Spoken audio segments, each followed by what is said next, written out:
It's a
Bismillahirrahmanirrahim. Honorable Rector and Vice Rectors of UIN Syarif Hidayatullah Jakarta, Honorable Dean and Vice Deans of the Faculty of Education, UIN Syarif Hidayatullah Jakarta, our distinguished guests and speakers, Assalamualaikum warahmatullahi wabarakatuh. Good morning, ladies and gentlemen, and welcome to the 6th International Conference on Education in Muslim Society, and we are used to calling it ICEMS. And this year, this annual conference addresses the theme, Emerging Trends in Technology for Education in an Uncertain World. My name is Kustiwan Sharif, and I'm now joined by my colleague, Gita Kamalia. And we are lecturers of the Faculty of Education of UIN Syarif Hidayatullah Jakarta. And we are so honored to chair this opening ceremony of this international conference, which is being organized online for the first time. All right, ladies and gentlemen, now let's begin our international conference with a recitation of Holy Quran in a pre-recorded video by Bapak Alfian Nahafandi Al-Khawarizmi.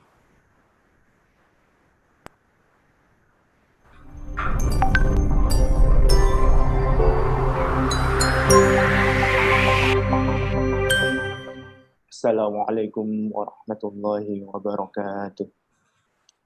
A'udzu billahi minasy syaithanir rajim.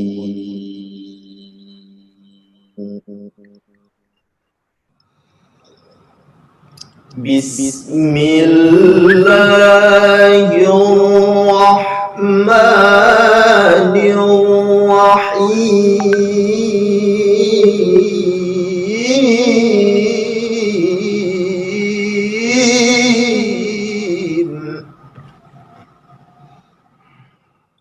Ya ayyuhalladzina amanu idza qila lakum tafassahu fil majalis Ya ayyuhalladzina amanu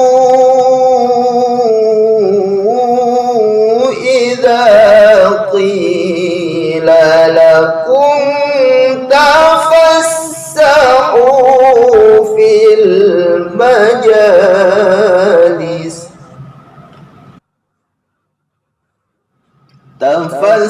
تفسحوا في المجالس فافسحوا يفسح الله لكم تفسحوا في المجالس فافسحوا يفسح الله لكم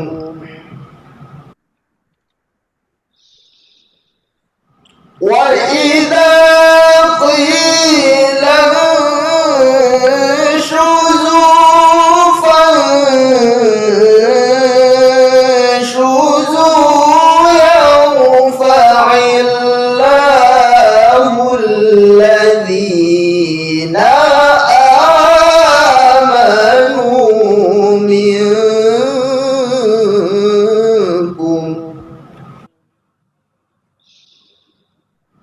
وإذا قيل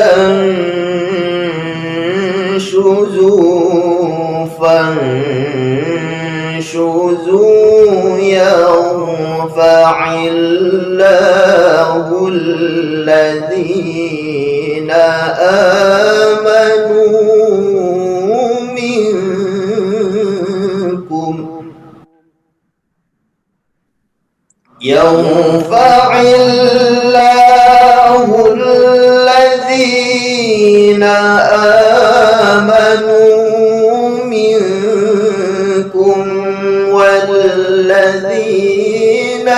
أوتوا العلم درجات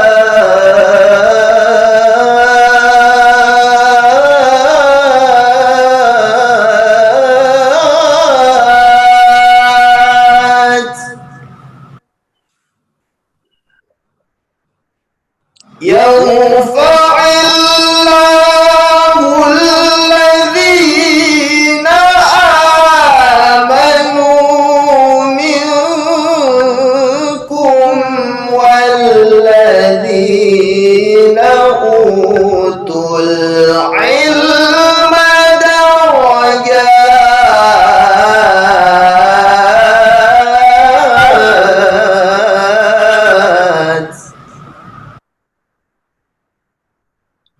صدق الله العظيم. Wassalamualaikum warahmatullahi wabarakatuh. Thank you so much, Pak Alfian, for such a beautiful recitation. And may God bless us all during this two-day international conference. Next session is National Anthem Indonesia Raya. Ladies and gentlemen, my fellow Indonesians, could you stand up please? And now let's listen to National Anthem of the Republic of Indonesia, Indonesia Raya.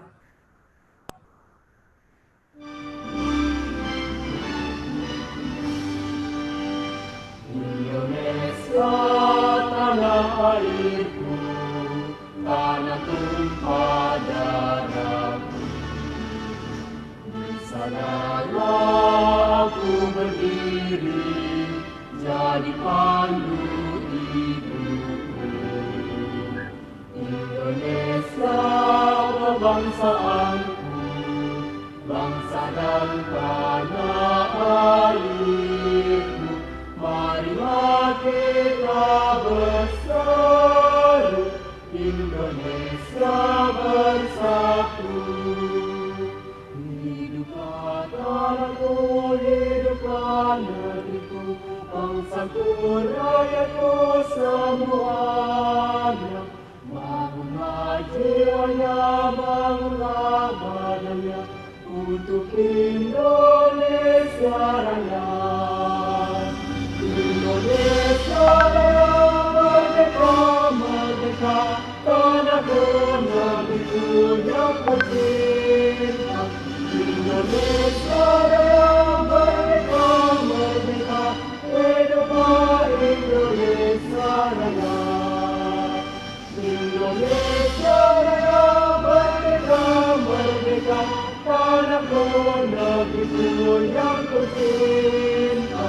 Indonesia Raya merdeka, merdeka, hiduplah Indonesia Raya.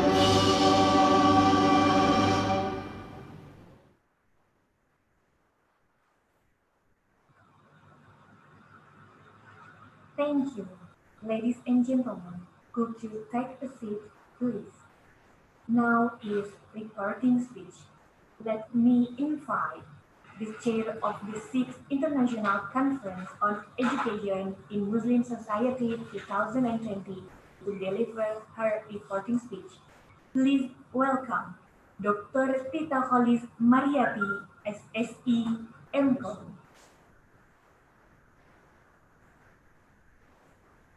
Okay, thank you for Master of Ceremony, Pak Gustiwan dan Mbak Gita.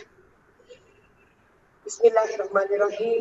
Assalamualaikum warahmatullahi wabarakatuh. Good morning, ladies and gentlemen. Selamat pagi, Bapak Ibu semua. The Honorable Rector of Universitas Islam Negeri UIN Syarif Hidayatullah Jakarta, yang terhormat Profesor Dr. Hajah Amani Burhanuddin Umar Lubis, LCMA, Dean of Education Faculty of UIN Syarif Hidayatullah Jakarta, yang terhormat Dr. Surin MA, and the Vice Deans, the Minister of Religious Affairs Jenderal TNI Purnawirawan Fahrul Rozi, SIP, SHMH, Minister of Education and Culture, perwakilannya, Ambassador of Indonesia in New Zealand, Bapak Tantowi Yahya, Ambassador of New Zealand in Indonesia, Rektor of Universitas Negeri Jakarta, Profesor Dr. Komarudin MSI, Vice Chancellor of Victoria University of Wellington, New Zealand, Professor Grant Guilford, Chancellor of University of South Australia, Professor Pauline Kars, Rectors of some other universities across Indonesia, Vice Rectors of UIN Syarif Hidayatullah Jakarta, Deans, Director, and Head of UNIT at UIN Syarif Hidayatullah Jakarta. The Honorable All-Invited Speaker, the 6th International Conference on Education in Muslim Society, ICEMS 2020, yang terhormat Profesor Dr. Insinyur Muhammad Ashari, Magister Engineering, Rektor Institut Teknologi 10 November ITS Surabaya, sebagai keynote speaker, Profesor Stephen Dobson Victoria of Wellington, New Zealand, Muhammad Juhdi PhD, UIN Syarif Hidayatullah Jakarta, Profesor Muhammad Abdallah Center of Islamic Thought and Education City, University of South Australia, Yuli Rahmawati, MSc, PhD, Universitas Negeri Jakarta, Profesor Dr. Andes Davik, MSc, PhD, Universitas Jember, Indonesia, Dr. John Mason College of Education, Charles Darwin University, Australia, Profesor Dr. Hussein Mutaki, PhD, International University, Al-Mustafa, Iran, Profesor Dr. Abdul Muti, UIN Syarif Hidayatullah Jakarta, Badan Standar Nasional Pendidikan BSNP Indonesia, that I respect for all the enthusiasts, ICEMS 2020 participant. All praises to be to Allah, the Lord of the world, who has given the mercy and blessing, so that we can meet in this conference in good health and spirit to improve the share our knowledge. Ladies and gentlemen, the 6 items with the theme Emerging Trends in Technology for Education in an Uncertain World, which is planned to be held on 18 and until 19 November 2020 by Zoom webinar.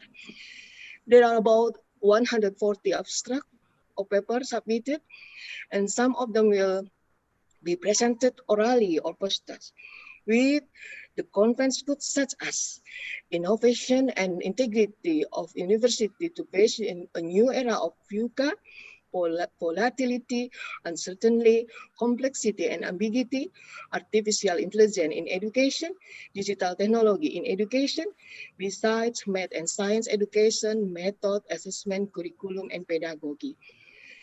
Selected paper have opportunity to be published in book chapters by CRC Press Balkema, Taylor Francis Group Publisher, proceeding of IOP Conference. This is a collaboration with FKIP Universitas Jember, FITK Accreditation Journal such as Tarbiyah, Edusen, Arabia, Socio Didaktika, Dialektika, IGAA, Algoritma, and ICEM 2020 National Proceeding. Thank you to all invited speakers who are willing to share their knowledge. Thank you also to the support of the rector, the dean, and all the staff UIN Syarif Hidayatullah Jakarta. Thank you very much. Terima kasih yang sedalam-dalamnya dari saya untuk my kolega sebagai panitia ICEM 2020, so this event can be held. Of course, I really thank to all participants of ICEMS 2020. We apologize if there are deficiencies or mistakes. Hopefully, we can receive the meaningful of this conference. Before I close my report, please let us present this video.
Thank you very much for your attention. Wassalamualaikum warahmatullahi wabarakatuh.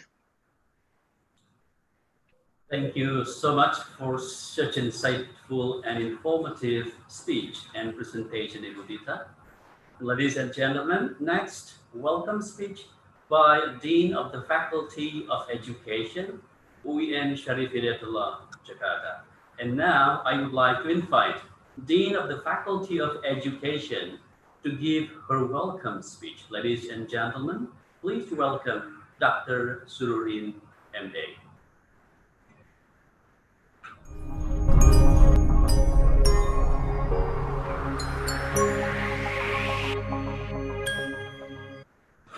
Assalamualaikum warahmatullahi wabarakatuh. Alhamdulillahi rabbil alamin wa bihi nasta'inu ala umuri dunya waddin. Assalatu wassalamu ala sayyidina Muhammadin wa ala alihi wa ashabihi ajma'in amma ba'd. Honorable Rector of UIN Syarif Hidayatullah Jakarta, Profesor Dr. Amanul Lubis MA, Honorable Rektor of Institut Teknologi 10 November, Profesor Dr. Insinyur Muhammad Asy'ari, who also is our keynote speaker in this conference, Honorable Rektor of Universitas Negeri Jakarta, Profesor Dr. Komarudin MSI, Honorable Vice Chancellor of Victoria University of Wellington, New Zealand, Professor Grant Guilford, Honorable Chancellor of University of South Australia, Professor Pauline Carr, Honorable Vice Rector of UIN Syarifullah Jakarta, Deans, Directors, and Head of Unit of UIN Syarif Hidayatullah Jakarta, Honorable all Conference Organizing Committee, speakers, presenters, and participants, ladies and gentlemen, the Faculty of Education of UIN Syarif Hidayatullah Jakarta is pleased to welcome you to the 6th International Conference on Education in Muslim Society, we call ICEMS, and the launch of the Center of Excellence Educating for the Future. 6th ICEMS on Emerging Technology Development aim to put together education experts and practitioners from different countries to share the expertise and insight based on their study and informative experiences. This conference is also intended to provide faculty members and students of Faculty of Education UIN Syarif Hidayatullah Jakarta with the opportunity to network and disseminate the academic work to the international community. All accepted abstract in ICEMS will therefore be published in several prestigious conference proceedings, such as CRC Balkema, Taylor Francis Group, Book of Proceeding, Journal of Physics Conference Series, or National Proceeding, and Accredited Journal of the Faculty of Education, which are Edison, Tarbiyah, Arabiyat, Sosiodidaktika, Dialektika, IGEE, and Algoritma. Ladies and gentlemen, this conference in this year is also very special because it coincides with the launch of the Center of Excellence, Educating for the Future. It is the project and partnership between the Faculty of Education, Universitas Islam Negeri Syarif Hidayatullah Jakarta, the Office of Vice Rector of Planning and Cooperation, Universitas Negeri Jakarta, the Wellington Faculty of Education, Victoria University of Wellington, New Zealand, and the Center of Islamic Thought and Education, University of South Australia. These four parties are committed to work together to make education more meaningful and lasting throughout their program, such as the first Joint Educational Research Program and initiative leading to publication and cross-disciplinary opportunities. The second, the exchange of faculty, doctoral and undergraduate students. The third, joint workshop, master classes, conference, and annual lectures, and many others. Ladies and gentlemen, without the hard work of the ICEMS committee, the working group of the Center of Excellence, and the student volunteers, these two events would not be possible. Thank you all for working so hard and enthusiastically to help prepare for the conference and the launch. Ladies and gentlemen, we are honored and privileged to welcome all the invited speakers, presenters, and participants of the conference who come from various institutions and countries. We want to thank you for your enthusiastic involvement. Thank you. We also thank our Center of Excellence collaboration partner who have been working together to plan all the detail of the establishment and launch of the center. We would also like to thank the Ministry of Religious Affairs, the Ministry of Education and Culture, the Governor of DKI Jakarta, the Embassy of Indonesia in New Zealand, and Embassy of New Zealand in Indonesia, the Embassy of Indonesia in Australia, and the Embassy of Australia in Indonesia for their support and encouragement. These dignitaries will join us at the launch and the Center of Excellence later today. We thank Allah, the Almighty, and ask His blessing to make the conference and the launch successful. Assalamualaikum warahmatullahi wabarakatuh.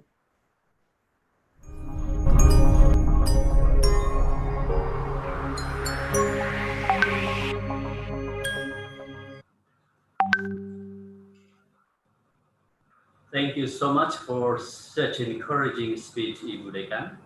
Ladies and gentlemen, the next item in our agenda today is welcome speech and the official opening of ICEMS 2020.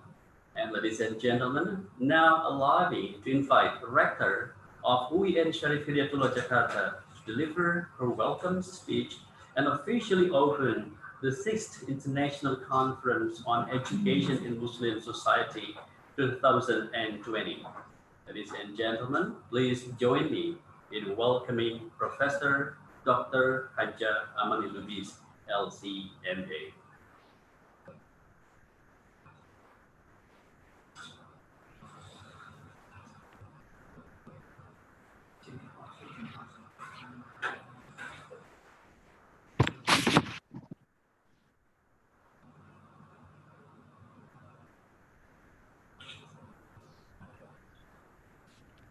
Assalamualaikum warahmatullahi wabarakatuh. Alhamdulillah wassalatu wassalamu ala rasulillah amma ba'd. Very good morning to everyone. Honorable speakers from overseas countries who will speak in this international conference, Honorable Dean of the Faculty of Education, Syarif Hidayatullah State Islamic University, Honorable all speakers, distinguished guests, and all participants of this international conference. Ladies and gentlemen, yes, it gives me a great pleasure to welcome you all on behalf of Syarif Hidayatullah State Islamic University, Jakarta. And it's an honor to inaugurate this, the 6th International Conference on Education in Muslim Societies. The year 2020 is marked by the COVID-19 outbreak that has changed the world in many walks of life. Currently, we are encountering a condition commonly referred as VUCA, or volatility, uncertainty, complexity, and ambiguity. The development of technology, information, and communication has changed the field world rapidly. Advances in computer technology, artificial intelligence, robotics as the features of the Industrial Revolution 4.0 eras provides profound impacts on environment and people in the next generation. The condition enforces humans to learn quickly in dealing with unpredictable condition and change their mindsets along in line with the prevailing situation. As a consequence, educational institutions, especially Islamic educational institutions, in this case, are challenged to prepare. You have no video.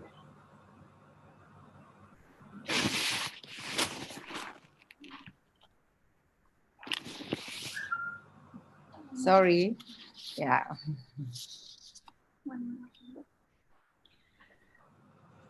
Okay. I'll repeat a little bit. As a consequence, educational institutions, especially Islamic educational institutions in this case, are challenged to prepare the young generation to cope with the current condition cognitively, mentally, and spiritually. The young generation may encounter far more complex situations in the real world than what is learned in the classrooms. Hence, there is an urgency to align the curriculum with the demands of the current condition.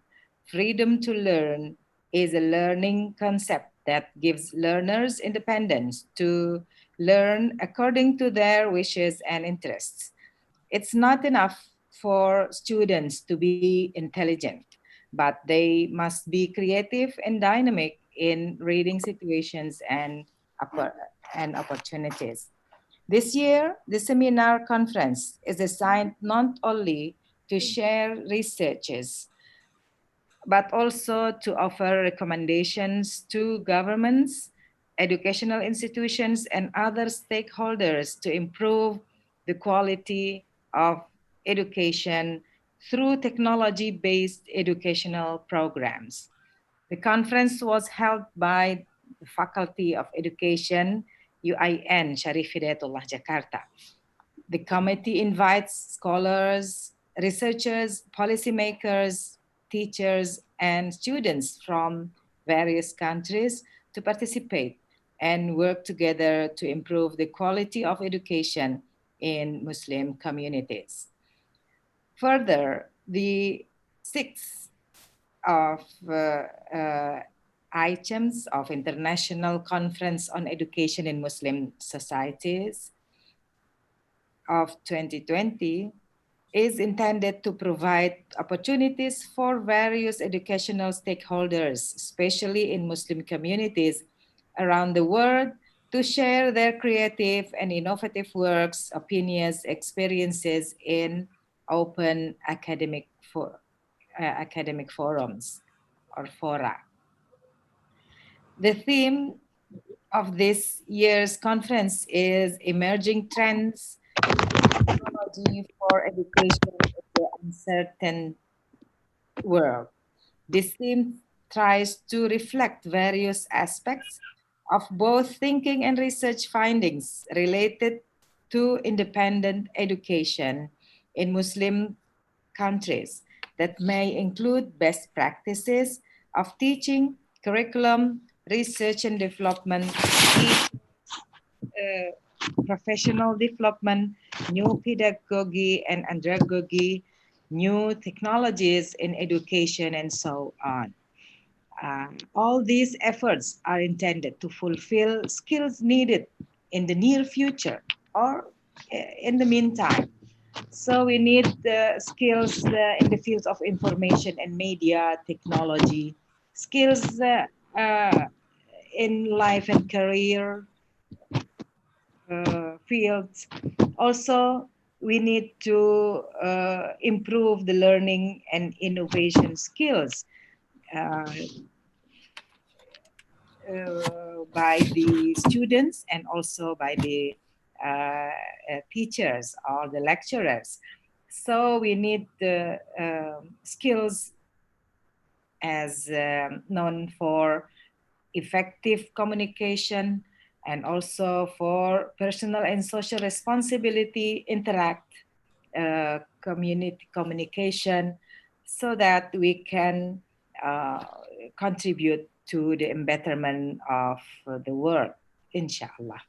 Furthermore, the conference aims to disseminate practices based on the current research findings in order to improve overall learning standards. Another purpose of the conference is to strengthen networking and collaboration among participants and build joint awareness and action plans to important institutional issues of the association. Ladies and gentlemen, I am grateful to many experts from different part of Indonesia and even different world hemisphere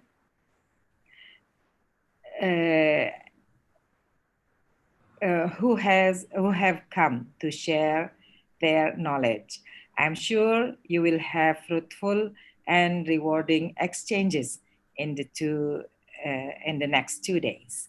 I wish you very successful with this important conference, and I look forward to learning about the outcomes. Let me not delay you from the excellent program ahead. I sincerely hope that you experience an enjoyable moment at this conference. Yes, we will share the ideas and experiences in this conference. Hereby, by reciting Basmalah, Bismillahirrahmanirrahim, the 6th International Conference on Education in Muslim Society is officially inaugurated. Thank you for your attention. Assalamualaikum warahmatullahi wabarakatuh. Thank you so much for such insightful speech, Ibu Rektor. Next in our agenda for today, we have recitation of prayers. Ladies and gentlemen, hoping for God's blessing in our today international conference, let's now solemnly listen to prayers recited in a pre-recorded video by Dr. Raswan.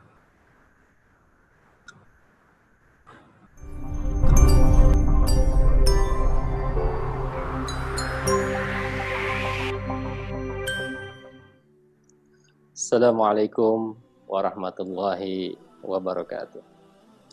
Alhamdulillahi rabbil alamin. Hamdan syakirin. Hamdan na'imin. Hamdan yuwafi ni'amahu wa yukafi'u mazidah. Ya Rabbana lakal hamd. Wa lakas syukru kama yanbaghi li jalali wajhikal karim.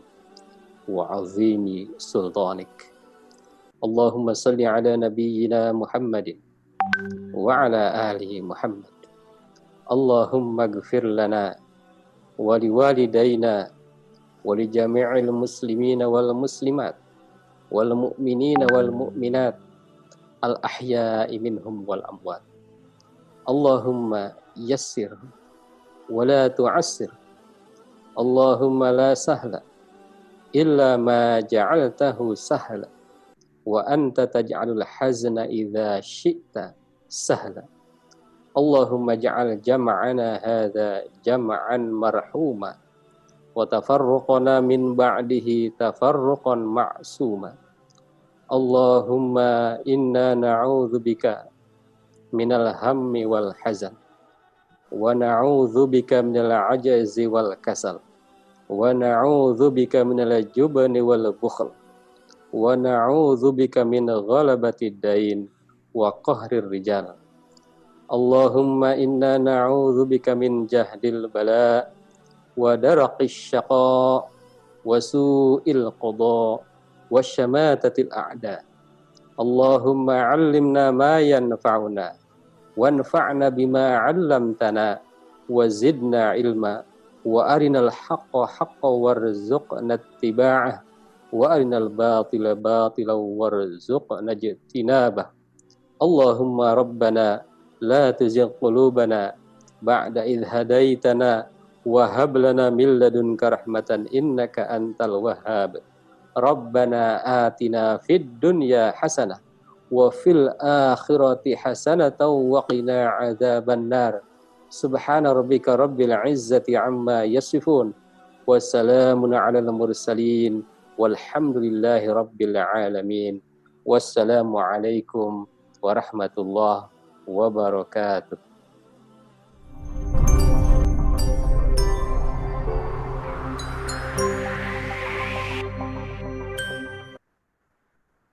Ladies and gentlemen, that recitation of prayers concludes all the proceedings of the opening ceremony of the 6th International Conference on Education in Muslim Society. And as the chairs of this opening ceremony, we would like to thank you so much for your attention. And wassalamualaikum warahmatullahi wabarakatuh.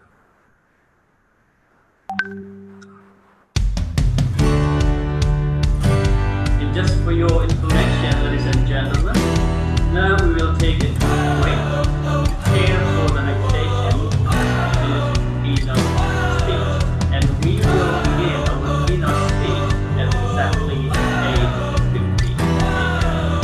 Thank you.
All right, ladies and gentlemen, welcome back. And I'm pleased to inform you that we will begin the first session of our international conference with a keynote speech by our distinguished speaker, Professor Dr. Muhammad Ashari. And he is currently rector of Institute 10 November Surabaya, or 10 November Institute of Technology Surabaya. And in his keynote speech, he is going to be talking about technology-based higher education institution toward a new normal. Before we begin, however, so let me present to you again our keynote speaker's profile.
All right, ladies and gentlemen, without further ado, I'm now proudly presenting to you keynote speaker of our international conference on education in Muslim society, Professor Dr. Muhammad Azhari.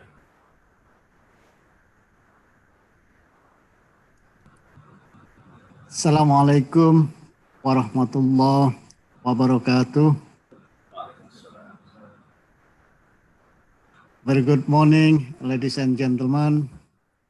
The Honorable Rector UIN Syarif Hidayatullah, Jakarta, Ibu Profesor Amani Lubis, the Honorable the Dean of Faculty Educational Science, Ibu Dr. Sururin, and also the Honorable General Chair, Dr. Tita Halis from UIN Syarif Hidayatullah. Also my colleagues, Bapak Muhammad Zuhdi, my friend. A long time ago, we met in Embassy of Australia for Australia, what do you call it? Award, yeah. And also all distinguished speakers, distinguished participants. Thank you very much for all the committee of International Conference Education in Muslim Society for the time. So I would like to share the experience and also would like to share with you regarding higher education institution toward the new normal. So may I share a screen for a PowerPoint? Yeah. So I hope we can see the PowerPoint now in our screen. Yeah.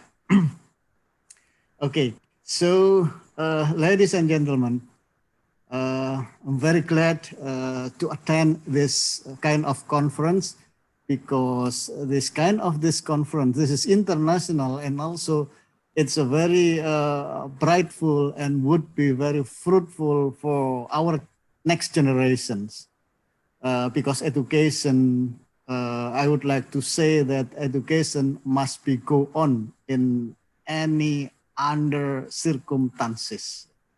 So again, so here we would like to discuss about technology-based higher education institution. toward the new normal. So we still talk about the coronavirus or COVID-19 at the end, at the introduction of this speech here. So now the situation in all on the world still suffer from coronavirus, but we can see here the region in Southeast Asia, the Asia Tenggara, we can see here the curve is much better than other places in the world. We can see in USA and Europe, it's still raised very high. But in our region, Alhamdulillah, that the COVID-19 gradually decrease and gets better. In Indonesia, we can see here, we take the capture in around end of October last month. The curve is likely similar to in the region of South Asia. So after peak and then become gradually reduced. We hope that the coronavirus will end as soon as possible from our country. Okay, now, as I mentioned just now, that education must not be stopped under any circumstances. Education must go on, even in the battle, like our Prophet Muhammad SAW said that not all of us has come to the battle, but some of us must go for studying, must go on any other field instead of going to the battle. Ladies and gentlemen, in Indonesia, if we closing a school, it will impact to more than 68 million students. We can see here for pre-primary, it's around 5 million students. Primary school, yeah, SD, itu 29 million students. Secondary school, 25 million school. And higher education for university is around 8 million students. So this is our future. Here is our next generation. So we must continue our education even for pre-primary, primary, secondary, or for higher education. As mentioned by El-Hajj Malik El-Sabas, education is the passport to the future. For tomorrow belongs to those who prepare for it today. So be careful. We have to prepare our next generation by today. We are now suffering from COVID, but we have to prepare it for our kids. And also, according to Nelson Mandela, education is the most powerful weapon which you can use to change the world. So again, thank you very much for Ibu Dean for educational, that you still has authority to maintain our education, not only for higher education section, but also for the teacher that take care for pre-primary, primary, secondary, and so on. So, ladies and gentlemen, let us continue again. Remember, we have a bonus demography. Remember again that the bonus of demography will be finished another next 16 years. Next year, 2021, is the best ratio between a productive age compared to the dependent age. Yeah. So here is the best position of Indonesia in the view of demography, but it will be end by another 16 years. After 2036, our nation become older nation. It means that the population for dependent or older people getting more than the productive people. So again, the education must be taken care. We must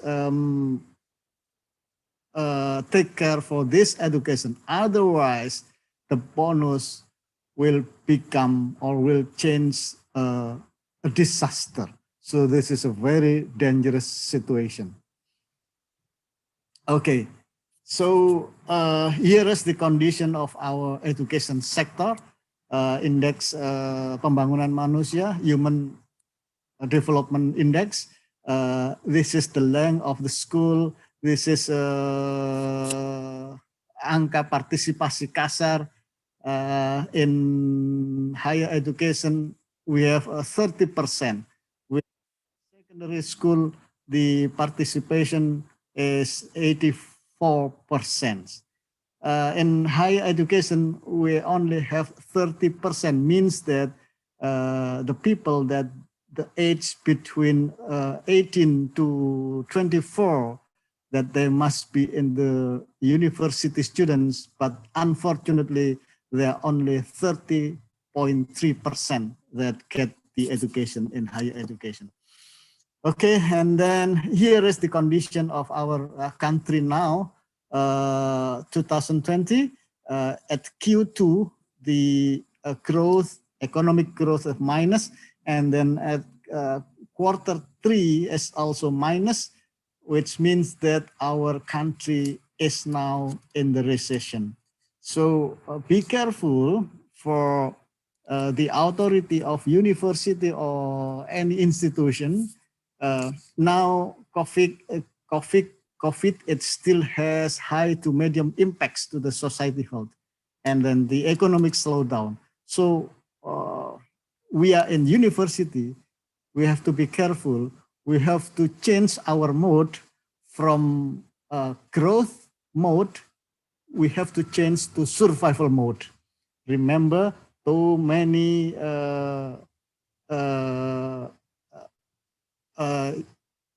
industry closing down, and our parents or our student, they could suffer from economics. So many tuition fees delayed or may not be paid. So be careful for the management of university. We have to ready to be in the survival mode, and we have to redefine strategy. We have to take a transition action. And for the new normal, when the COVID has lower impacts and the economics become better, so we can change our mode, the university mode again, to fast growing. Now, gradually we move to another topic. So what kind of change in the new normal? We can see here a public policy, business, individual, and technology.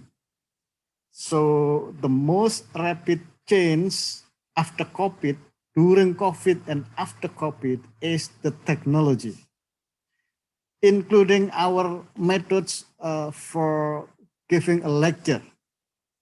We have to use online lecture. So it means we use technology. So during COVID and after COVID, technology become the highest rise, use and develop compared to other here.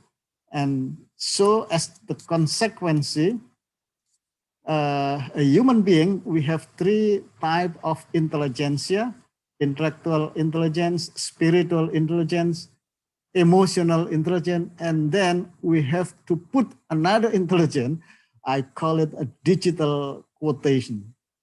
So we have to have a literacy of intelligence.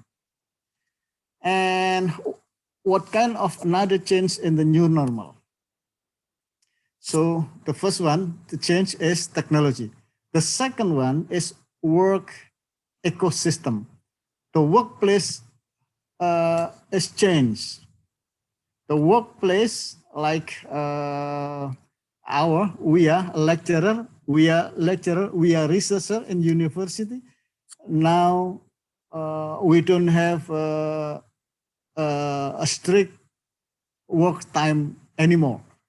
The work time previously between 8 o'clock to 16:30, 5:30.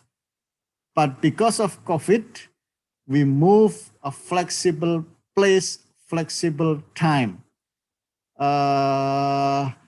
We can still working, meeting using Zoom until late night, talking for the work. So actually, the working time is expanded, not 8 hours anymore, but more because of the technology. Also the workplace. We don't need to come to the office because too dangerous. I mean, this is in the transition. And also we need compulsory internet connection. So the change is work ecosystem. Work tasks also change. We usually come to the office and doing manual thing. Everything can be done by coming in physics, but now any task, including signing the document, everything can be digitalized. So it takes a shorter time for completion. It takes higher volume than before, and then need a tool, digital services to support this one. So another change in the new normal. So the first one is technology. The second one is work ecosystem. And the third one is talent. Talent also change, starting from today until the future. So the talents, the people is mandatory has digital literacy. And then the talent must capable in creativity, complex problem solving, good communication, and collaboration. So 4C. So digital and 4C. Creativity, complex problem solving, good communication, and collaboration. So we are in university must change according to the condition, because university produce a talent. So we have to change. Now, how to change the university? The first one, we look at the trend of technology. We are now in Industry Revolution 4.0. That we have 10 kind of technology.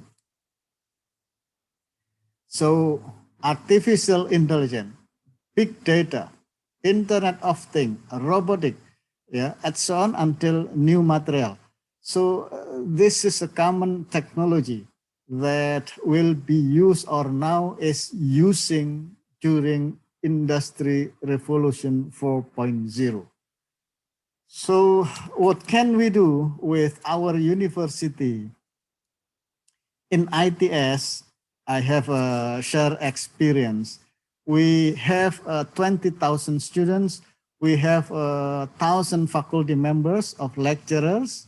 And then we have a campus area 187 hectares.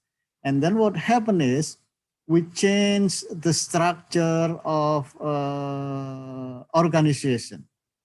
The faculty previously, we have 10 faculties, and then we reduce it into 7 faculties.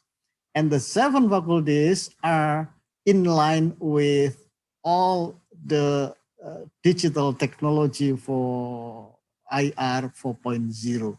Like artificial intelligence, we have faculty of intelligent, electrical, and informatics. Big data, we have a faculty of science and analytical data. Internet of Things, robotic, everything. We have inline in 7 faculties, and also we have 10 research centers. We have 5 study centers, and we have 4 innovation centers. So innovation center become compulsory for university. And I saw that this morning also, UIN Syarif Hidayatullah also launching a center of excellence. So congratulations for this. This is our society. Now we move forward. So after we understand the technology used during this Industrial Revolution 4.0, Indonesia government through the Minister of Research launched the National Strategy Framework for Artificial Intelligence. Artificial intelligence is the most favorite technology used during this Industry Revolution 4.0. That's why the Minister of Research launching Indonesia National Strategy Framework for Artificial Intelligence. So the minister will focus on talent development, especially for artificial intelligence. So the second one, the Minister of Research will focus on ethics and policy studies, infrastructure and data, research and industrial innovation. So this is the focus of strategy framework for artificial intelligence. And then how do we implement this technology to our education? So not only artificial intelligence, the technology in our education, even for pre-primary, we can divide into 2 quadrants, 2 axes. The horizontal axis, this is a technology mastering. How do we understand of the technology? And then the vertical axis, this is a technology use. How do we use this technology? So we divide into this axis, and then to use digital technology for education, we can divide into 4. The first one is to know, hanya mengenal. The second one is to use. The third one is to understand. And the fourth one is to develop.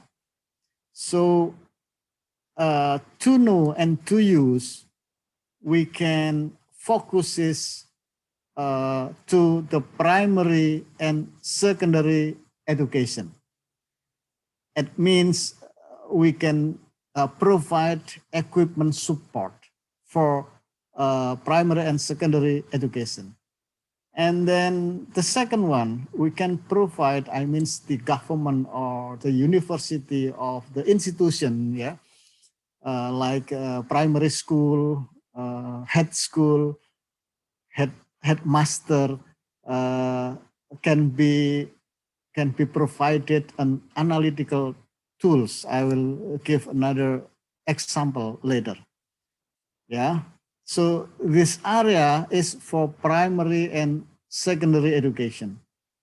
But this to know, to understand, I mean, students is able to make a coding, a computer coding, to understand, and then to develop any kind of technology. So this is the task for higher education institution. So if we can divide this authority or this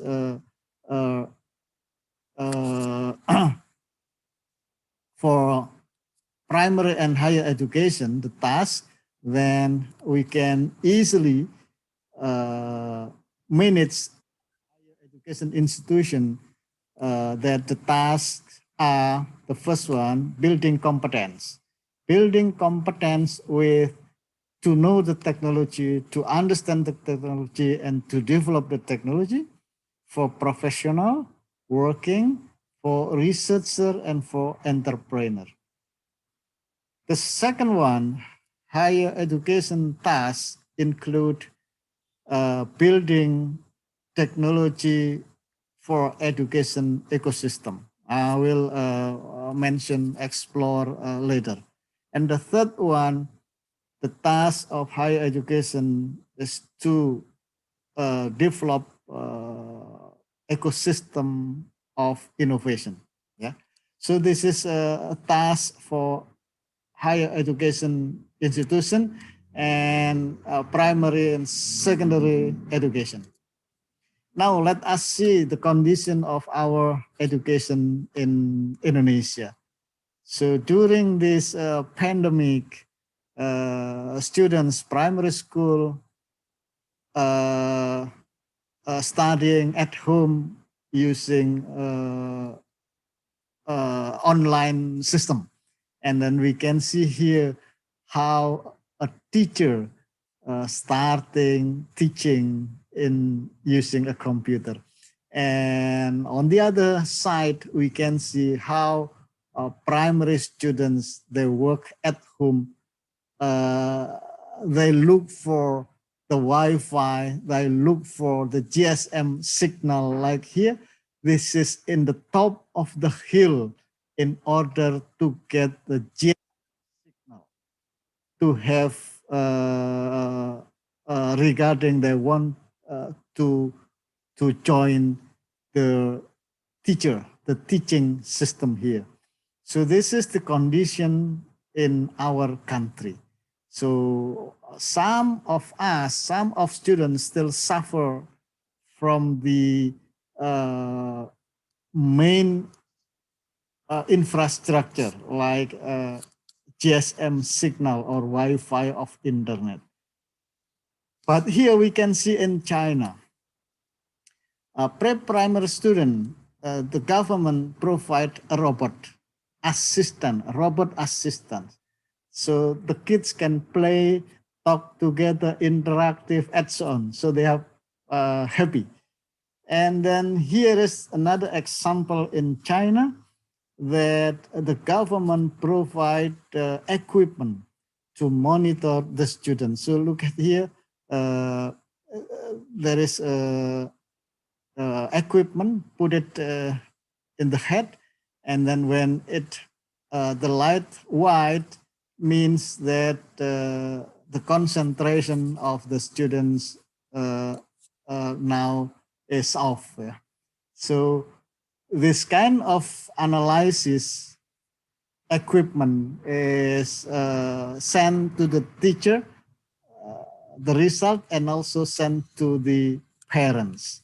So we can see that, okay, our kids now playing, our kids now is sleepy, etc. Something like that. Yeah. And then how a technology to be used in higher education in our university. So here's the global picture. We have a fresh student, and then our task is we develop the student until graduate as fresh graduate. So what kind inside the process of the university? Remember, a student is accompanied by lecturer. And the lecturer has a specialty, has a experience. Yeah? And the lecturer, the teacher, need a classroom to meet the student for studying. The lecturer need laboratory that today physically we have to come to laboratory. But now there is a compulsory for us, university, to develop online classroom. Now it's very easy. We can use Zoom, we can use Google Meet, etc.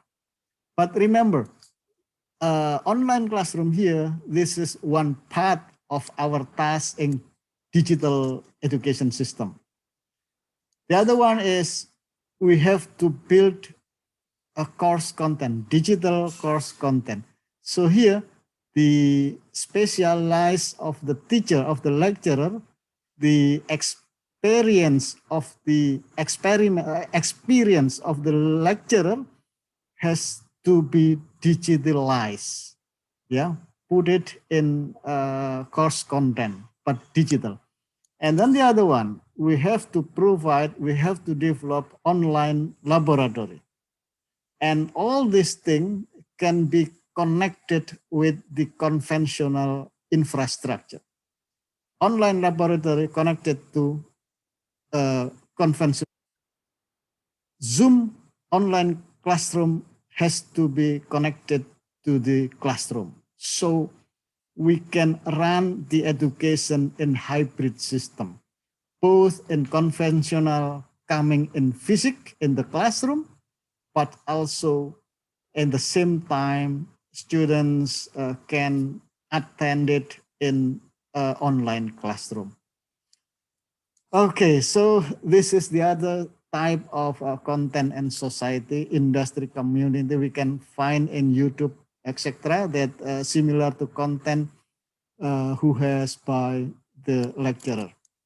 Okay, this is the artificial intelligence for higher education for advanced one. So smart course content, we virtual laboratory, smart learning management, smart classroom, etc. And then here is the ecosystem for innovation for higher education. So again, innovation center or center of excellence, this is a compulsory for university. So again, congratulations for Win Sharif Hidayatullah that this morning will launch another center of excellence. So again, congratulations. So this is a compulsory for university. And then the government and industry, we have to have a triple helix to have a mass product. In ITS, we have produced some innovation and then already mass product and then sell in the market like Kesit. Kesit is electric scooter. This is a example of ITS innovation product. So during pandemic, we try to use a robot Raisa. This is a robot for assistant in hospital. And then now it has already used in 6 hospitals, including Wisma Atlet Jakarta. So this kind of robot, they come to the isolation room of COVID patients. So it prevents the medical person, the doctor, prevented from contamination or transmission of COVID.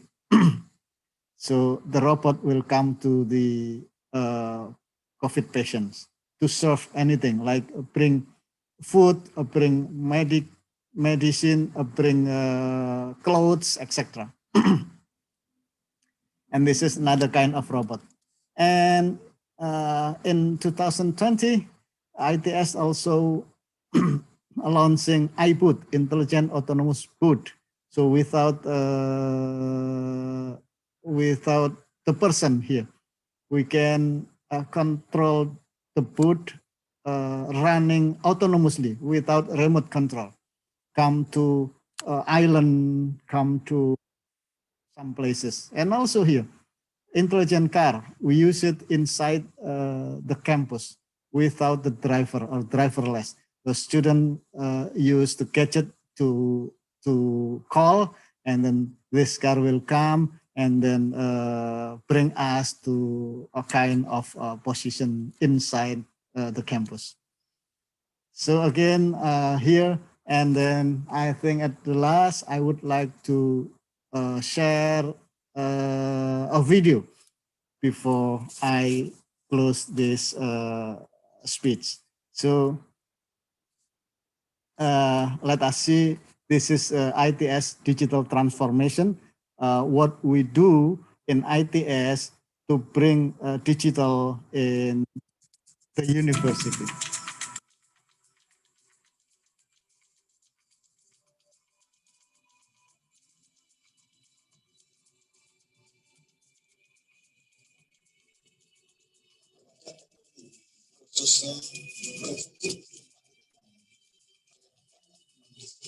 Segala kehidupan kita, disrupsi di bidang ekonomi, perusahaan-perusahaan besar perkembangan terganti dengan perusahaan-perusahaan yang berbasis IT. Demikian juga untuk dunia pendidikan. Dunia pendidikan sedang terdisrupsi. Ada banyak hal nanti yang akan berubah. Untuk itulah ITS melakukan transformasi digital.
Laboratory.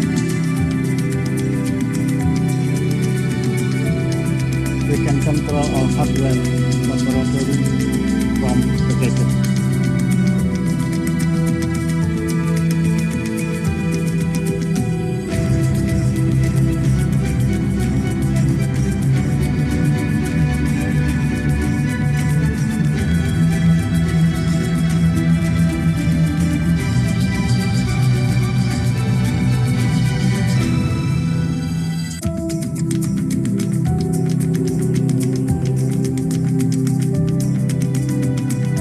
Autonomous car.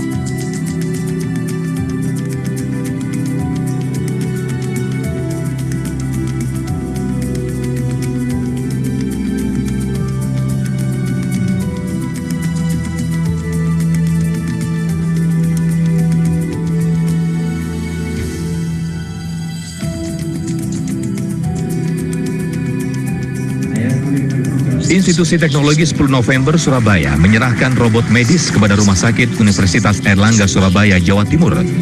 Robot bernama Raisa ini khusus dibuat untuk membantu tenaga medis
Demikian Ibu Bapak sekalian, thank you very much, and here is the end of the speech. Thank you very much. Thank you so much, Mr. Speaker, for such insightful and resourceful speech and presentation. And I believe that we have learned quite a lot from your speech, fresh ideas and innovative ideas related to how to integrate technology in higher education. Ladies and gentlemen, and now is the presentation of the digital certificate of appreciation in recognition of our keynote speakers' contributions to this conference. Rector, could you please accept our sincere and genuine appreciation for your contribution to our international conference? Thank you very much. Thank you very much. Thank you very much.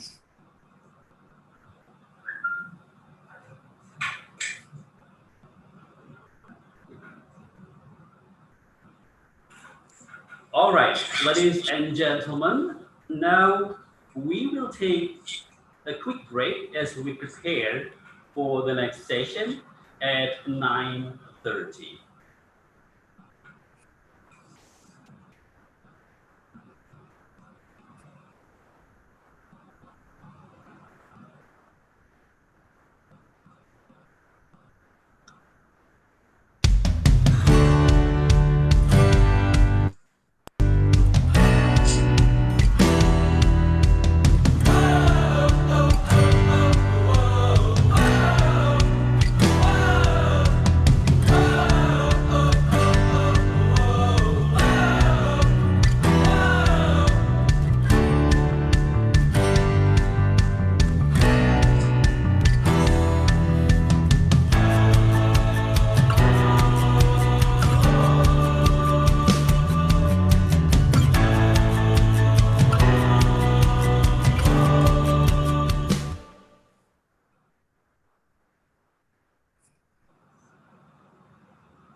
Welcome back, ladies and gentlemen, and we are now moving on to our next session, ICEMS 2020 Specials.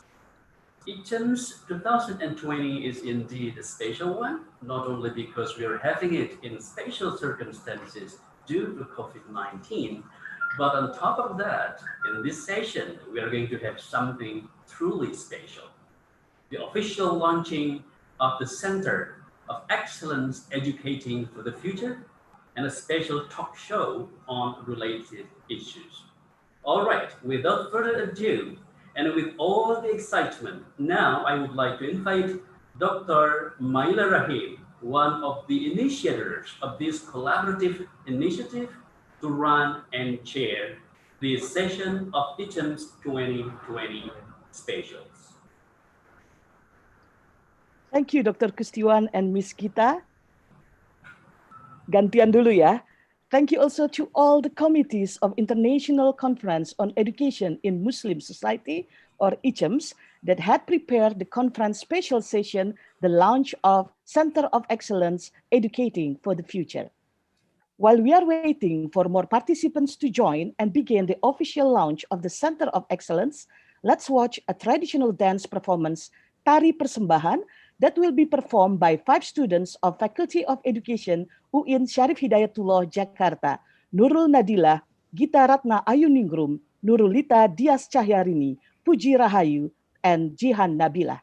Sambil kita menunggu lebih banyak lagi tamu yang bergabung dan memulai secara resmi acara launching Center of Excellence Educating for the Future, kita saksikan Tari Persembahan.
Tari Persembahan is a Malay Indonesian dance that is usually performed to welcome guests.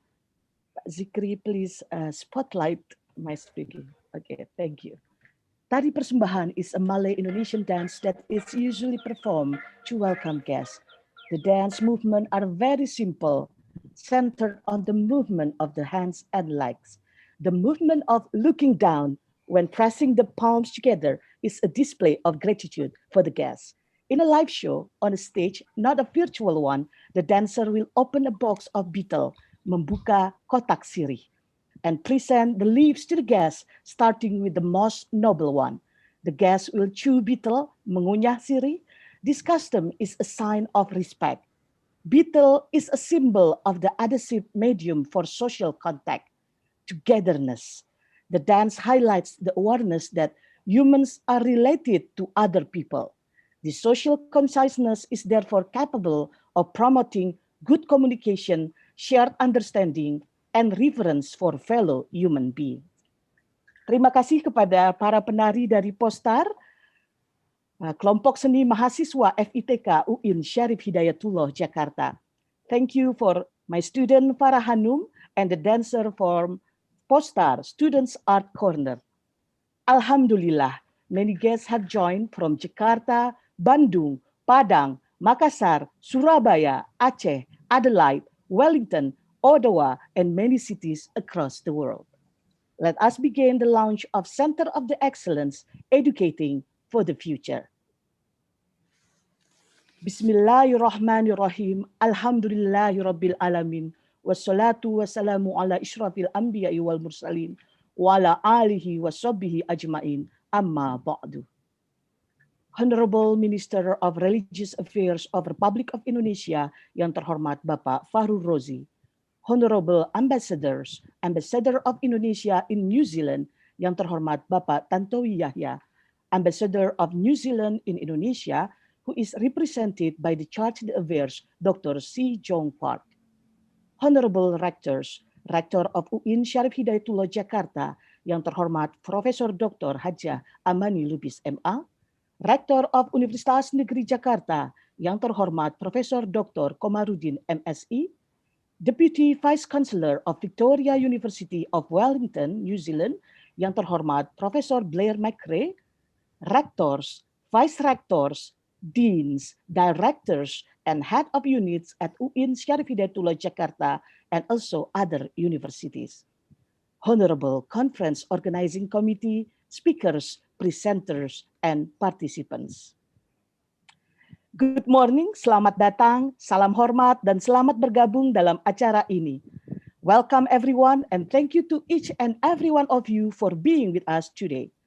My name is Maila Rahim. In the next 2 hours, I and Pak Zikri Rahmat Ramadan, who are behind the camera and these technologies, will be with you as facilitators for the opening of the Center of Excellence.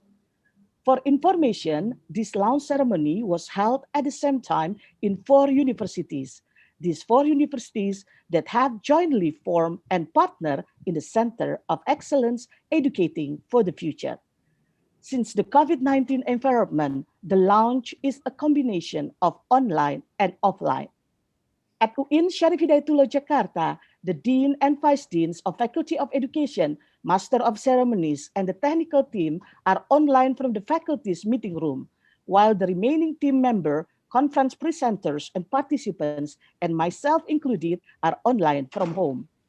While in Victoria University of Wellington and Universitas Negeri Jakarta, they are having an offline on-campus ceremony.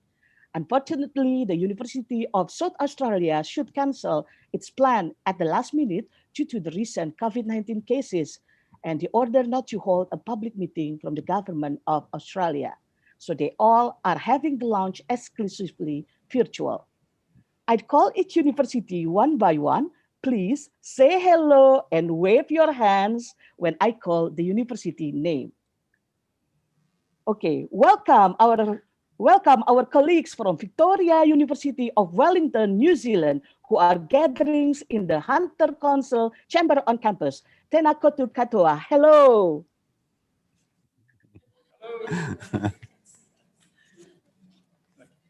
Okay, welcome our colleagues from Universitas Negeri Jakarta, Indonesia, who are having the ceremony at the Rectorate Hall.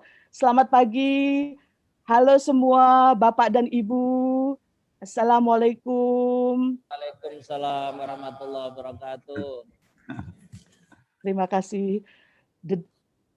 Welcome the Dean and Vice Deans of Faculty of Education, UIN Syarif Hidayatullah Jakarta, would like to greet you all. Oh, we missed one thing. Okay, we missed one university. Welcome our colleagues from University of South Australia. Assalamualaikum. Hello, Professor Muhammad. Waalaikumsalam warahmatullah. How are you? I'm fine, thank you, Professor. Okay. And the Dean and Vice Deans of Faculty of Education UIN Syarif Hidayatullah Jakarta would like to greet you all. Silakan Bu Sururin, Pak Kadir, Pak Muin, dan Pak Halimi to greet everyone here. Assalamualaikum. Ya. Assalamualaikum. Selamat pagi. Terima kasih semua. Okay. Center of Excellence Educating for the Future values cultural diversity and promotes local tradition. I had greeted you in Bahasa Indonesia and in English.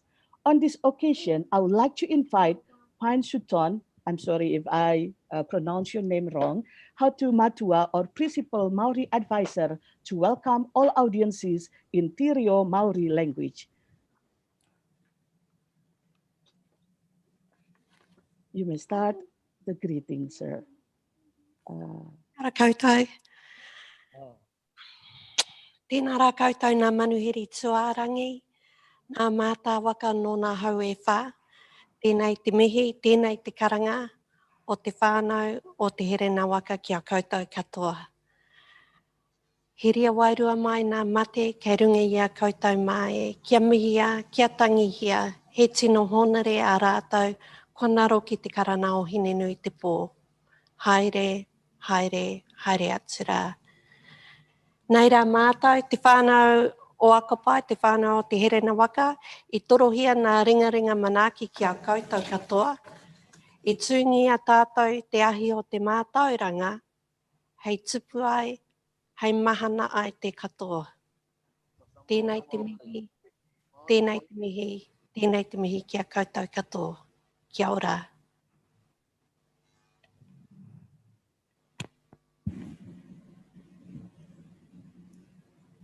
Thank you so much, Madam. And next is, I would like to invite Professor Muhammad Abdullah to greet all of us in Arabic. بسم الله الرحمن الرحيم الحمد لله رب العالمين والصلاة والسلام على رسول الله وعلى آله وصحبه أجمعين والسلام عليكم ورحمة الله تعالى وبركاته. مرحبا بكم في هذا الافتتاح المبارك ونسأل الله العلي القدير أن يجعل فيه البركة والخير لنا ولجميع الإنسانية بفضل الله تعالى. وبارك الله فيكم والسلام عليكم ورحمة الله تعالى وبركاته. Waalaikumsalam warahmatullahi wabarakatuh. Thank you, Prof. Muhammad. And next, we will invite the Honorable Minister and Ambassadors to give their remarks. The first remark comes from the Minister of Religious Affairs of the Republic of Indonesia. Yang terhormat Honorable Bapak Faru Rozi could not be present in person or in Zoom today. He had given a video of remarks. Pak Zikri, please play the video.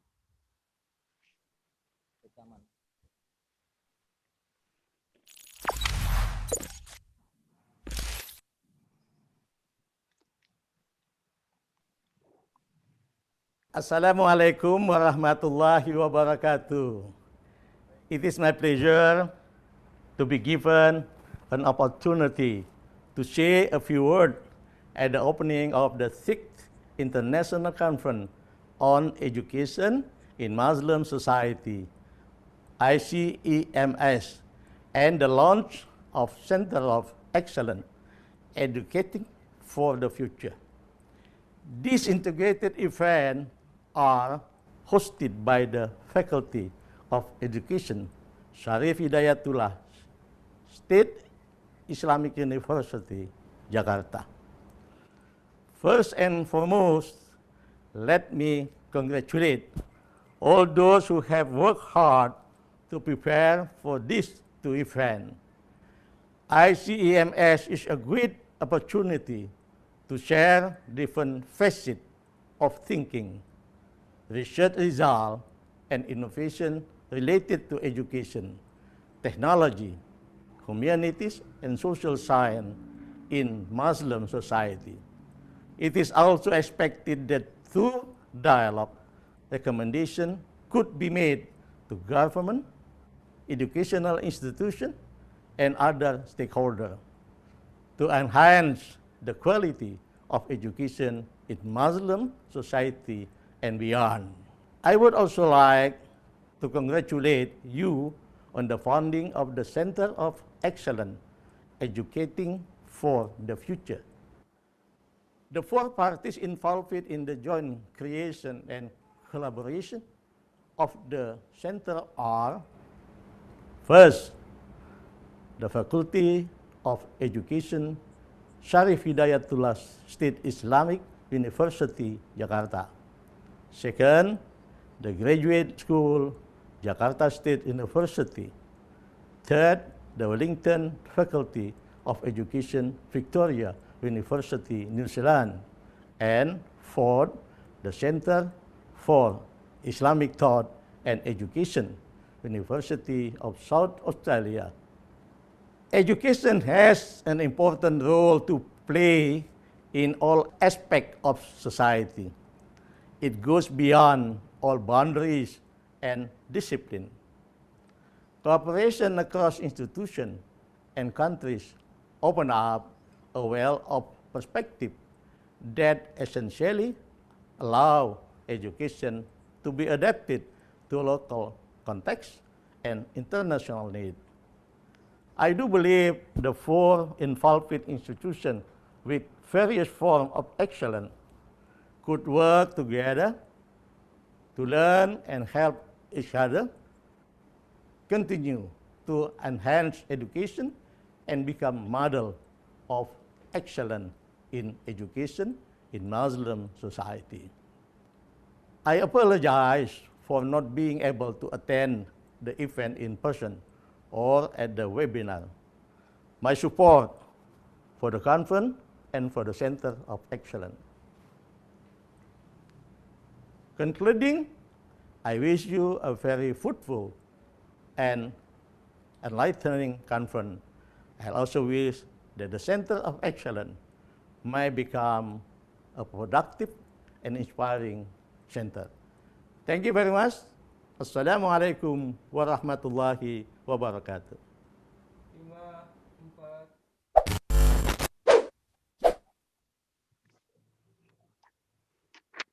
Thank you, Pak Menteri. The next remark is the remarks from Ambassador of Indonesia in New Zealand, Honorable Mr. Tantowi Yahya. Pak Zikri, please play the video.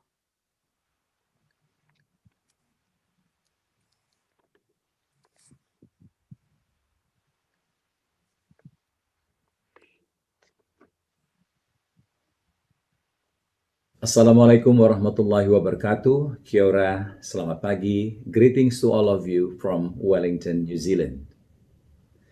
My highest appreciations goes to officials and lecturers of the Faculty of Education of Sharif Hidayatullah State Islamic University, Jakarta, Graduate School of Jakarta State University, Faculty of Education of Victoria University of Wellington, and the Center for Islamic Thought and Educations of University of South Australia for the organizations of this event.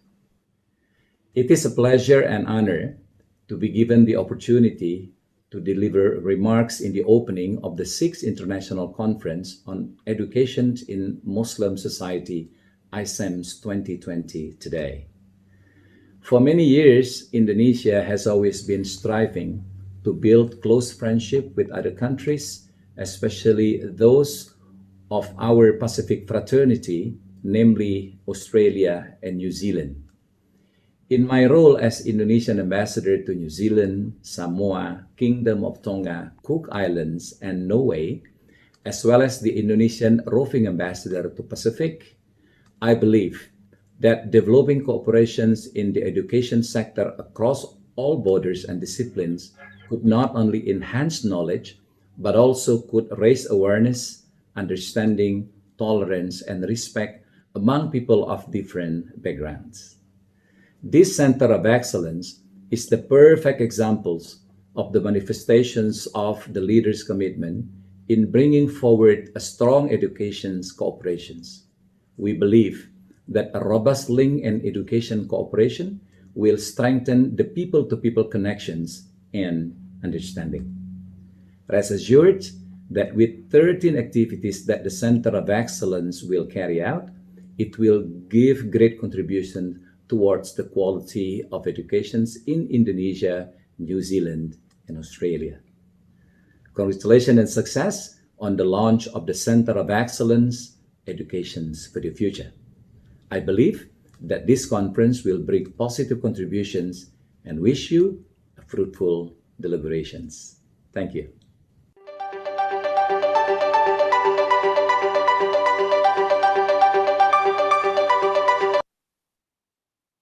Thank you very much to the Indonesian ambassador to New Zealand who have sent the video.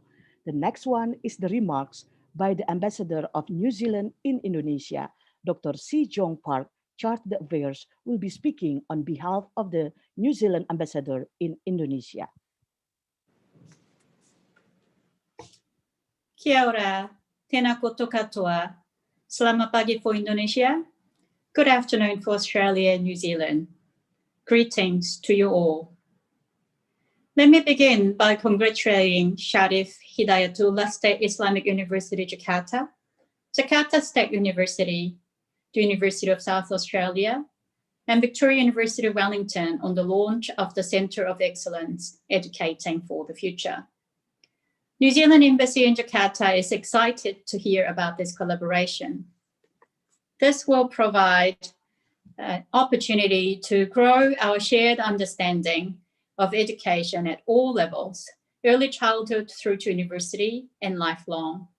Being exposed to international education in itself is excellent, but what's more important, as Centre strives to achieve, is to understand and translate the knowledge of education in ways that are reflective of local contexts, culturally and religiously, to transform societies for the better. That is the true example of think globally, act locally. New Zealand takes pride in our education system. We promote inquiry-based learning that is geared towards problem solving through creativity and innovation. We also take pride in being a multicultural country where the education focuses on learning and respecting different cultures. In this context, I'm particularly pleased to hear that one of the activities the Centre will focus on is learning about the Māori way of learning. Indonesia and Australia too are countries that pride in their diversity and inclusion. We therefore welcome this collaboration, which could strengthen our mutual understandings of cultures and their role in global society. The other aspect I would like to touch on is digital education. The current online learning is a huge challenge for everyone. There's no doubt about that. But as this pandemic has become a momentum of change in many sectors, we hope this could also be the positive momentum of change in the education sector. Whether we like it or not, digital education is here to stay. We therefore hope that today's launch of the Center of Excellence could help us collaborate effectively on these important future-oriented steps.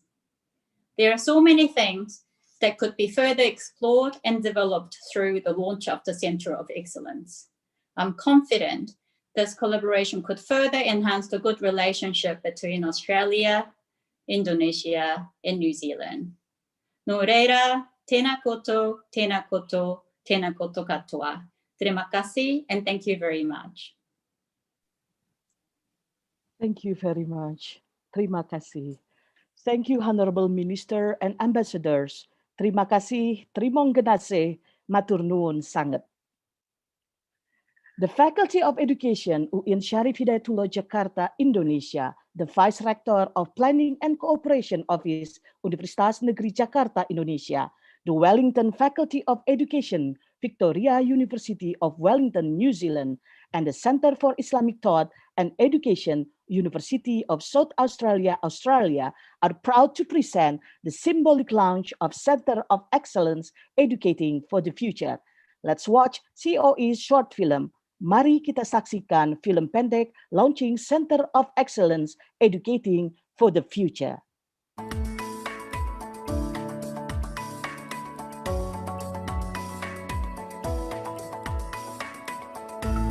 Center of Excellence Educating for the Future is the joint creation and collaboration of the Faculty of Education, Universitas Islam Negeri Syarif Hidayatullah Jakarta, the Office of Vice Rector of Planning and Cooperation, Universitas Negeri Jakarta, the Wellington Faculty of Education, Victoria University of Wellington, New Zealand, and the Center for Islamic Thought and Education, University of South Australia, Australia. UIN Jakarta is the biggest state Islamic higher education institution in Indonesia, with students from various regions across the archipelago, some even from outside of Indonesia.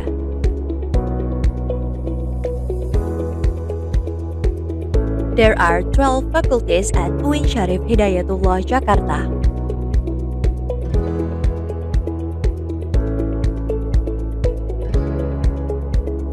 Sudah bekerja itu Pak Sam, kirim ke rektor profile.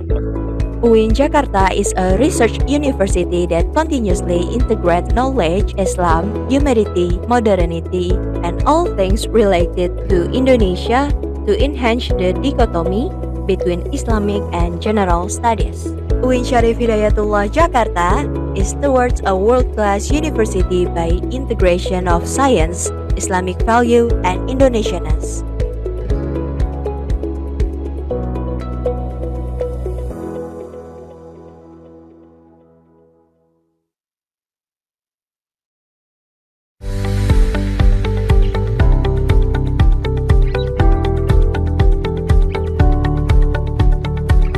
Enter the gates of Universitas Negeri Jakarta, prepare to take a unique academic journey in a place where multicultural perspectives and practices create an atmosphere that will meet your highest expectations and help you reach your goals.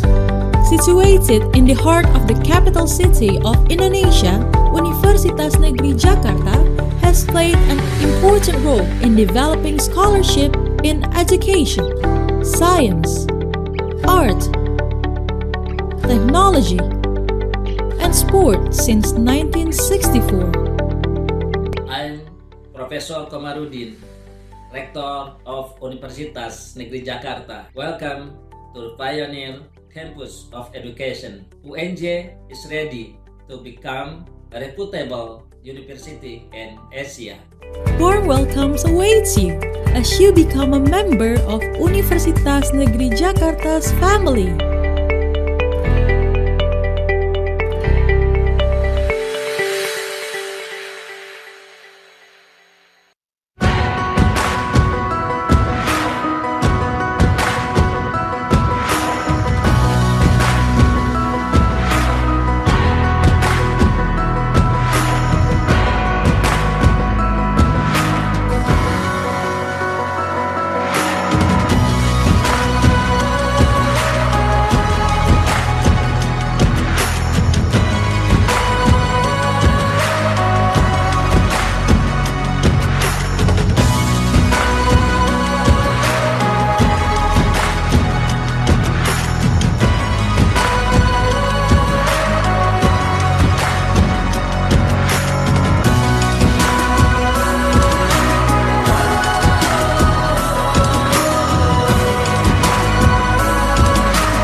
Kia ora and welcome to Victoria University of Wellington, New Zealand's globally ranked capital city university.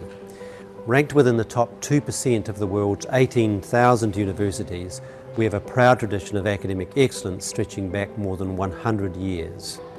Our vision is to be a world-leading capital city university and one of the great global civic universities. Located alongside the seat of government, we are ideally positioned to speak truth to power and to lead thinking on major societal, cultural, economic and environmental issues. Our staff and students enjoy privileged access to the nation's archived heritage and benefit from our strong and unique links with government, the judiciary, the diplomatic community and business. We are known for the quality and excellence of our research and provide a student experience that is second to none.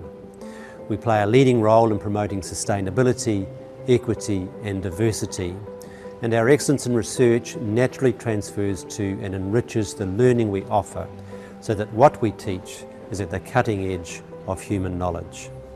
Ours is a warm, open and diverse community of students from over 100 countries, and we work carefully to ensure our students are safe, well mentored and supported in practical ways.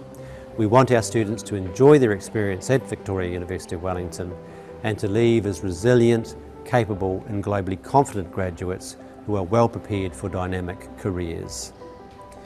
Wellington is located in the geographic and welcoming city. It is a great place to live and study.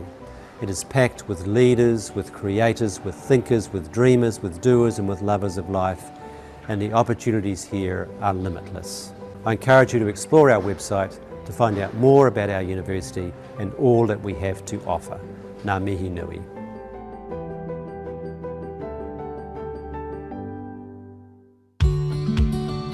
Three countries, four institutions, and one commitment, Center of Excellence, educating for the future, making future education more meaningful and lasting.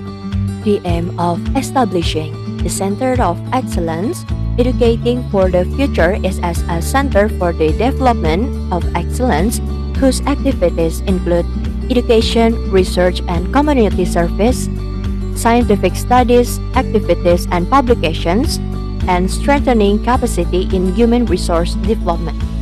It is intended that the following activities will be carried out by the Center of Excellence.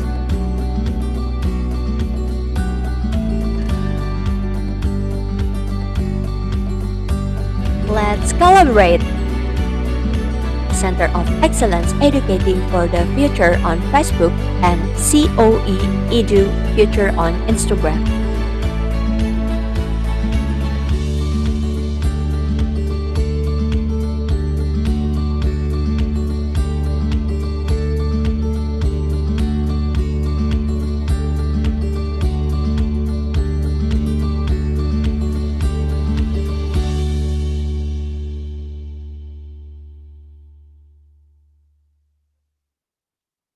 Let's collaborate.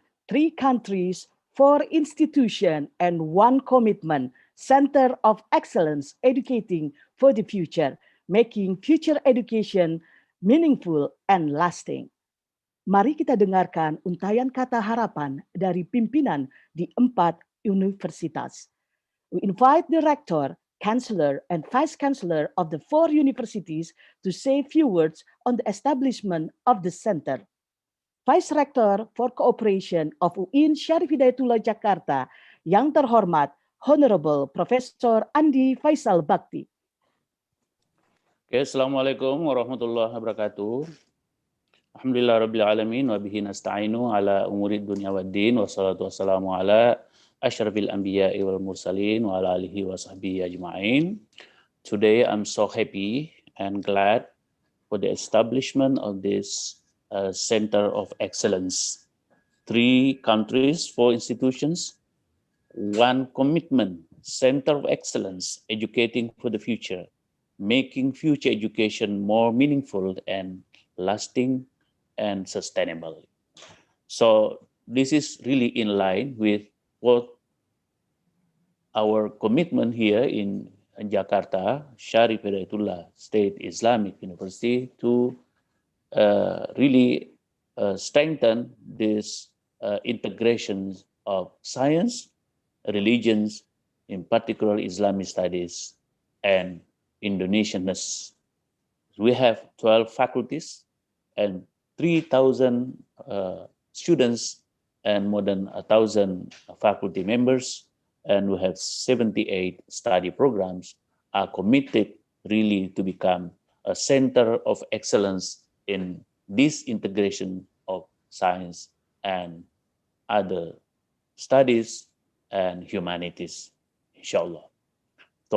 So thank you. I really hope that this Center of Excellence will be working well in the future and proving that we are really the Center of Excellence. Thank you very much, Bu Maila, Dinia Husni Rahim, and other ambassadors and rectors, speakers, and of course, our ambassadors from Indonesia to Australia and to New Zealand, and also from New Zealand and Australia to Indonesia. Congratulations once again. Wassalamualaikum warahmatullahi wabarakatuh. Terima kasih Prof. Andi Faisal Bakti. Next, Rektor of Universitas Negeri Jakarta Indonesia, yang terhormat Honorable Profesor Dr. Komarudin MSI, dipersilahkan.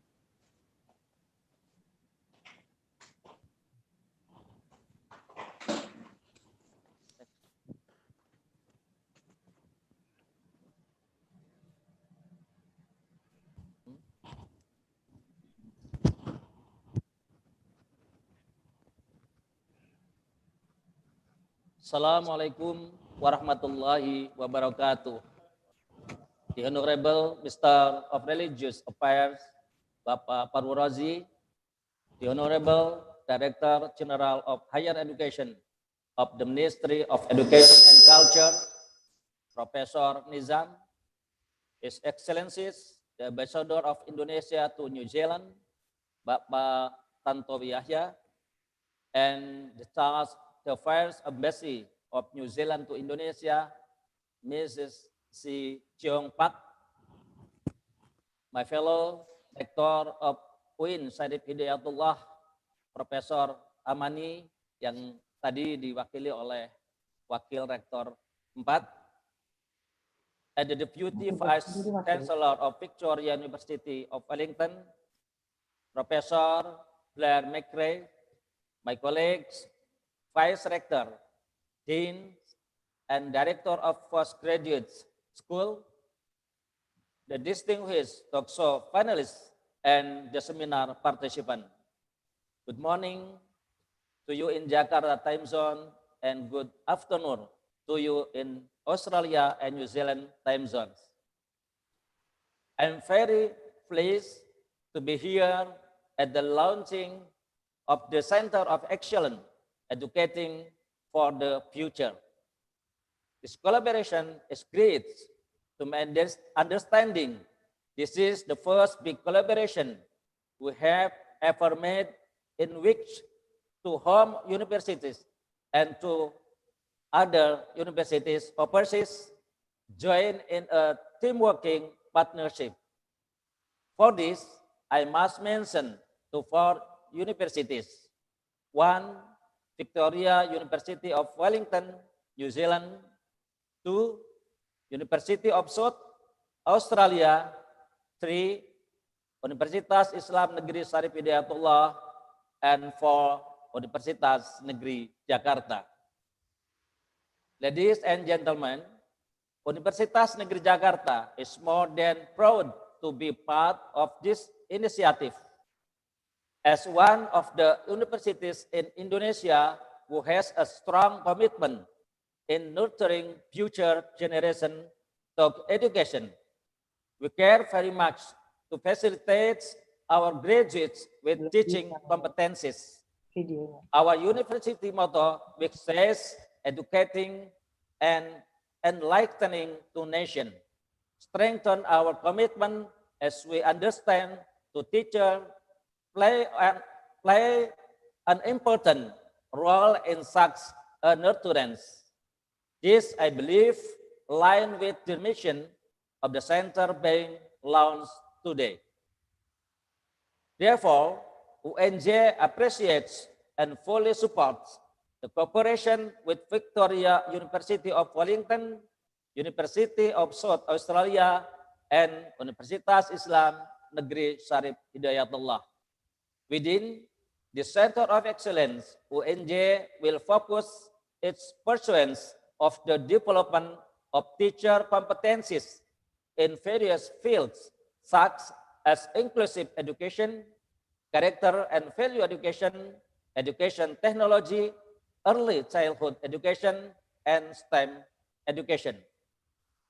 Ladies and gentlemen, I hope the Center of Excellence will contribute significant benefit for lecturers, researchers, teachers, and students from the three countries, Indonesia, Australia, and New Zealand, allowing them to exchange ideas, formulate better models, recommend policies to help advance the education system in the three countries respectively.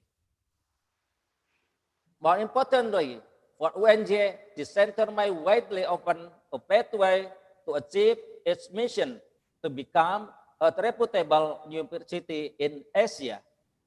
Finally, allow me to congratulate and thanks everyone involved in establishing the Center of Excellence for their hard work and genuine dedication. I look forward to watching the center success. Thank you for all. Wassalamualaikum warahmatullahi wabarakatuh. Waalaikumsalam warahmatullahi wabarakatuh. Terima kasih Profesor Komarudin MSI. We are so happy Ibu Rektor of UIN Syarif Hidayatullah Jakarta is also with us today. Yang terhormat Profesor Dr. Haja Amani Lubis, mohon kesediaannya untuk memberikan ucapan selamat atas terbentuknya Center of Excellence Educating for the Future.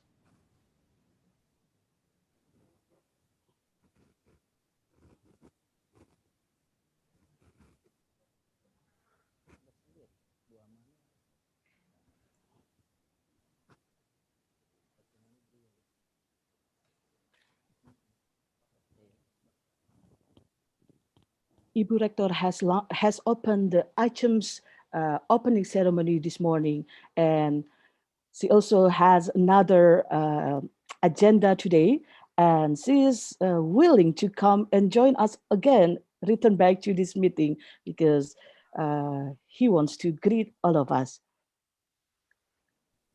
Pak Zikri, would you please to check whether Ibu Rektor is already here or not?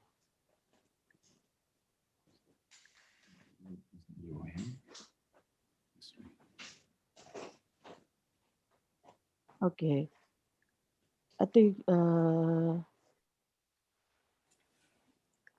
okay, we'll wait. If Ibu Rektor come back, we will give the opportunity to her to congratulate the Center of Excellence. We will go moving forward with the next agenda. The next remarks is from Deputy Vice Chancellor of Victoria University of Wellington, New Zealand, Yang terhormat Honorable Professor Blair McRae. Your time, please. Thank you. Am I on? Okay. Tēnā koutou, kia ora katoa. A very warm welcome, firstly, to our guests who are here with me in Wellington in the Hunter Chamber. And I'd especially like to recognise the presence of the High Commissioner of Malaysia, who has joined us today on what is actually a very wet Wellington day. So thank you, Michu, for making the effort to come. And all those who are joining us virtually, greetings from Victoria University of Wellington in New Zealand. The distinguished lineup of guests and speakers at today's launch of the centre reflects the importance of this four-way collaboration. The ultimate goal, of course, is educating for the future. And because this is 2020, the centre's launch is a virtual one with people streaming live from across the Asia Pacific. And I would like to take a moment to acknowledge everybody's contributions. My thanks to the Indonesia's Minister of Religious Affairs and Minister of Education and Culture for his comments earlier on today, and generally for everyone else's words of support. And also like to thank the Indonesia's ambassadors in Australia and New Zealand, and the messages from the embassies in Jakarta. And I'd also like to acknowledge the presence of our partner universities, the rectors of Universitas Islam Negara, the rector of Universitas Negara Jakarta, and from Adelaide, I'm not sure if the Chancellor of the University of South Australia is with us, but if you are, welcome.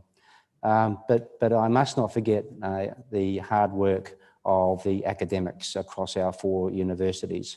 They are the ones that have brought us to this exciting point, and I think you'll be hearing from them later on. Getting a centre through the various levels of bureaucracy is sometimes quite painful, I suspect. Okay, but I'd like to welcome and acknowledge Muhammad Zudi from Universitas Islam Negara, Yuli Rahmati from Universitas Negara Jakarta, and of course my good friend Professor Stephen Dobson from my University of Wellington, and Professor Muhammad Abdallah from the University of South Australia. Muhammad, it's very good to see you again, albeit on a TV screen. And of course, today marks the beginning of a new phase of collaboration and partnership across our 4 universities. And we are very excited with the opportunities that will stem from it. All of our universities have a long and distinguished backgrounds in teacher training and education, and bring a wealth of experience and expertise to bear on a range of initiatives, including teacher training, academic exchange and research and executive education. And of course, we would like to be active partners in this centre. So on behalf of my university's leadership and on behalf of the Vice-Chancellor, I am personally very excited to be part of this important collaboration, and I look forward to seeing fruitful results from the Centre of Excellence in the very near future. Thank you, everyone. I hope you all have a great conference, and all the best. Thank you. Thank you so much, Professor Blair. Ibu Rector of UIN Syarif Hidayatullah Jakarta was with us earlier this morning to open the International Conference on Education in Muslim Society. However, she has another agenda now, and she sends her warm welcome to all audiences and congratulates the Center of Excellence. Chancellor of University of South Australia, Australia is unable to join us today. Professor Abdallah, Director of Center of Islamic Thought and Education, would you like to say a few words? Yes, of course. Okay, thank you very much. Bismillah, alhamdulillah, wassalatu wassalamu ala rasulillah, amma ba'd. Assalamu alaikum, may peace and blessings of God be upon you all. This is indeed an exceptionally important launch. This collaboration breaks the various barriers that COVID has imposed on the world. And I think this collaboration truly signifies the importance of working together to achieve global initiatives. You know, academics have been used in the past to hearing the term publish or perish, but I think now the term is collaborate or crumble.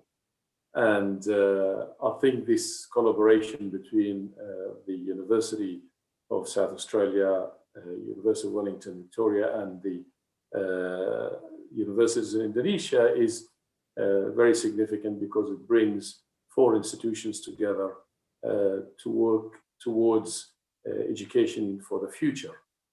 We're very proud at the University of South Australia to be part of this initiative, and I want to congratulate all the universities who have taken part in this and all the academics and the administrators and the staff that have made it possible. And I would like to say thank you very much for those who organized the conference. It's been beautiful so far. You've done a fabulous and a marvelous job. And I look forward, myself, my team, the education future unit within which our center operates, and the University of South Australia look forward to working with these wonderful partners in what is going to be not only significant but innovative research and collaborations across the board. So once again, thank you very much, and I look forward to this wonderful collaboration. Thank you very much, Prof. Muhammad. Thank you, Rector, Vice Rector, Deputy Vice Chancellor, and Director.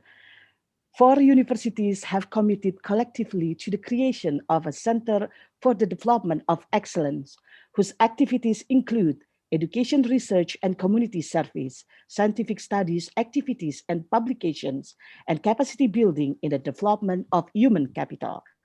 These 4 universities have various qualities which can be a catalyst for going forward together. Let's continue with a talk show with 4 speakers from each university. The 4 speakers are Professor Stephen Dobson from the Wellington University of Victoria, New Zealand, Professor Muhammad Abdallah from South Australia University, Australia, Bapak Muhammad Zuhdi, PhD from UIN Syarif Hidayatullah, Jakarta, Ibu Yuli Rahmawati, PhD from Universitas Negeri Jakarta, Indonesia. Host, Pak Zikri, please play the introduction video of the speakers.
Each of the speakers will have a 5 to 9 minute short presentation.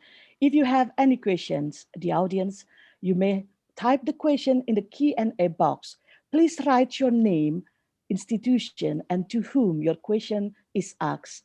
Bagi hadirin yang memiliki pertanyaan, bisa menuliskan pertanyaan tersebut di box Q&A. Jangan lupa tuliskan nama dan asal institusi dan kepada siapa pertanyaan ditujukan. Following the presentation, I will read the question and invite the speakers to answer them. Saya akan bacakan pertanyaan tersebut dan meminta speakers untuk menjawabnya pada sesi tanya-jawab. We invite the first speakers, Bapak Muhammad Zuhdi, PhD, who will discuss the topic of managing future education, the challenge of 21st century learning.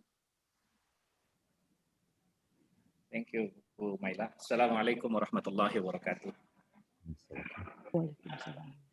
Good morning and for colleagues in Indonesia, and good afternoon for colleagues in Wellington and Adelaide. I'm very happy and I'm almost speechless to join the opening of ICEMS and also the launch of the center.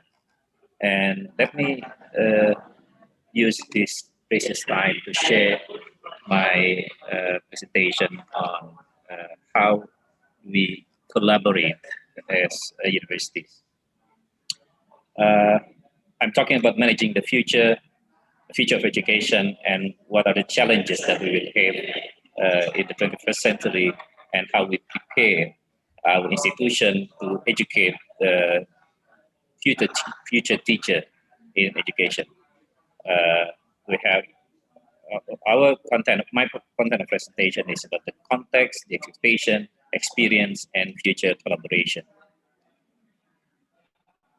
We just viewed the very interesting presentation from Professor Muhammad Ashari from Surabaya Institute of Technology, who talk about the education in the digital world, education in the 21st century, and how ITS has prepared its institution to face the challenges in the 21st century. So we are in the face of globalization. There's almost no boundaries between countries in the world. And also, this year, we are reminded that everything is now getting digital, and we are forced by the nature through COVID-19 to also have digital learning in this year. But digital learning that we are facing, that we are experiencing, creates digital dilemma. On one hand, we have the technology that facilitates learning for students and teachers across the world, but at the same time, we are missing something to digital technology. We're missing the values of humanity. We're missing the human interaction on education. So we have this digital dilemma, but we know that we are facing this. We cannot avoid digital technology in education, but there are a lot of things that we have to discuss, a lot of things that we have to face. And because of this digital world, we are experiencing changing interpersonal relation. Not only because of the COVID, we cannot gather in public spaces, but also because there are different lifestyles that makes in relationship between people are changing. You know, sometimes we can experience ourselves. We sometimes feel more closer with someone that are physically in the distance with us, but feel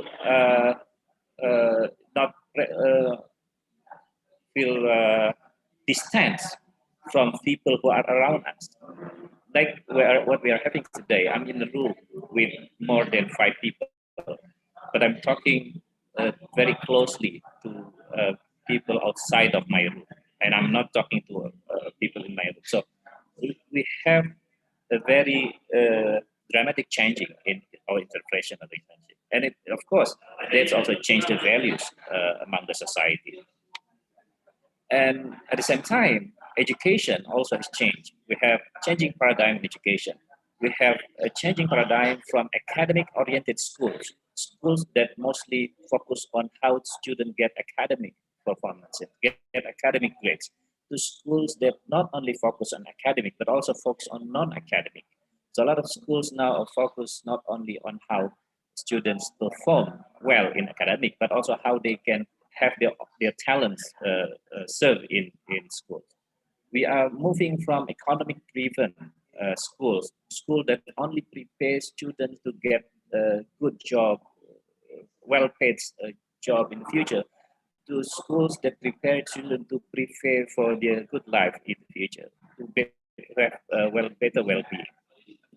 We're moving from group learning, where students are collected in the classroom and they are taught as a group, to individual learning, where students not only learn as a group, but schools also pay attention to individual differences, to individual potential. From individual assignment, students are assessed individually, to group assignment. A lot of schools, universities are working how to measure student achievement through group assignments. We're moving from standardized tests to project-based performances. So that's what we are having in our education system across the world. And this is because this is very popular, the 21st century skills that are expected to all students all over the world to have. We need to facilitate students to have the foundations of learning. They have to be good in literacy, they have to be good in numeracy, in scientific literacy, ICT literacy, financial literacy, and cultural and religious literacy. These are the foundation that everyone should have, not only for themselves as an individual, but also for themselves as part of the society, as part of the world community. And also, in order to be a successful student in the future, we have to give students the ability to have critical thinking, creativity, communication, and collaboration. These are the foundation and competency that students should have. But in order for them to become a successful learner for the future, they have to possess this characteristic. They have to have characters of curiosity, initiative, persistence, adaptability, leadership, open-mindedness. This is something that a lot of people forget to say. We have to have people that have open mind to receive new knowledge from different parts of the world, and they have to, because of this open-mindedness, they have to have social and cultural awareness. So, what we have to prepare is how do we prepare schools that are ready for the 21st century learning. The challenges for the 21st century learning for school is the school have to adopt global, national, and local curriculum at the same time. This is a very challenging for schools, because we have to adopt global values. We have to maintain national values. We also have to maintain local or ethnic values at the same time, and how to incorporate them into the school's curriculum. And with the increasing student ownership, meaning that curriculum is sometimes mandated from the government, from the school to student, but it is very important how students own their own curriculum. So every student is unique. They have to be able to develop their ability with their own pace, with their own talent and everything. So they have to own their own curriculum. And schools should be able to facilitate diverse time for learning. Some people can learn in the morning very good. Other people might better learn in the evening. So with the technology, we can facilitate students to learn in diverse time. Likewise, in the first place, they can learn everywhere. Even in the school, we can use not only classroom for them to learn, but also outside the classroom, even outside the schools. Every place, the learning place. And therefore, what we should facilitate our student is how to be able to learn from problem and how to develop a project as a base for improve their competencies. And therefore, we have to have cross-disciplinary curriculum, cross-disciplinary approach. We cannot teach every subject independently from other subjects. We also have to facilitate students to have field experience, not only theoretical experience in the classroom, but also field experience. And what is important is data literacy, how our students in the future are familiar with data, how to collect data, how to get data, how to analyze data, and how to use data properly. This is very important because we will, and now we are experiencing, and our students, the future students will experience even more, how information or data very available everywhere in our laptops, in our cell phone, everywhere around us. Data will be available easily, but how to use it and to analyze it properly is very important. And in contextualized exam, we are already past the standardized exam, and now how to facilitate students to get exams that are created for their future. And the most important is the relationship between student and teacher would be more mentoring, not instruction.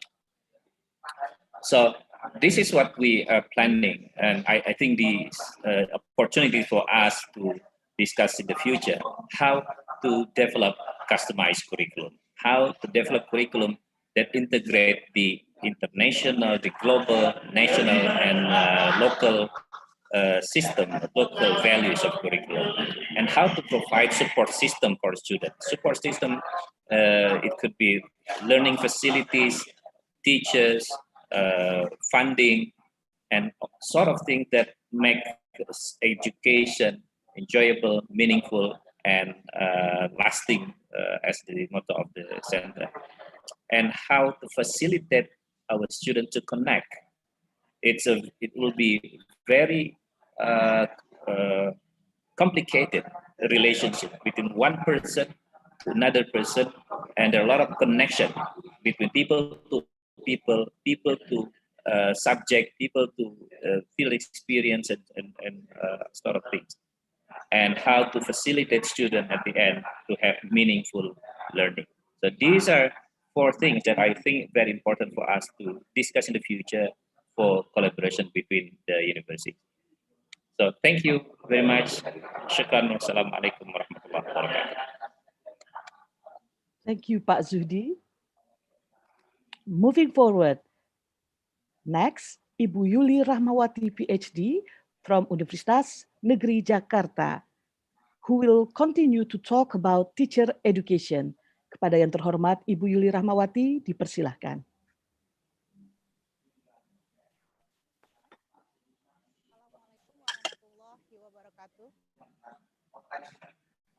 Ibu, maaf suaranya kurang jelas.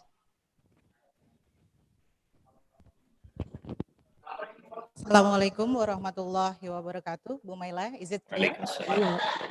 Yeah, Okay. clear and sound. Thank you. Okay, thank you. So I would like to share this screen first. So good morning, everyone, and good afternoon, everyone in Australia and New Zealand.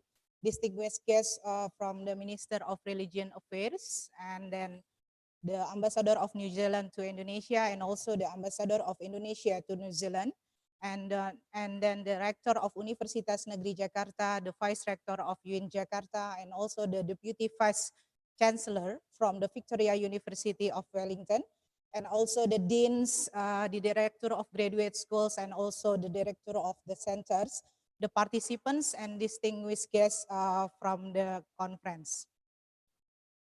Today, can I get price?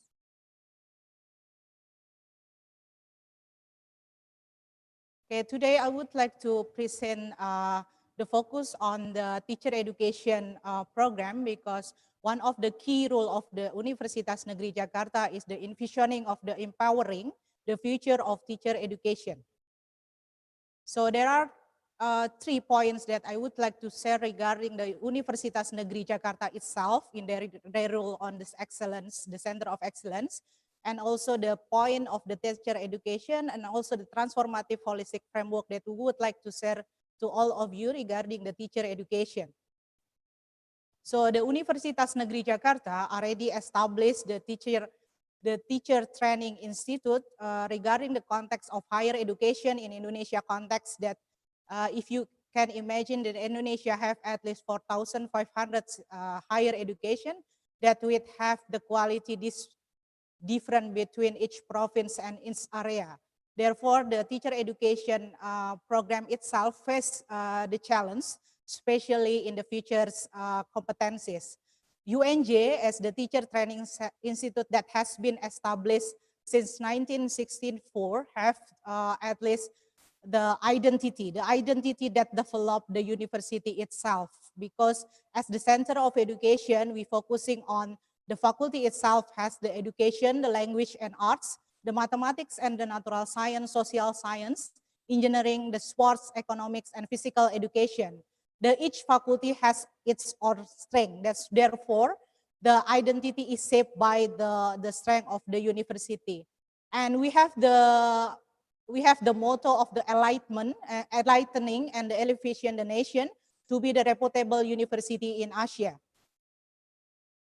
So for the Universitas Negeri Jakarta, would like to contribute to the Center of Excellence, educating for the future regarding the teacher education and pedagogy, and also the character, civic, and multicultural, and also the religious education. And the other thing that we would like to focus on early childhood, vocational, and inclusive education, and also the digital education, and then focusing on the educational management and also the leaderships. Regarding the other things, we have the strong on language and arts, sports science, environmental, and STEM education.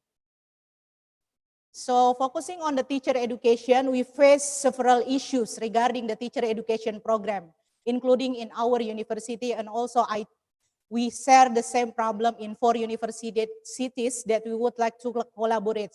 The first, the future challenge.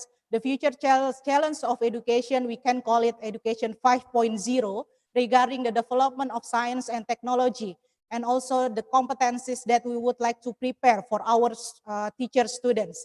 And also we would like to share the models that have been developed. It also the policy of Indonesian government, and also different policy that we share in 3 countries. Regarding the graduate profiles, we really need to prepare our teachers, because they will be the future teachers that feel the challenge regarding the profile that Pak Zudi already mentioned, the profile of the student we would like to face, the flexible learning, and then how to engage the technology. And the more important things is regarding the character and values education itself. Therefore, the learning experience in our teacher education program should be engaged and empowering, not only shaping their competencies, the skills, the knowledge, and so on, and also the values that they have to face, that they have to develop as a teacher. That's why in the university, the development of progressive curricula need to be developed, not only focusing on the competencies of the teachers as regarding the knowledge and also the skills, but also the physical and also the values that have to be have. And also in different policy in different country, we have different institution that responsible to develop the teacher education program. In Indonesia, at least we have the Faculty of Education, and also different center that develop the professional program regarding, for example, the PPG. Okay, I would like to explain the transformative holistic framework that has been proposed by UNJ regarding the teacher education program. So the first, regarding the institution and the learning organization, I'm more likely to focus on the first is adaptive and progressive curricula. The adaptive and progressive curricula itself is developed by theoretical curriculum image by Schubert that has been mentioned. We have to develop the flexible curriculum and the onthetic learning experience. If you would like to see the curricula have to be adapted, the flexible curricula. So we need to develop the core curricula itself and also the elective curricula. The core curricula is the main important things that have to be have by the teacher education that as the graduate school. So in the graduate profiles, if you see, we would like to frame the graduate profiles in 4 areas. So the intellectual is regarding the knowledge not only the subject matter, but also the knowledge in the pedagogy skills, and also the knowledge in the competencies of digital knowledge. Beside the intellectual, we need to, beside the academic intellectual, we would like to develop the physical. So the teachers not only are smart, but also they have to be healthy and in a physical way. So it comes from the issue of the holistic education. And also besides the intellectual, physical, we would like to develop the teachers that really have the character and also the spiritual. The source of the values can be comes from the society itself or comes from the religions. And the other thing is the skill. The skills can be related to the abstract skills, related to the thinking skills. We need to develop the teachers that have the system thinking. The system thinking not only linked to the knowledge that they have, but also how to integrate with the other knowledge. And also the other thing is the skills. The skill of the concrete, how to teach and then how to engage their students. Because in the future, we will face the virtual classroom. Probably the number of the teacher can be decreased in the physically, but at least we need to really develop the profile of the student that have the character and the values. And in the adaptive progressive curricula, we will need to develop the curricula as experience, the curricula as the curere that develop the vision for the future. And then also the second one is the authentic empowering learning experience. Is developed by the theoretical by the Kohlberg and Vygotsky in the critical constructivism. In the way of we need to educate our teachers that they live as a nature of the teachers. They have to realize their future roles for education 4.0 can be shifting. The roles of the teacher itself, and they have to be confident on their identity, their cultures, and then their source, for example, the religions, can save their identity as a teachers. And the last one is developed by the work of the Meziro and Welberg regarding the integrated and transformative assessment.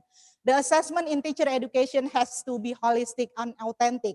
The teachers need to face the real world, because it's not only because in the theoretical framework in the classroom, but also they have to face their student in the digital world.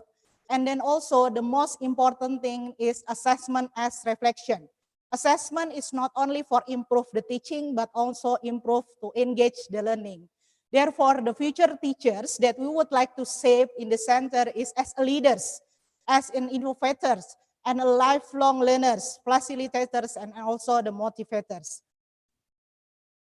So I would like to do the reflection, and then for all the analysis, then also the condition that we would like to face in the future.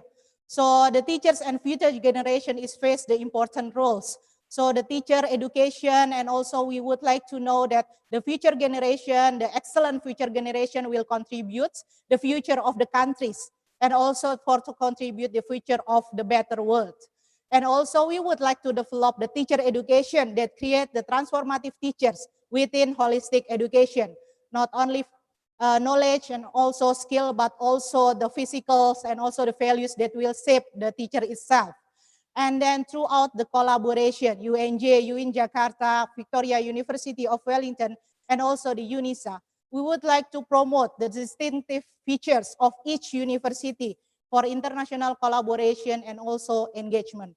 Thank you very much. Terima kasih. Wassalamualaikum warahmatullahi wabarakatuh. Thank you so much, Ibu Yuli. And now we invite Professor Steve Dobson, who is going to talk about well-being. Kami persilakan kepada Profesor Steve Dobson. Assalamualaikum. Waalaikumsalam warahmatullahi wabarakatuh. Tēnā koutou I hui mai nei tēnā rā, ko Stephen Dobson, toko ingoa. I tupu ako ki Norway me Ingarangi, ko au te amo motorangi o te whānau o Okopai. Tēnā koutou, tēnā koutou, katoa. I briefly said, hello everybody. Once I was born in a different country and lived in a different country, and now I belong to the family of the Faculty of Education at Victoria University.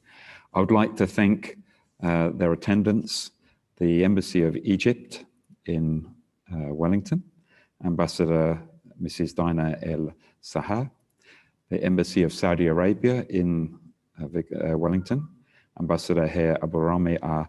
Sulihan, the Embassy of Indonesia in Wellington, the Ambassador Herr Tonokwa Yahi, the High Commissioner of Malaysia, Her Excellency Michu, the Embassy of New Zealand with the Chargé d'Affaires, Dr. Shi Jong Park, and the New Zealand Trade and Enterprise in Indonesia, Ms. Diana Perma, Trade Commissioner.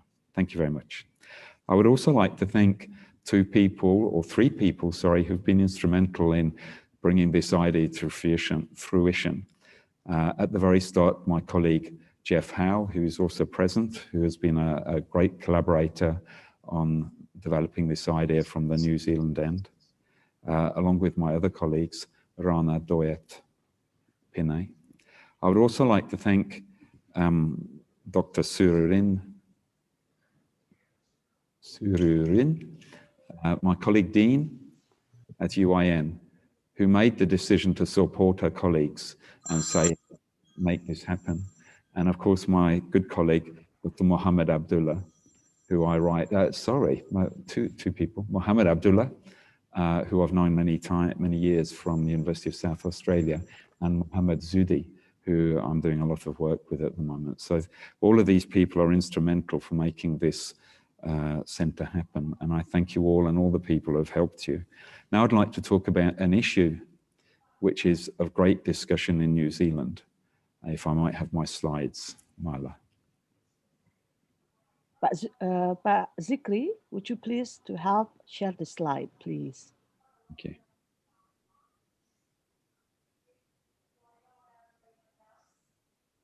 Pak Zikri.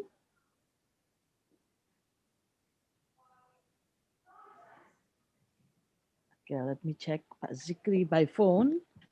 Myla, it doesn't matter. I can talk. Okay. That's okay. We all know that people have had many ways to react to education, and we've been worried about our children. Is now preparing the PPT. And we've also been worried about our friends and relatives, and it's their well-being, which has been very important. New Zealand has been concerned about well-being of the population for several years, and our Prime Minister, who everybody has seen, Jacinda Ardern, she had in her previous time as president 3 years ago that the whole society was to think about well-being.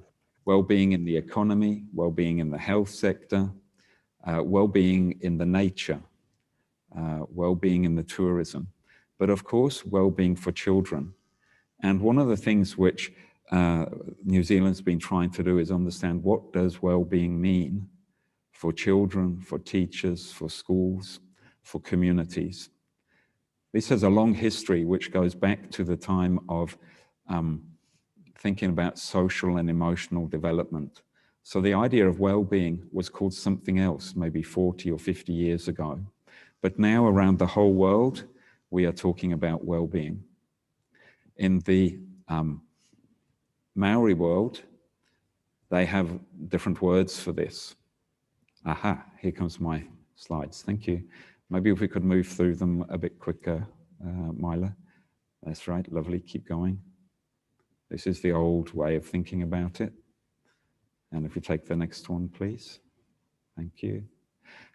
There has been a science of well-being, and this is about the individual self with our kind of mindfulness, about understanding things, about how to overcome things which are difficult for us. This idea of values and goals and character, which of course are central in all values and all religions. And of course, this idea of well-being connected with other people, which is hard in the time of COVID. If we could take the next slide, please. Thank you.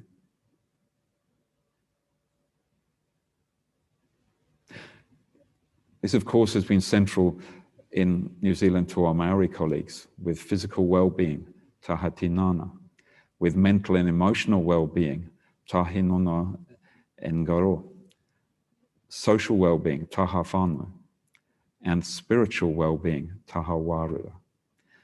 So it has a long history in our country, even before the Prime Minister started talking about it. What I would like to propose for one of the projects for our 4 partners is to explore what does well-being mean now in our education systems, but also what can it mean, and that we can learn from each other and how we think and how we practice well-being for our children, our teachers, and our communities. This is an important debate, made even more important with everything that's happened with COVID. What does well-being mean in a digital age, so that everybody can be included and find their own voices in a changing world, not just in a changing New Zealand? Thank you very much, and I look forward to collaborating with my colleagues. Thank you so much. Assalamualaikum. Waalaikumsalam warahmatullahi wabarakatuh. Terima kasih, Professor Stephen Dobson. Moving forward, last, Professor Muhammad Abdallah, who will talk about Islamic pedagogy. Professor, dipersilahkan. Thank you very much. Bismillah, alhamdulillah, wassalatu wassalamu ala rasulillah. I'll just talk, I won't share slides, so it might be easier. First, I would like to acknowledge the Ghana peoples, the traditional owners and custodians of the land on which I am standing now, and acknowledge their continuing strong culture, their deep connections to the land on which University of South Australia is principally located, and their elders past, present, and those emerging. And this acknowledgement is very, very important, and I would like to use it as at the heart of my discussion or reflections in a second. But before moving forward, I also would like to share with you a statement of Prophet Muhammad, peace be upon him, who says, the meaning of which, whosoever does not thank people does not thank God. And therefore, I would like to thank everybody who has taken part in making this launch happen and in making this center happen indeed. So thank you all. Thanks to our own universities. I'd like to thank my own colleagues at the University of South Australia, at the unit in which I work, the Education Futures, for their tremendous support over the many years. So thank you all. The reason I started by acknowledging the traditional owners of the Ghana peoples on which I am standing now and on which the University of South Australia sits is because unless we begin to genuinely and authentically acknowledge peoples generally of other cultures and diverse backgrounds, then we would have missed the very purpose and focus of education. With particular significance are the indigenous peoples or the Aboriginal peoples of Australia, but also New Zealand and other nations, whose lands have been dispossessed and where a tremendous amount of injustices has been committed against them. And if education is to truly serve its purpose, my colleagues, then I truly believe that in the first order, education must make us appreciate the injustices that we have perhaps committed against others and rectify those injustices. And that is why when we think about education and the purpose of education, and regardless of the achievements, whether in the field of technology or in the field of STEM or whichever field it may be, I am reminded by the very famous statement by Adorno, who in 2005 said the premier demand upon all education is that Auschwitz not happen again. Now, sadly, terrible things happened since then, and the last of which we have witnessed what happened, of course, in New Zealand, but elsewhere also.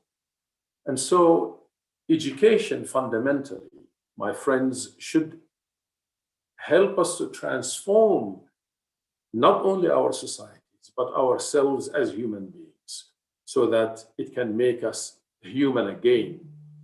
For after all, what is the point of advancing in science and technology and becoming better users of these productions and outcomes that we have made through various forms of education if we continue to move further away from our humanity? And that is why this idea of being culturally and religiously responsive is so important in all things that we do in this center, this new center, but in all of our endeavors of education. And that is why incorporating the cultural knowledge of diverse social grouping must be seen in what we do as an essential indicator of quality teaching and quality learning, without which the teaching and the learning would be seriously deficient. And for this to happen, it is important for us as educators, and it is important for us as we move forward as partners in this center of excellence, to appreciate that we must first and foremost reject deficit thinking when we speak about the learner or when we speak about the so-called other. And we must believe in the intellectual potential of all learners. We must believe in the intellectual potential of all partners. And secondly, we must use knowledge and education to foster positive relationships. Sadly, education can be used to the opposite, and it can create divisions, and it can create hatred, it can create stereotyping, and so forth. But we hope that through this collaboration that we could foster positive relationships, making learners feel valued so they can develop self-esteem, so they can become confident. We hope to be able to influence policy and influence politics so that the use of divisive language, stereotyping and prejudice can be broken, and we can build on that which is positive. But also we must recognize that we can learn through culture.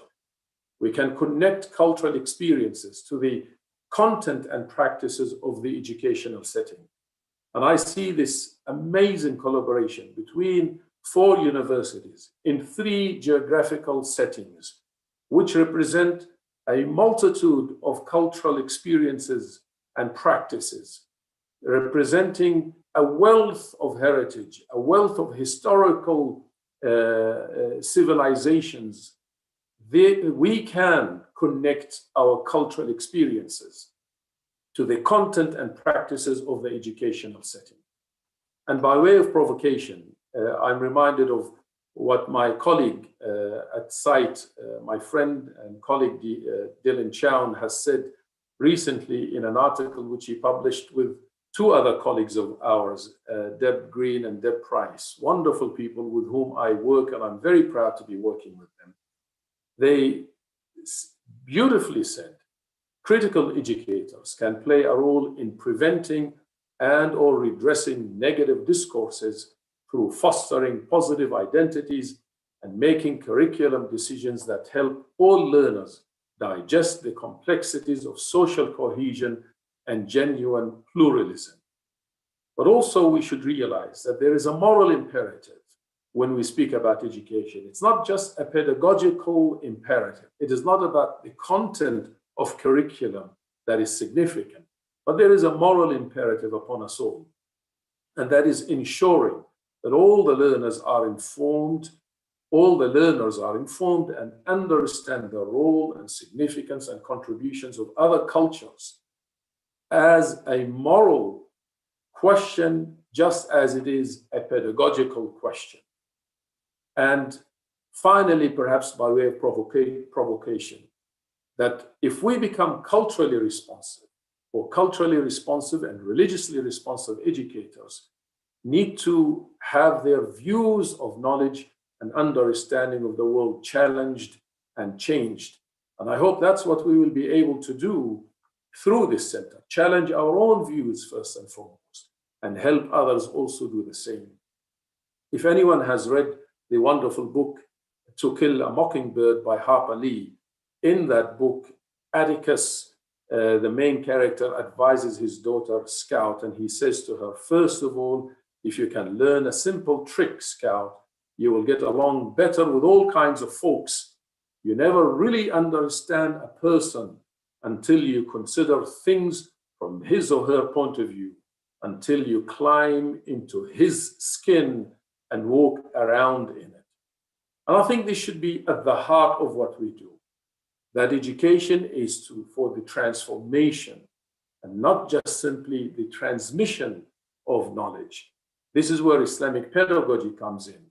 We at CITE, at the Center for Islamic Thought and Education at the University of South Australia, are very proud to be working with Islamic pedagogy because we realized that whenever discourses are presented about Islam and Muslims in the educational setting, a very key and important component is missing in these type of discourses, and that is a pedagogy from an Islamic worldview perspective, just as we would like to see it from a Maori perspective, or an Indonesian perspective, or an Aboriginal perspective. We cannot emphasize enough the significance and the importance of looking at pedagogies from various worldviews, various angles, and try to bring those in all things that we do. And I think once we begin to appreciate that deeply and genuinely and inclusively, then the very ideas of social justice that we speak about, the very idea of social inclusion that we speak about will come to fruition. Thank you, and I look forward to working with all of you. Have a great day. Shukran kathiran, Professor Muhammad. Thank you very much to all the speakers for the rich and insightful presentation. We have 21 minutes for question and answer session. The Q&A team, please share the question on the screen. I'll read the question and invite the speakers to answer the question. Pak Dimyati dan kawan-kawan, silakan di-share pertanyaan.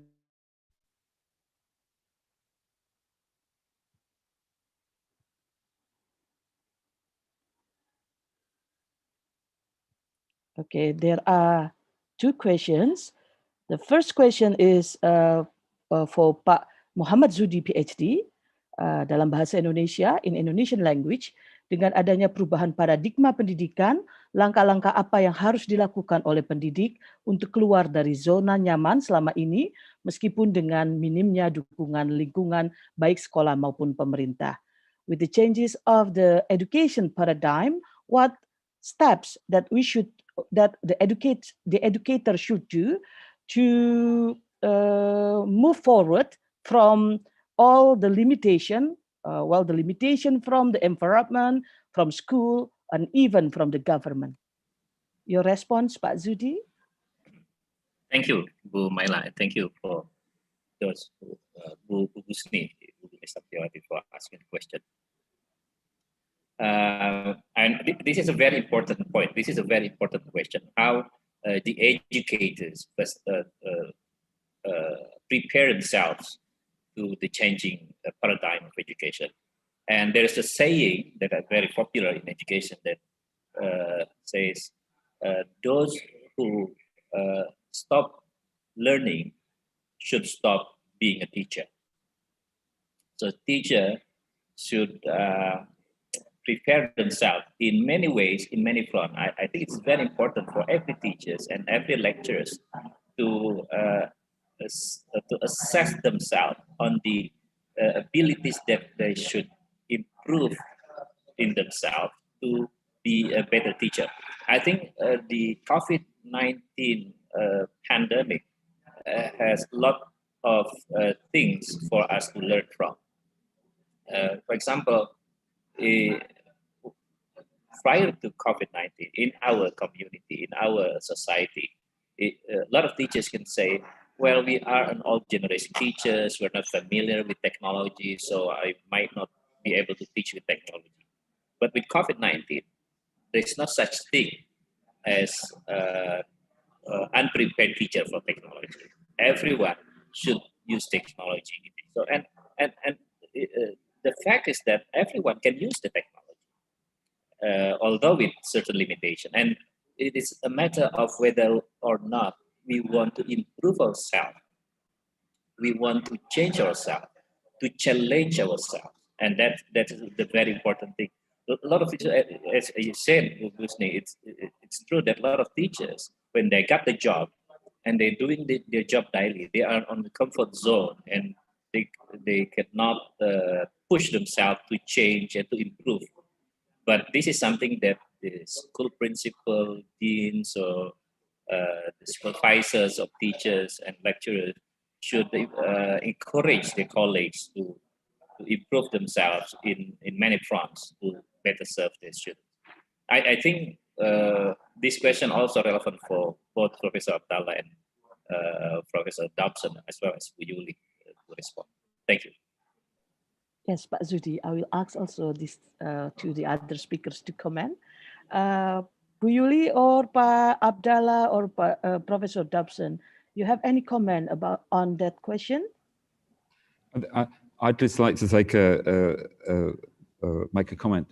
In COVID times, teachers have had to think about learning through technology, and there's a big challenge about memories, because teachers often tell stories, they talk of experiences, just as Mohammed Abdullah was talking about experiences in different countries and different cultures. And I think a big challenge for teachers and teacher training is how to talk about experiences at a distance. And also, many children now are having very different experiences, working from home, learning from home. Now they learn through machines. So the whole idea of what it means to learn is different, and our teachers and new teachers have to think about how to learn through different mediums. Before, they could just go to university or sit in a classroom, but that has all changed. And I think that's the paradigm, Mohammed Zudi, that you're talking about, the change. People may not have memories, may not have different experiences. Yes, thank you, Prof. Dobson. Okay, Professor Abdallah, do you have any comment on that question? No, thank you, it's good. Okay, thank you. Ibu Yuli? Okay, we are moving forward to the next question. The question is from Ibu Ratno Wulansari from University of Pamulang or Universitas Pamulang, Indonesia. How about teacher program readiness for Indonesia, who will teach disability students, especially for visually impaired students at higher education, especially in math study, in math program? Yeah. How about teacher program readiness for Indonesians who will teach disability students, especially for visually impaired students of higher education, especially on math study? Ibu Yuli, your time to answer the question. Thank you very much, Bu Maila. So I would like to share the experience that UNJ have regarding the teacher education program, especially in teach disability students. So in UNJ, we have the special education program that educate our students to be the teachers that engage with disabled students. And also some policy that have been developed in UNJ, even UNJ as the recognized of the university that friendly with the disabled students, that we mention it as defable students. And then we also accept the student that around 0.05, the student with disability, they have the disability. And also we have the center that we maintain the engagement with for the disabled student. So we really highlight the support for the student with disability. So regarding in general in Indonesia, I think some of the teacher education program have the special education. The challenge is, for example, like in my my case, that if you would like to become the chemistry teachers, the curricula need to be transformed to be engaged the students in chemistry learning that have to teach the disability students. So it's relevant to the policy of freedom to learn. So we engage the transforming the curricula, how to teach the disabled students. So not only in special education program, the student need to be teach the student, but also in other field. So Bu Ratna, especially in the Faculty of Mathematics and Natural Science, we have the collaboration with Yayasan Mitra Netra. Dan Mitra Netra and also Pak Rektor just signed the MOU with the Yayasan Mitra Netra regarding the research and collaboration that has been developed the couple years to develop the teaching and learning focusing in mathematics and science. So hopefully it can help the student with disabled student and also engage our student teacher to understand that not only dealing with the student in general, but also the student with disability impairment. Thank you so much. Thank you, Bu Maila. Thank you, Ibu Yuli. We move forward to the next question, and at the end of the session, we'll invite all the speakers if you have any additional comment. Okay, the next question is for Professor Stephen Dobson. The question is, bagaimana agar siswa tetap memiliki simpati selama pembelajaran digital ini bila kegiatan sosialnya secara fisik terbatas? Okay, the question is how to develop students' empathy or sympathy during this remote learning if they don't have a social contact with their classmates or their friends.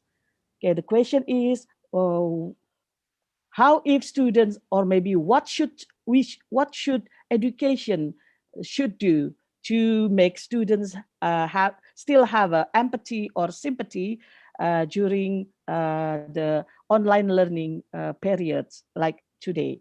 The question is from Eva Mushrifa from UIN Syarif Hidayatullah, Jakarta. Prof. Dobson, your time to answer it. Thank you very much, Eva, for your interesting question. What the research shows in online learning and micro-credentials and teaching courses at all levels, that the most important thing when you start teaching with a group of children is that they get a chance to know each other and to tell their own stories. So, for example, even if it is a class of children who know each other a lot, and suddenly they're all at home and they meet each other, the most important thing is that each of the children present gets a chance to talk and say how they are. Because once they've built trust with the other people, then they are ready to learn. What we often do wrong in online learning is we say, hello, my name is Eva Mustafara. I'm going to teach you mathematics today. And then we start teaching. So we have to let people build up an understanding of who's with them on the digital classroom so that they can feel at home. And there's a saying of one of my favorite authors who says, a house is not a home. In other words, you have to feel at home with your fellow students if you are going to learn anything. And we sometimes forget that. Thank you, Professor Stephen Dobson. The next question is for Professor Muhammad Abdallah. The question is, bagaimana mengatasi kesalahpahaman yang mungkin terjadi pada dua budaya yang berbeda?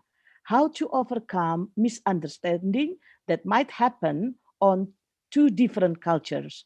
The question is from Viviana Lisma from UIN Syarif Hidayatullah, Jakarta. Well, thank you very much for that excellent question. First, I think it's important that factual knowledge is presented. Often misunderstanding happens when we don't have factual knowledge about other people, and we think of them based on our own preconceived notions or our own stereotypes of them. So research has demonstrated that one of the most powerful ways of breaking down those misunderstandings is one, through factual knowledge, and not knowledge that we attain from watching the news or the TV. Not that that is actually knowledge, it isn't. So that's number one, factual knowledge. Secondly, intercultural engagement. Talking is not enough. We must engage at the local level. And so these two are powerful ingredients, factual knowledge. Just as we like people to talk about us factually, we must speak about other people factually. Just as we don't want others to feel to be biased against us, we must also not be biased against people, other people, and also to engage at the local level, and not just through lectures and seminars and sermons and the like. And I can attest to this because ever since 9/11 happened, I have found personally one of the most powerful ways of engaging with people and breaking down these misunderstandings is to go out there and engage with people, engage with those who may have different views to yourself, but engage genuinely.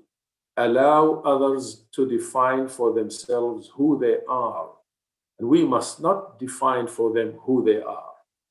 These are some very powerful ways that I think could minimize, at the very least, if not diminish, cultural misunderstandings. Thank you, Professor Muhammad. We are on time, we are on track, and we should end this question and answer session. And thank you to all the speakers, the chair of ICEMS organizing committee, and the dean of the Faculty of Education would like to grant a certificate as a talk show speaker to all of you. Pak Zikri.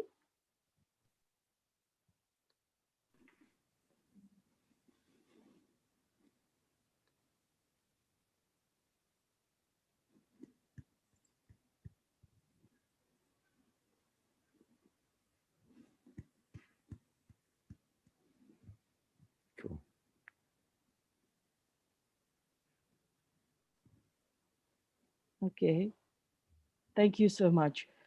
Alhamdulillahi Rabbil Alamin. This is the end of the launch of the Center of Excellence Educating for the Future. Please like, follow, comment on our Instagram and our Facebook. The ICEMS Conference Day 1 will continue. Kita akan lanjutkan acara konferensi ICEMS. Thank you very much. I'll give Dr. Kustiwan and Miss Gita control of the program back. Selamat dilanjutkan Pak Kustiwan dan Miss Gita. On the screen, all of us, to all of you, thank you and terima kasih. Pak Zikri.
Thank you so much. Akhir kata, wassalamualaikum warahmatullahi wabarakatuh.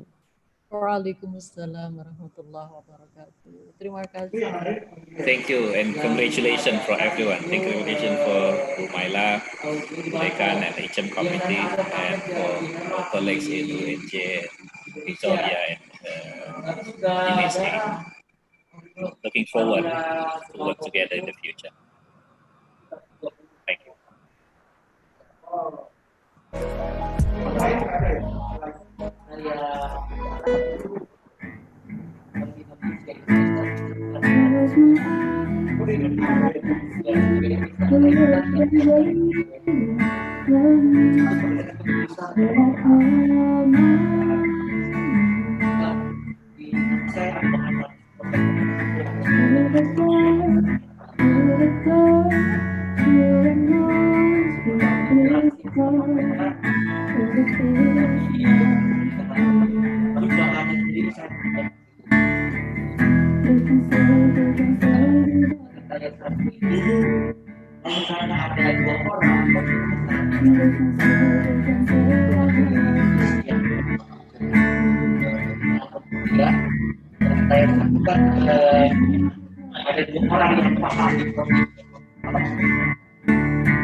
Thank you so much, Ibu Maila. Wow, what a session. Exceptionally fantastic. So rich in ideas and perspectives in our efforts to promote excellence in teaching and learning practices from schools through universities. Ladies and gentlemen, and now my colleague Ms. Gita is ready to take you through the next session of this conference. Ladies and gentlemen, let's continue to the next session. It is the first poster session. In just a second, we will play for you posters submitted to the committee. We have many posters with interesting ideas. And just a friendly reminder, right after the presentation of this poster, we will take a lunch break and we'll come back at 1 p.m. for the first plenary session.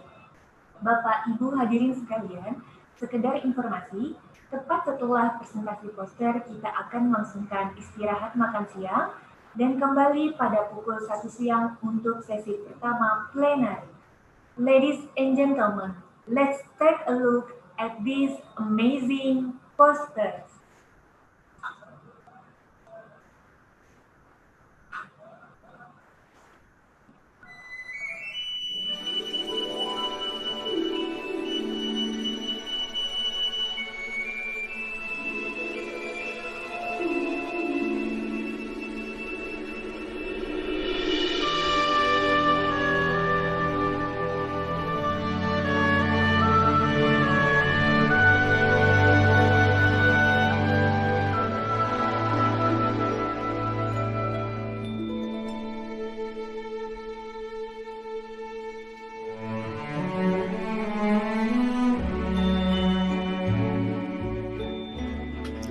Assalamualaikum warahmatullahi wabarakatuh.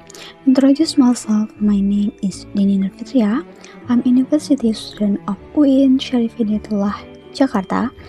I'm going to talk about my research result, the effect of inquiry learning model with pictorial riddle technique based digital on student creative thinking ability towards temperature and heat concept. The purpose of this research to determine the effect of inquiry model with pictorial riddle technique digital based on student creative thinking ability towards temperature and heat concept. The result is conducted at senior high school Rungpin, and the methods with utilized in the research are quasi-experiment with an equivalent control group design. The dependent variable is inquiry learning model with pictorial technique digital based, and independent variable is creative thinking ability towards temperature and heat concept. Next, result and discuss. Based on the research result, the result pretest and post-test experiment class and controller class appear. There is a quality improvement average score to both of the classes. The control classes average score before the treatment is 35.733 and after treatment is 54.67. In order that the score gap is 18.94, while the experiment class before the treatment is 29.77 and after the treatment is 66.73. In order that score gap in 39.96. Okay, however, based on the hypothesis test, the significant value to dilate less than significant level, it showed that there was an effect of using inquiry model with pictorial technique digital based on student creative thinking ability. Meanwhile, the result and gain of student creative thinking ability of experimental class was higher than the control class.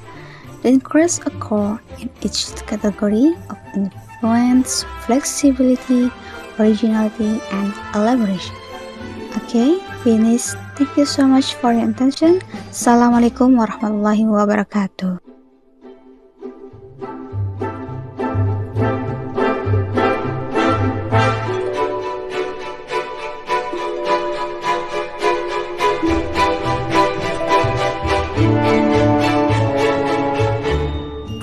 The effect of guided inquiry-based hypermedia on students' high-order thinking skills in thermodynamic concept by Milanur Malasari and Erina Hertanti from Syarif Hidayatullah State Islamic University, Jakarta, Indonesia. Thermodynamic is a concept in physics that is considered difficult. The difficulty in understanding the concept is caused by students having to use high-order thinking skills. Meanwhile, some research results indicate that students' high-order thinking skills are still low. In this study, guided inquiry-based hypermedia was applied to hone students' high-order thinking skills on thermodynamic concepts. This research was conducted at SMA Islam Terpadu Mentari Ilmu Karawang in April 2020. Quasi-experimental was used as a method in this research. The research sample was class 11 students who were grouped into the experimental class and the control class. The test instruments used were essay questions and non-test instruments used were questionnaires. The endgame result showed that the post-assessment score of the experimental class has increased, however, the increase was categorized as moderate. Hypothesis testing showed that there is an effect of guided inquiry-based hypermedia on student high-order thinking skills.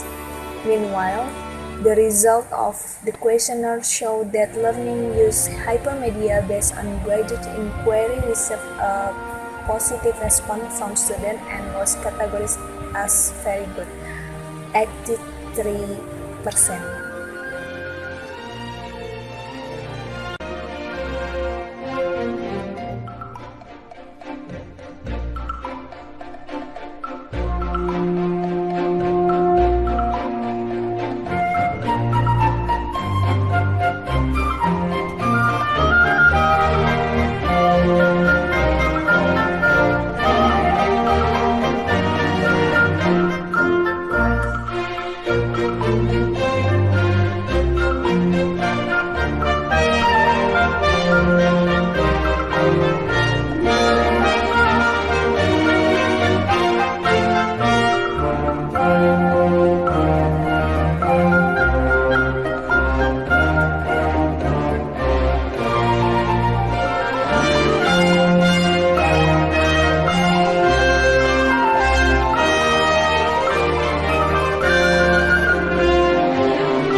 Learning Physics in Distance, Teacher Observation Reports and Students' Learning Performance by Zikri Rahmat Ramadan, Sarif Hidayatullah State Islamic University, Jakarta.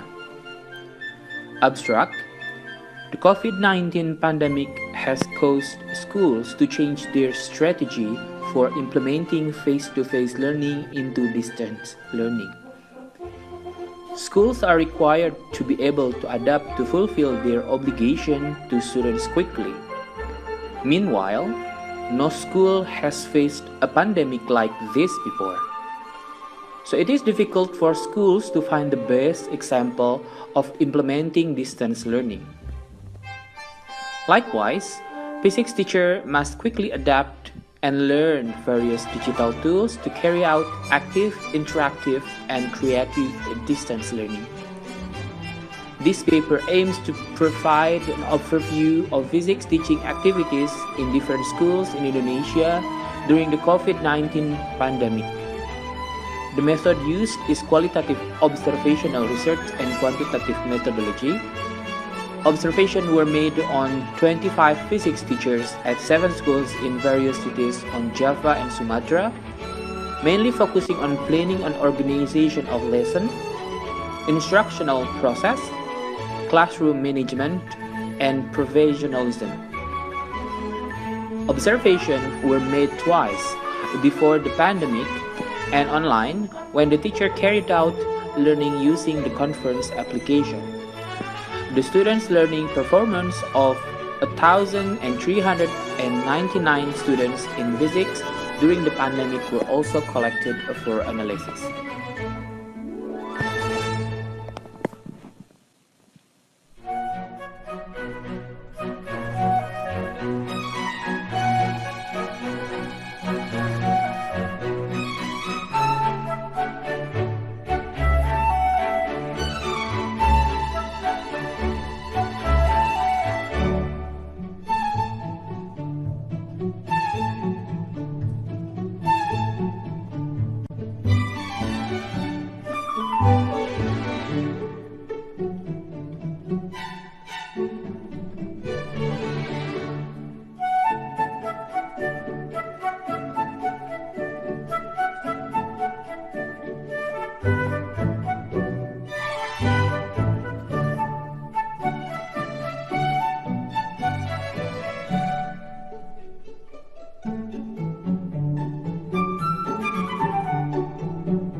All right.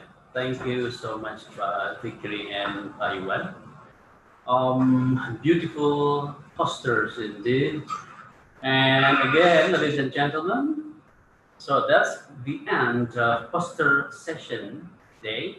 And now we will take a quick break for lunch and prayer. And we will come back here again at 1 p.m. for the first plenary session. See you soon.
It's 12 hours.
Negeri elok amat cinta,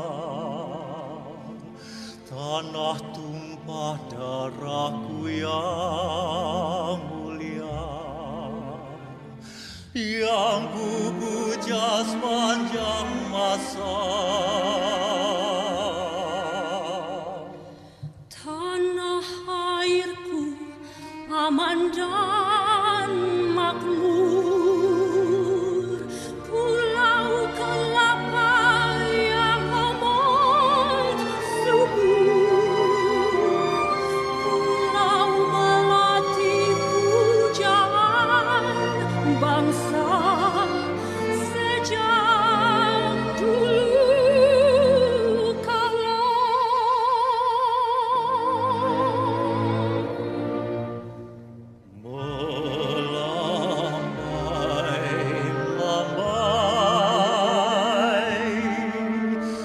Nyiur di pantai,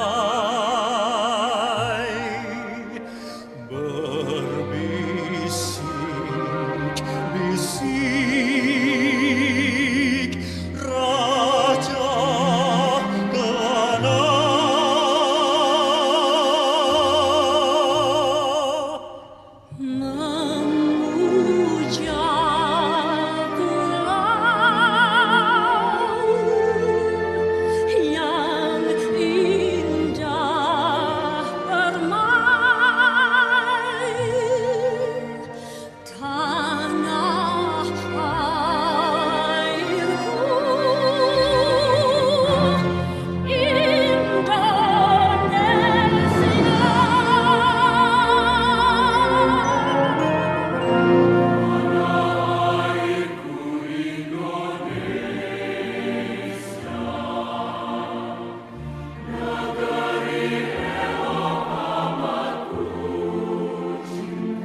Cek. Kang Iwan. Sampai di sini ya. Ada Bu Tita, Bu Ratna, Maila. Jelas nggak suaranya? Jelas. Oke, baik. Tapi ini mungkin kedengeran nggak sama itu live YouTube? Kedengeran sih. Iya, oke. Ini masih itu ya. Ini saya coba ini ya. Bismillahirrahmanirrahim.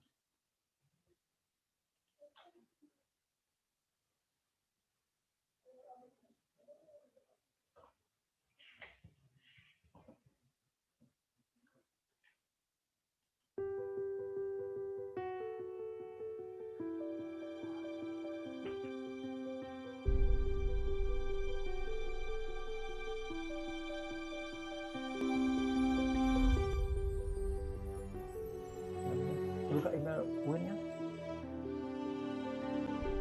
Munas Perantauan Liga Sekretariat SDD. MU, NAS. MU gede.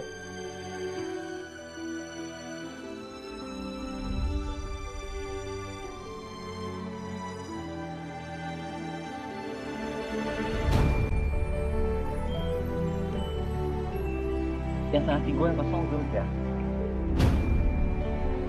Kosong tuh.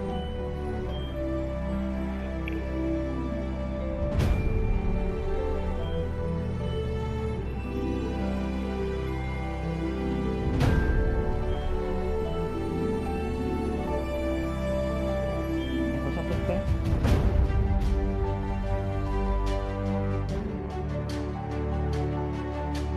Juga ikut bisa.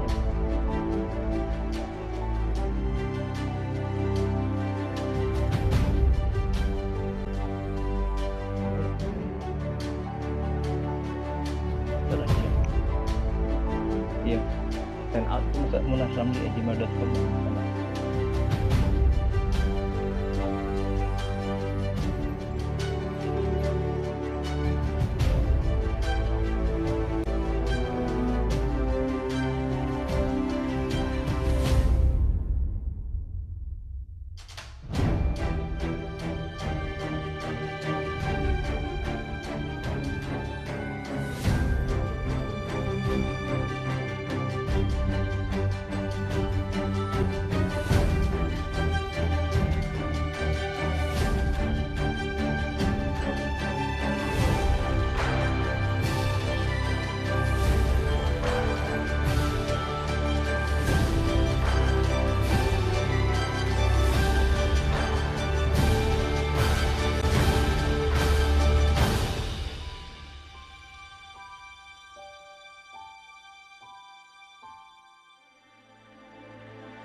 Ladies and gentlemen, welcome back to the 6th International Conference on Education in Muslim Society 2020.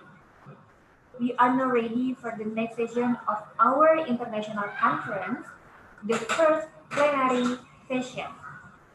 And this plenary session will be chaired and moderated by Bapak Munas Priyanto Ramli, PhD. Bapak Mas Priyanto Ramli is a lecturer of the Faculty of Education.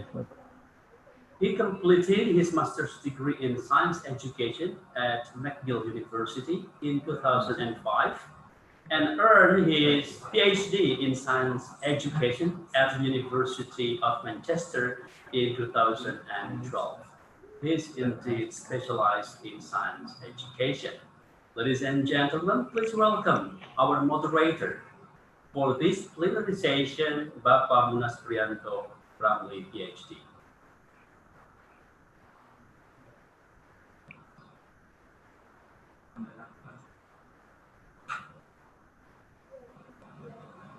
Assalamualaikum warahmatullahi wabarakatuh.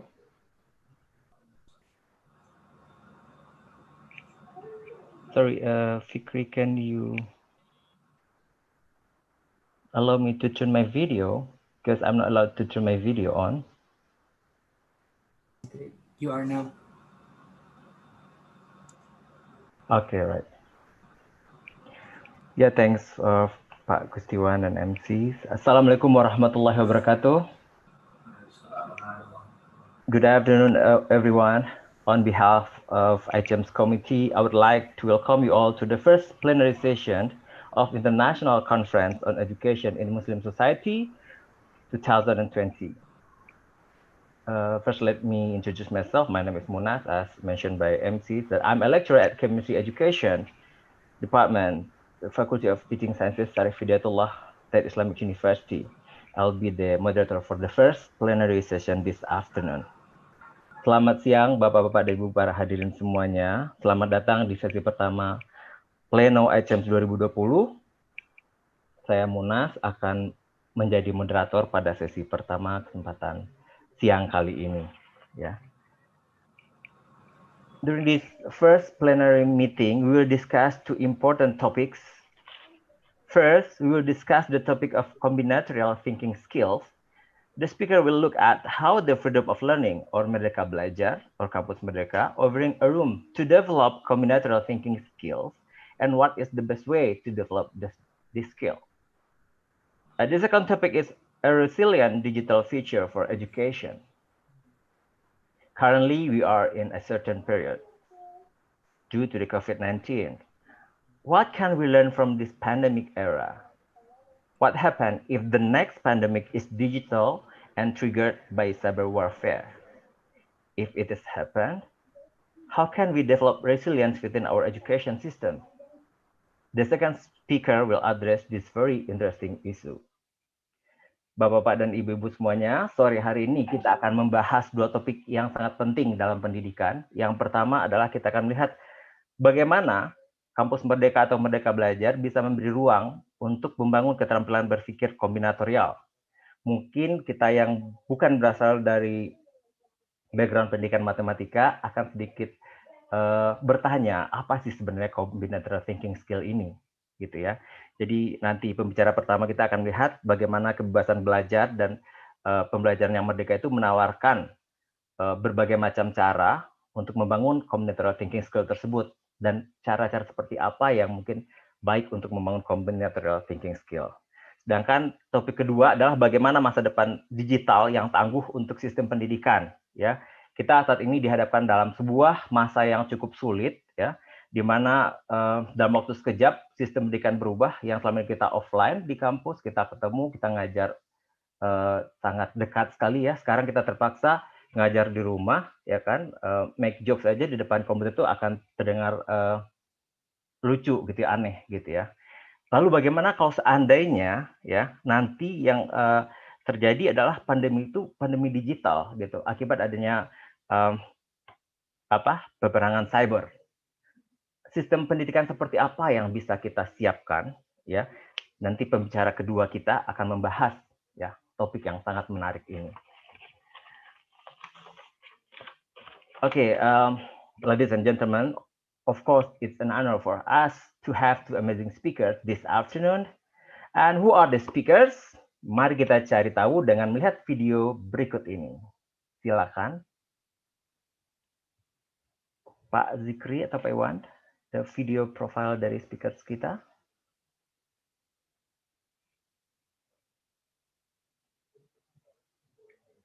Ada?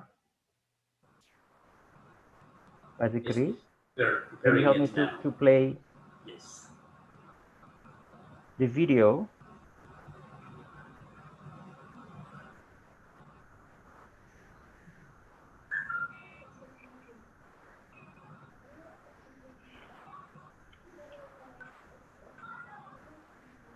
Halo, Pak Iwan atau Pak Zikri? Just a Any videos second, to play? Munas. I Sorry? think currently we are having some technical problem here. All right, so due to the technical problem that we have, I will read the brief Sure.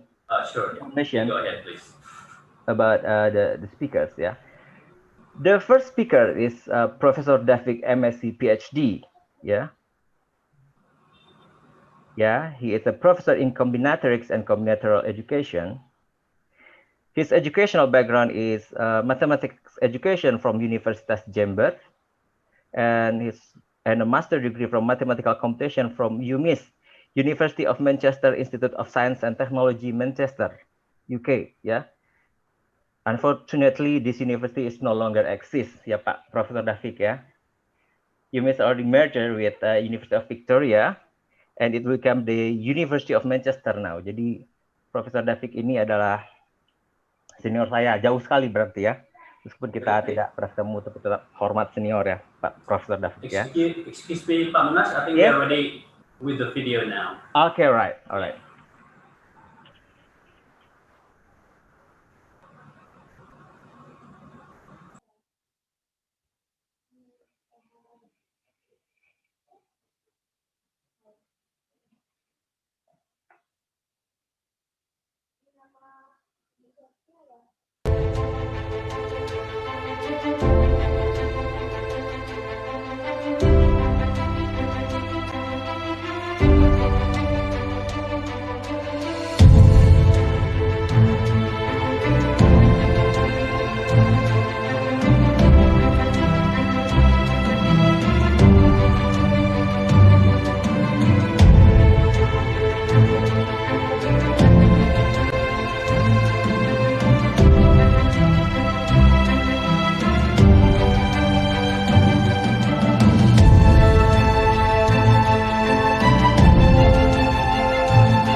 Okay, right.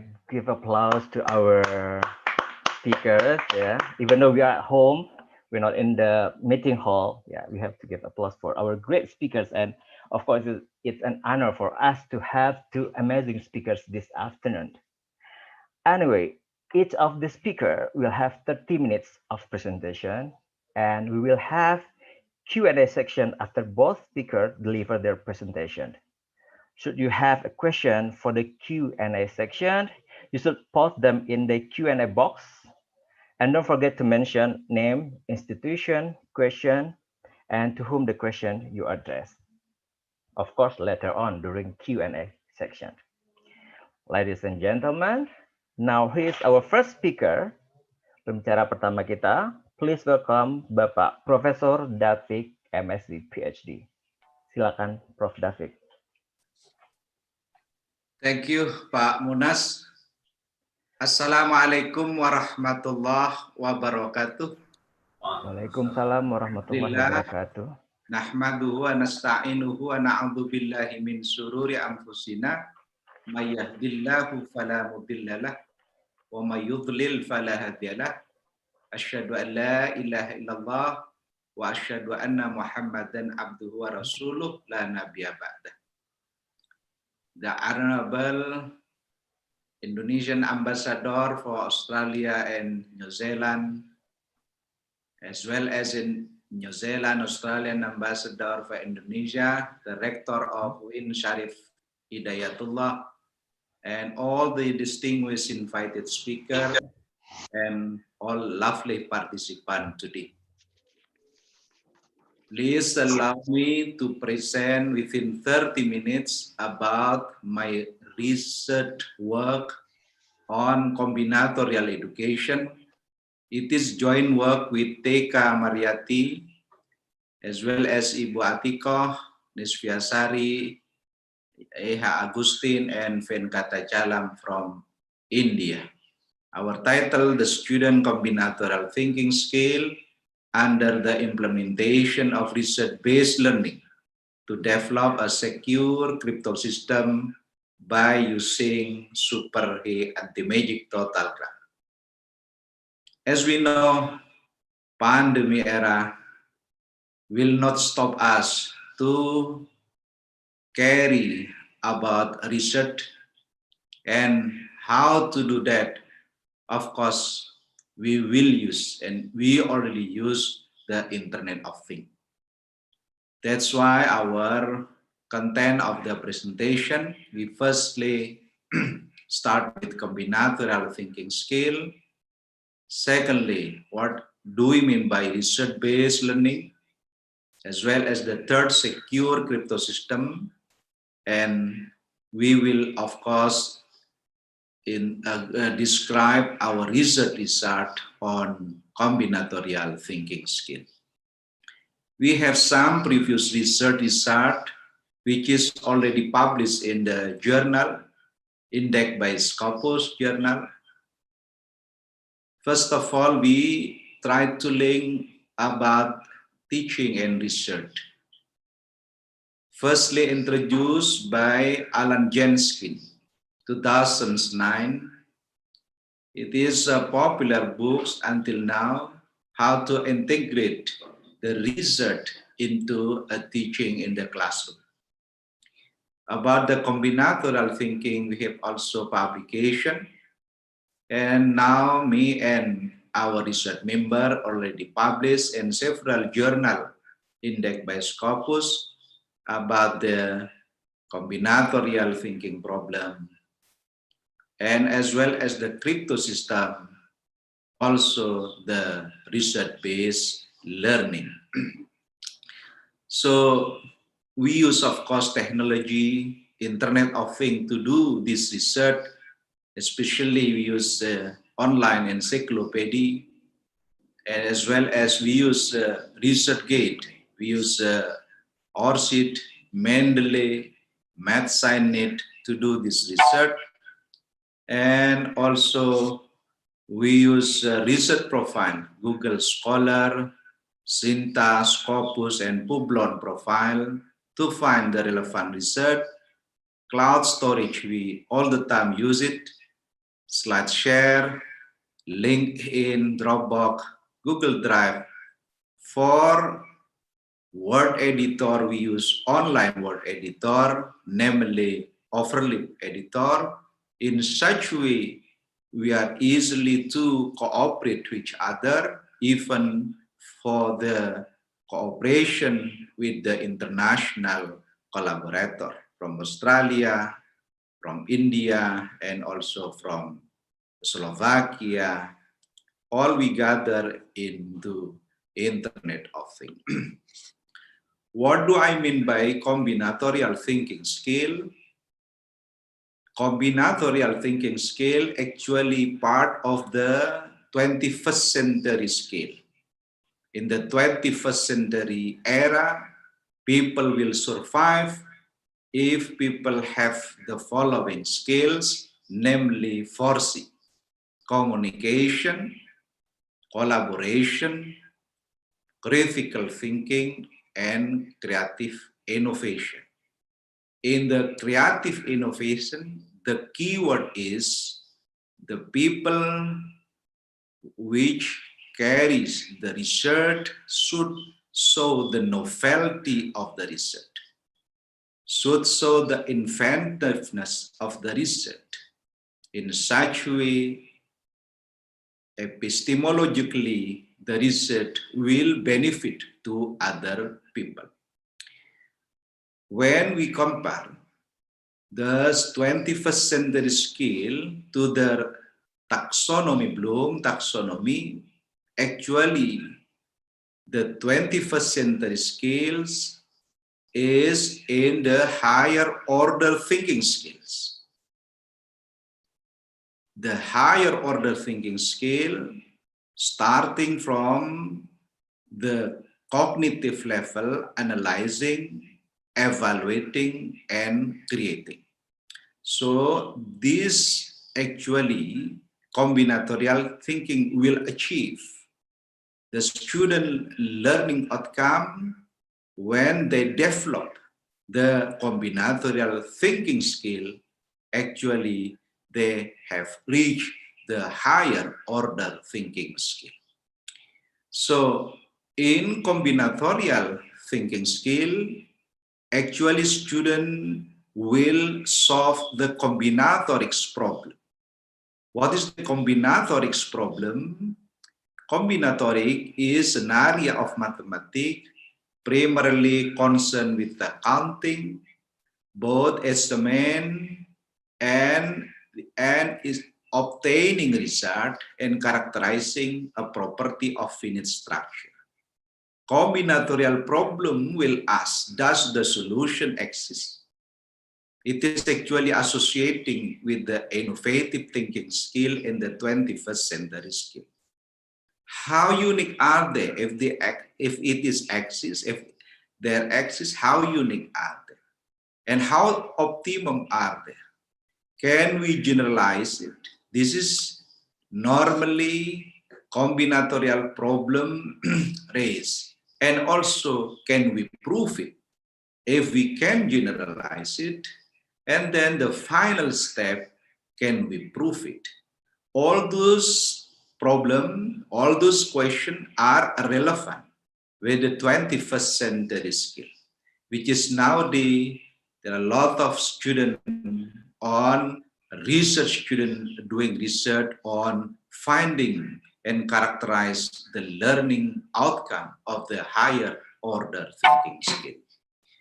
And also, it is very easy to show in mathematics, especially a very simple problem. It is considered to be a combinatorial problem. For example, in two-dimensional arithmetic sequence. When we have one-dimensional arithmetic, normally we talk about arithmetic sequence. When we have 1, 2, 3, 4, 5, it is consecutive arithmetic sequence. It is arithmetic sequence of different one. But what happens if we ask a student, please find out and fill the table in such a way the two-dimensional arithmetic sequence form an arithmetic sequence of difference 2, for example. In this case, we can put the arithmetic sequence 1, 2, 3 in rows. But the second one, student might choose the arithmetic sequence by putting that number in column. In such way, we have the arithmetic sequence of different 4.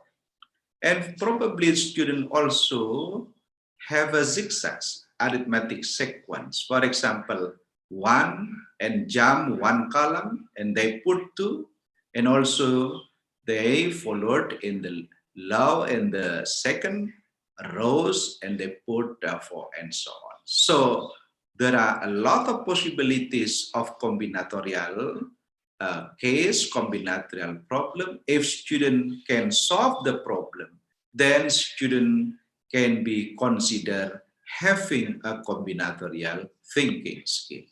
For example, if we start with the blank table here, and we ask a student to fill that form, of course, any student has a single solution, has a unique solution with other student. That's a combinatorial thinking's condition. So we ask a student in such way they have multi-technique and multi-solution, and each student have a different solution. So according to this kind of phenomenon, if this kind of cases, then the student combinatorial thinking is considered to be part of the higher order thinking skill.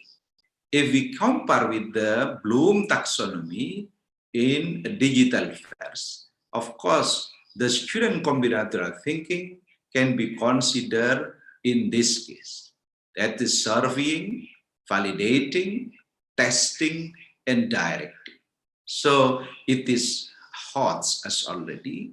Then this is actually the 21st century skill era that we require. Then finally, we also give the indicator of the student combinatorial thinkings. We have five indicators. One, the first indicator is investigating some cases. The second indicator is recognizing of pattern of all cases. The third one is generalizing for all cases. And after that, the student can prove mathematically. And after proving the mathematically, then student can propose the conjecture.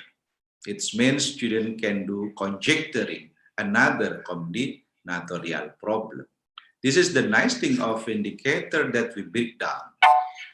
Then the second research in this concern is research-based learning. So what is research-based learning actually? Research-based learning have three elements that we should develop first. The first one, of course, research group. The second one is a lecturer or teacher, and the third one is a class. The following two is maybe some university as well as the school has already established that.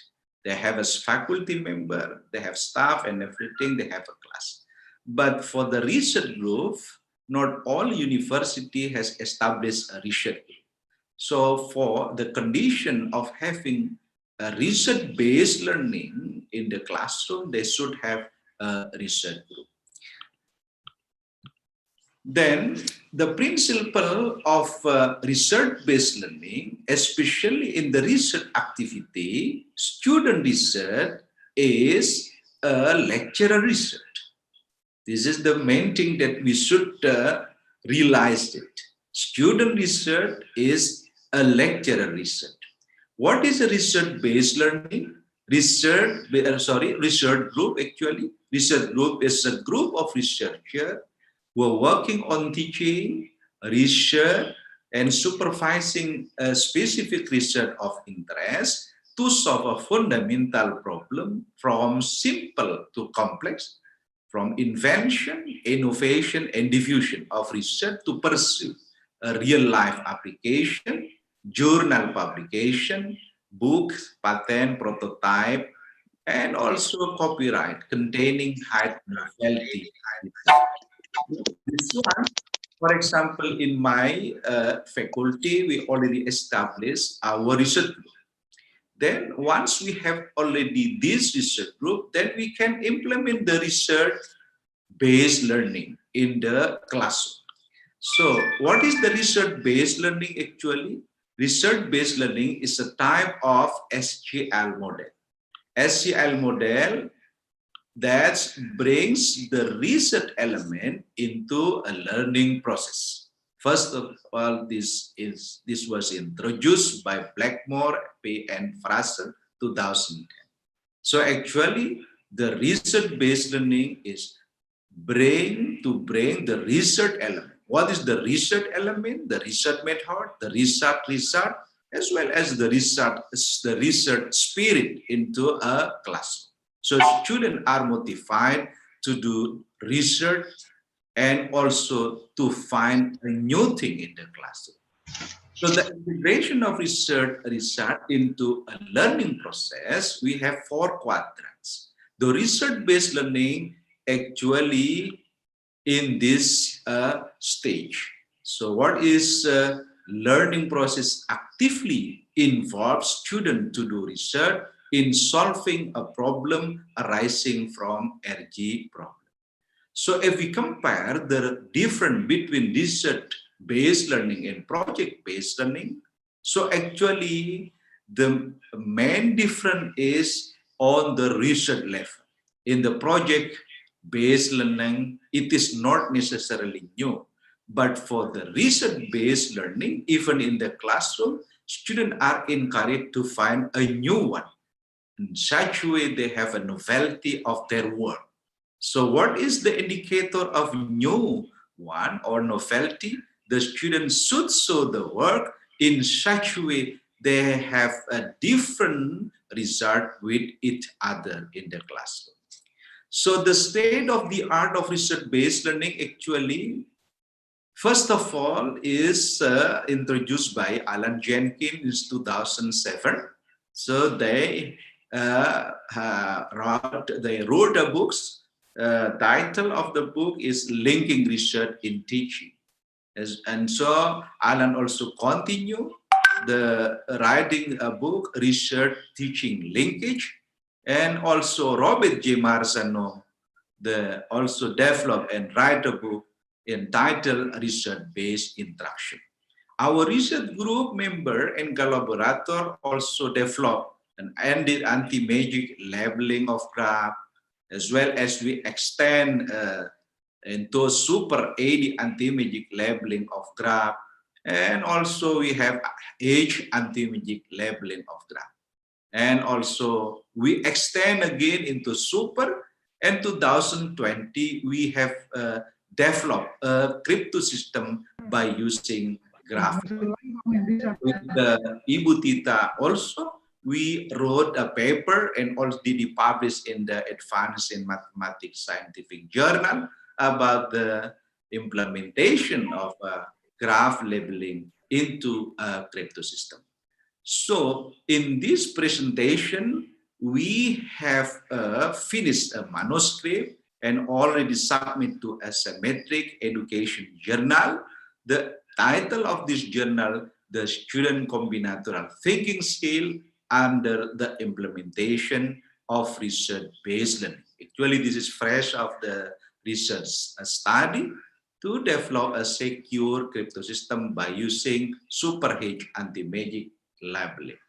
So what is the syntax phase of the research-based learning? First of all, as I said before, we need to establish the research group members first. Once we have developed a research group member, and then in the classroom, we propose a research problem based on the open problem that research group given. And finally, students are encouraged to develop a problem-solving strategy, and also students are equipped by technique to collecting data, to tabulate, and also to make an hypothesis. Data analysis, predicting process, and validation tool also are given to a student. And finally, students should investigation, analyzing, generalizing, testing, and everything, and doing collaborating with the research member, student, and the research member doing an FGD. This is the syntax in the research-based learning. And it is in the student classroom, not in the laboratory. And continue it by the research group having the report, research-based learning report from a student, the research group can select which RBL report can be potentially to be a paper or student thesis, as well as we can develop a joint paper or thesis, and FGD again, seminar, conference, and so on. This is already in the out of classroom. So in the classroom, we use the first syntax. In the out of classroom, we use this second syntax. Now, the final element in this title, we talk about a modern crypto system for secure management key by using H anti-MAC. As we know, Mendikbud already announced the new policy about the freedom of learning and also the freedom of the university. In Indonesian word might be we call Merdeka Belajar, Kampus Merdeka. So what is the core and the main thing in the Merdeka Belajar and Kampus Merdeka policy? The process of learning out of their program, 20 credit semester, beyond the program study within the university itself, or in the inter-university or in the society. And how the strategy to implement the Merdeka Belajar Kampus Merdeka, they use face-to-face classroom basis or virtual classroom basis. Or even the last one, it is the very complicated one under massive online open courseware classroom. So the question, when the student take open online classroom, how to show the completion of the join in the classroom in the MOOCs. Of course, MOOCs should give them a certificate, and how to make an authentication of the certificate gained from the MOOCs, because this is very complex. Now I believe that none of the university implement this one for the recognition. Of course, we need to have this kind of thing.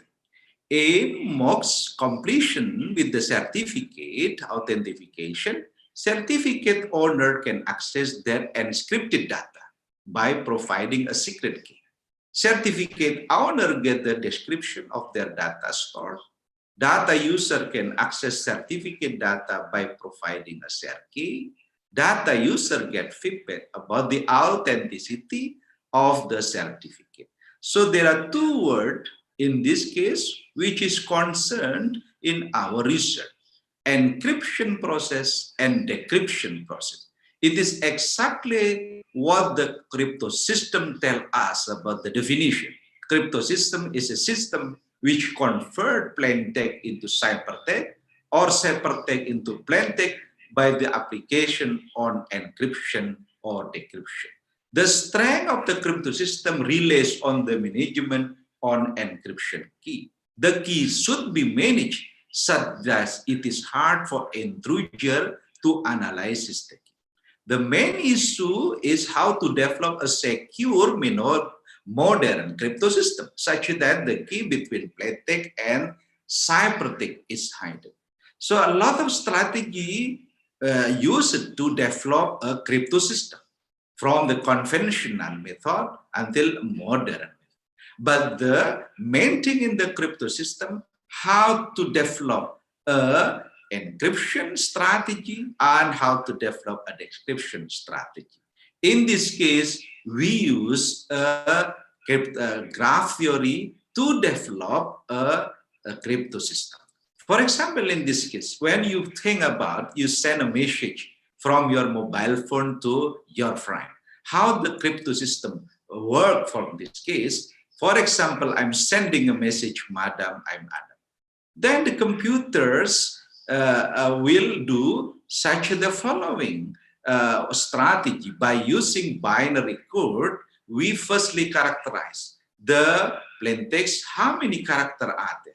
The character there are M, A, D, comma, SPI, and apostrophe, and also full stop. And also after that, by using a graph binary tree is a tree which has two branches. The first branch we assign by 0, the second brand, we assign by 1.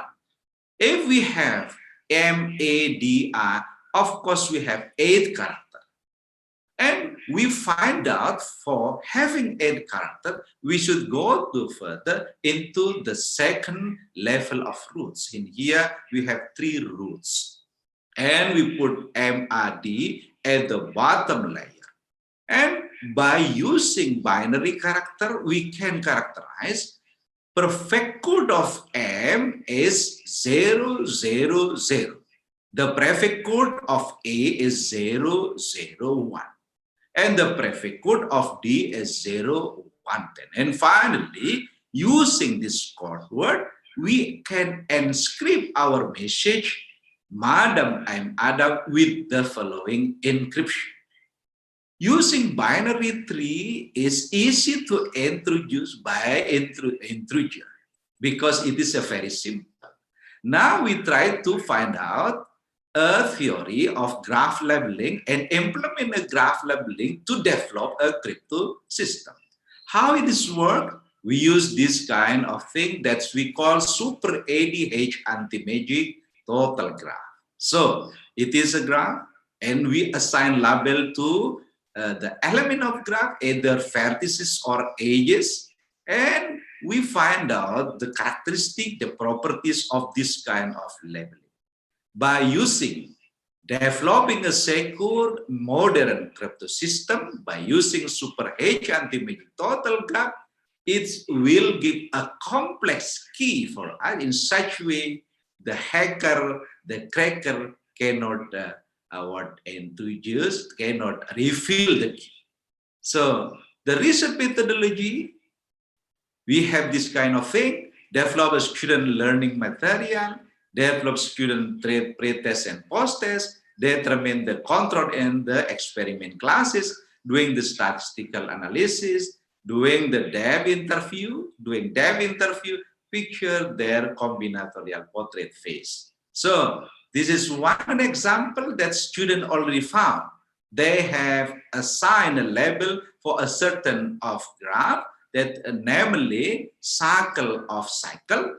And by using encryption methodology, which is using Affine shipper, and we have using also description methodology, it is also inverse the Affine shipper, and by the alphabetics, polyalphabetics technique. For example, we have a plain text, FKIP University Jember, for short one, FKIP UNEJ. By this kind of means of the labelings, XIF 5, 10, 8, and so on. And finally, we can encrypt the plain text FKIP UNED into the ciphertext GMRBICHR. That's the result of ciphertext. It is, of course, very complex to reveal. So, these student combinatorial thinking skill are done in the classroom, in the experiment class, and we test it by using pre-test and post-test, integrating the combinatorial thinking skill indicator. Finally, we can summarize the result of the distribution of the combinatorial thinking skill without RBR implementation. Then we call this statistic. By using RBR implementation in the class, we have this kind of statistic. And finally, we do and we picture depicts the portrait face of the combinatorial student thinking skill, and we have this kind of. And finally, we can conclude that our research on combinatorial thinking skill, the implementation of research-based learning can improve student combinatorial thinking skill in developing a secure crypto system by using super HID total graph. And I believe in the future still have a lot of open problem. It is a recommendation for further researcher to determine the student combinatorial thinking skill under the implementation of other based learning model to develop a school cooperative crypto system, other type of graph labeling. And finally, maybe it is also important to analyze the student computer thinking by other scientific approach to develop a secure crypto system by using super hedge anti-magic total. So that's all from me. Even if we are in the pandemic, COVID-19 outbreak, we still productively to do a research, and we also can show that we have many publication in this pandemic era, as because by means of the Internet of Things. Thank you very much, and we are waiting for the discussion session. And I'll give it back to moderator, Pak Monas. Thank you. Yeah, thank you so much, Prof. David. Yeah, I hope you all enjoy this great presentation. Terima kasih banyak, Prof. David. Ini buat teman-teman yang dari non-mass education, mungkin juga bisa belajar banyak, ya. Ada term-term baru. There are quite a few terms that I just learned today, yeah, like crypto system, yeah. Do we have Dr. Mason here already? And for Zikri or Paiwan, would you mind to allow me to turn my video? Selamat siang, Pak. Selamat siang, Pak Mason. I'm not able to turn my video on. Sorry. Kamera sudah siap, Munas, di open your camera.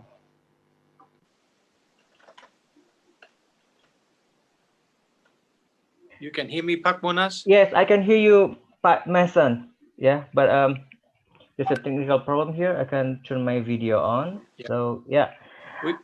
For all the participants, should you have a question for Pak David? Yeah, just keep that question, because we will have a question and answer session after the presentation from Dr. Mason. Yeah.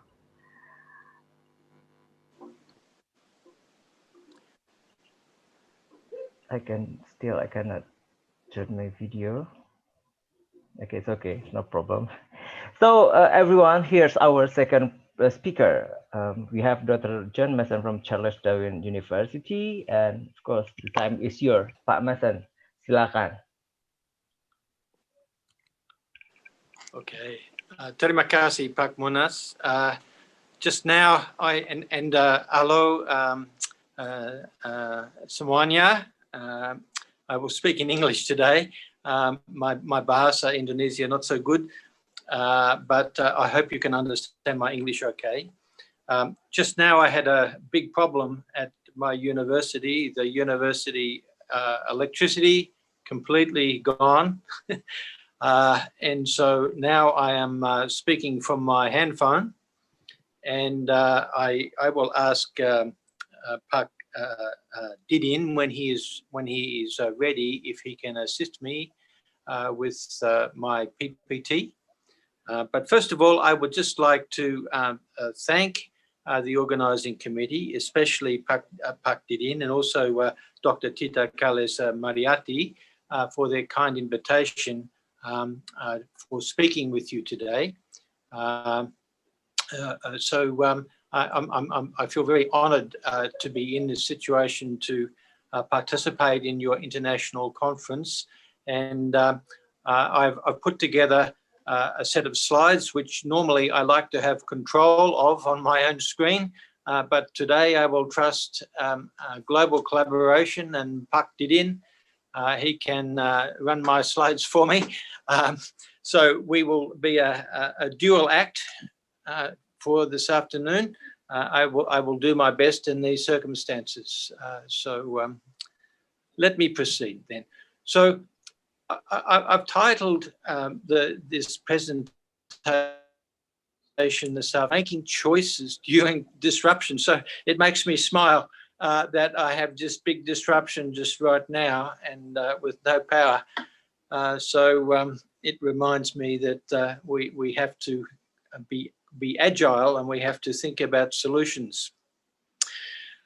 So in designing this first slide, I decided to use a metaphor of the environment and the environmental change, because early in Australia, prior to COVID this year, we had catastrophic bushfires, unprecedented certainly in the history in the last few hundred years in Australia.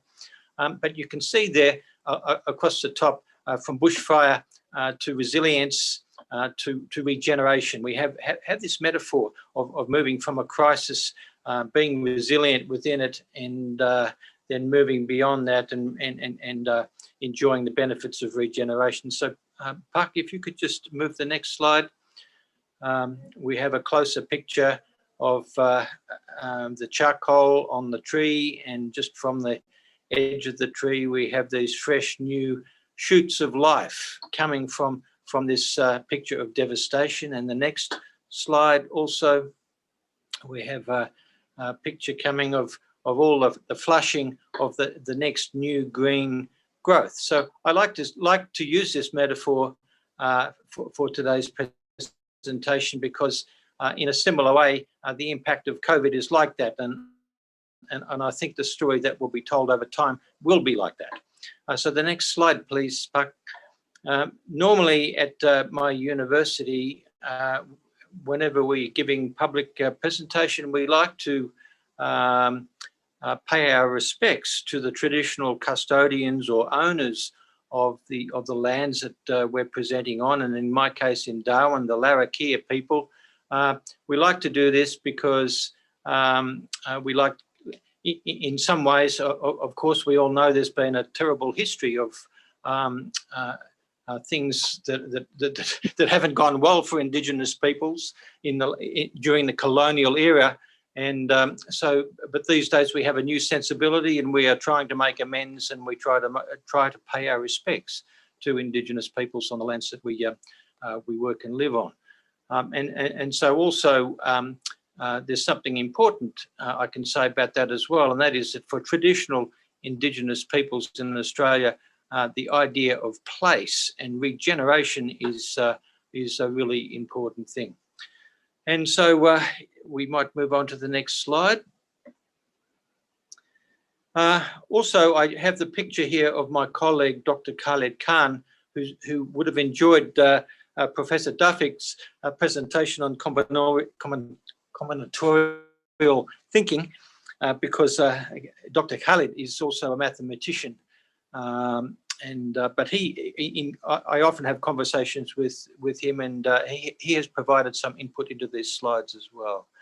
So the next slide, the topics I'm going to move through quite quickly if I can, not necessarily in sequence, but all these topics are getting my attention in my research. Most of my research is around digital technologies in education, but these notions of digital disruption, internet futures, 21st century skills, global initiatives, and of course, the impact of COVID.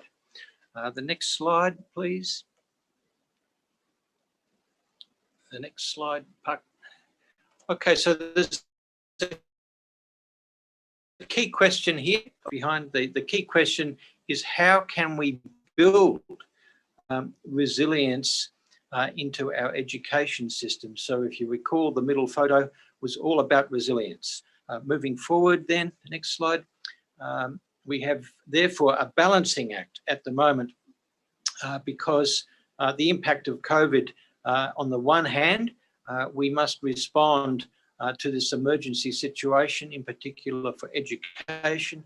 Emergency remote education has become important all around the globe. It's become important. But on the other hand, we have a moment, an opportunity to rethink public policy that underpins our education systems. So moving forward, and there's another click there, an extra click. So with the impact of COVID-19, we have this opportunity to rethink and reconcile for a new reset, to renew the situation that we're in, and perhaps recalibrate our systems so that we can deliver a more robust educational opportunity for students into the future. Next slide, please.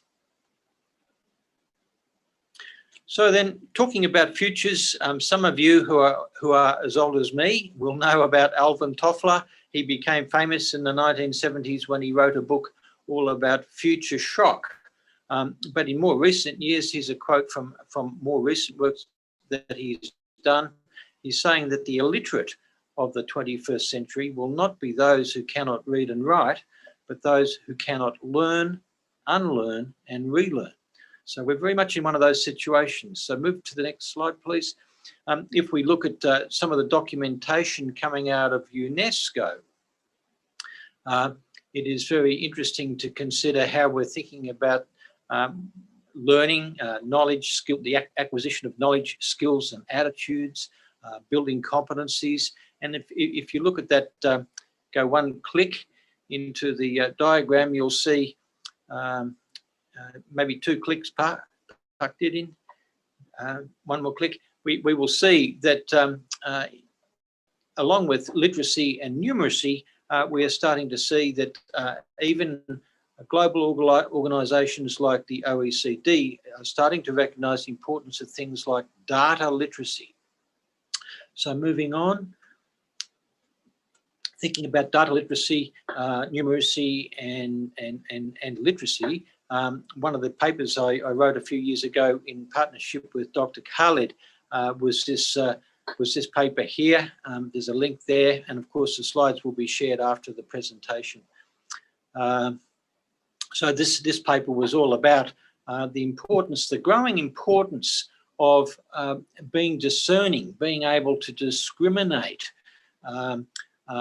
truthful information from non-truthful information in this world of misinformation, particularly in social media. We need to be teaching the kinds of skills that are a little bit more developed than just critical thinking. We need to be teaching students discernment and discrimination skills. So moving forward. Often we talk about digital literacy. The flip side of that, of course, is digital illiteracy. And if we think about technology in education, then while on the one hand there's been a lot of promise for many decades now about how technology can empower and transform the education system, but there is also a deepening divide in terms of all these things here. If you look at the details there, there's still many students worldwide who have not got access to the technology in education, and of course we all know that the impact of COVID has been that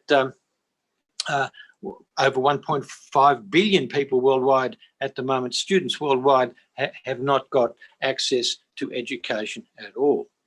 So moving forward, and just a quick slide there about data literacy. What we're thinking about there in terms of data literacy, the sorts of skills that we need to be teaching are all about our students not only being consumers and interpreters of data, but being producers of data. They need to learn about the whole life cycle of data, its origins and destinations, not just how to interpret and visualize it. So there's many facets around data literacy that we think are very important moving forward. Next slide, please. So then, thinking bigger pictures about the internet and digital disruption. Next slide, please. There's a diagram here from a very well-received book by Thomas Friedman a few years ago. Thomas Friedman is quite a famous columnist in the New York Times, and in his book, Thank You for Being Late, he talks about a particular moment we're in now globally, in that if you look at the graph here, we have human adaptability depicted in this as a gradual incline, And then we have this depiction of technology moving up quite fast. And so he talks about the age of accelerations and disruptions, and that we are at a point where we're probably there's more disruption and more acceleration triggered by technology than we are able to adapt to. So this is a very interesting thing that we need to consider when we're thinking about the situation we're in now with COVID, because we do have all these other dynamics at play and that we need to come to terms with. Next slide, please. And then, of course, we've had so much digital disruption over the years that has happened at the same time with wonderful innovation that in some parts of the literature we're now starting to notice this idea of disruption fatigue. Moving on. And also we see companies such as Google wanting to continue their plans for disruption. They want to not only be a multi-billion-dollar global business that has changed work and life for everybody and provided us with great tools, but they're wanting to disrupt all sorts of businesses such as education as well, and they're wanting to move into the online education market. But if we just move to the next slide, there's an important question here. I've forgotten. Google is also doing this as a positive response to COVID, the Anywhere School 2020, providing all sorts of tools for free and guidance to help people with homeschooling and distance education. But if we go to the next slide, there's a question. But does Google have a plan to deal with misinformation? And I think it's an important question that not only Google, but all the social media companies need to be dealing with at the moment. So the next slide, please, Park. This slide here is one that I've been developing over years as a teaching aid in some of my units. I teach a lot of units in initial teacher education associated with making use of technology for teaching.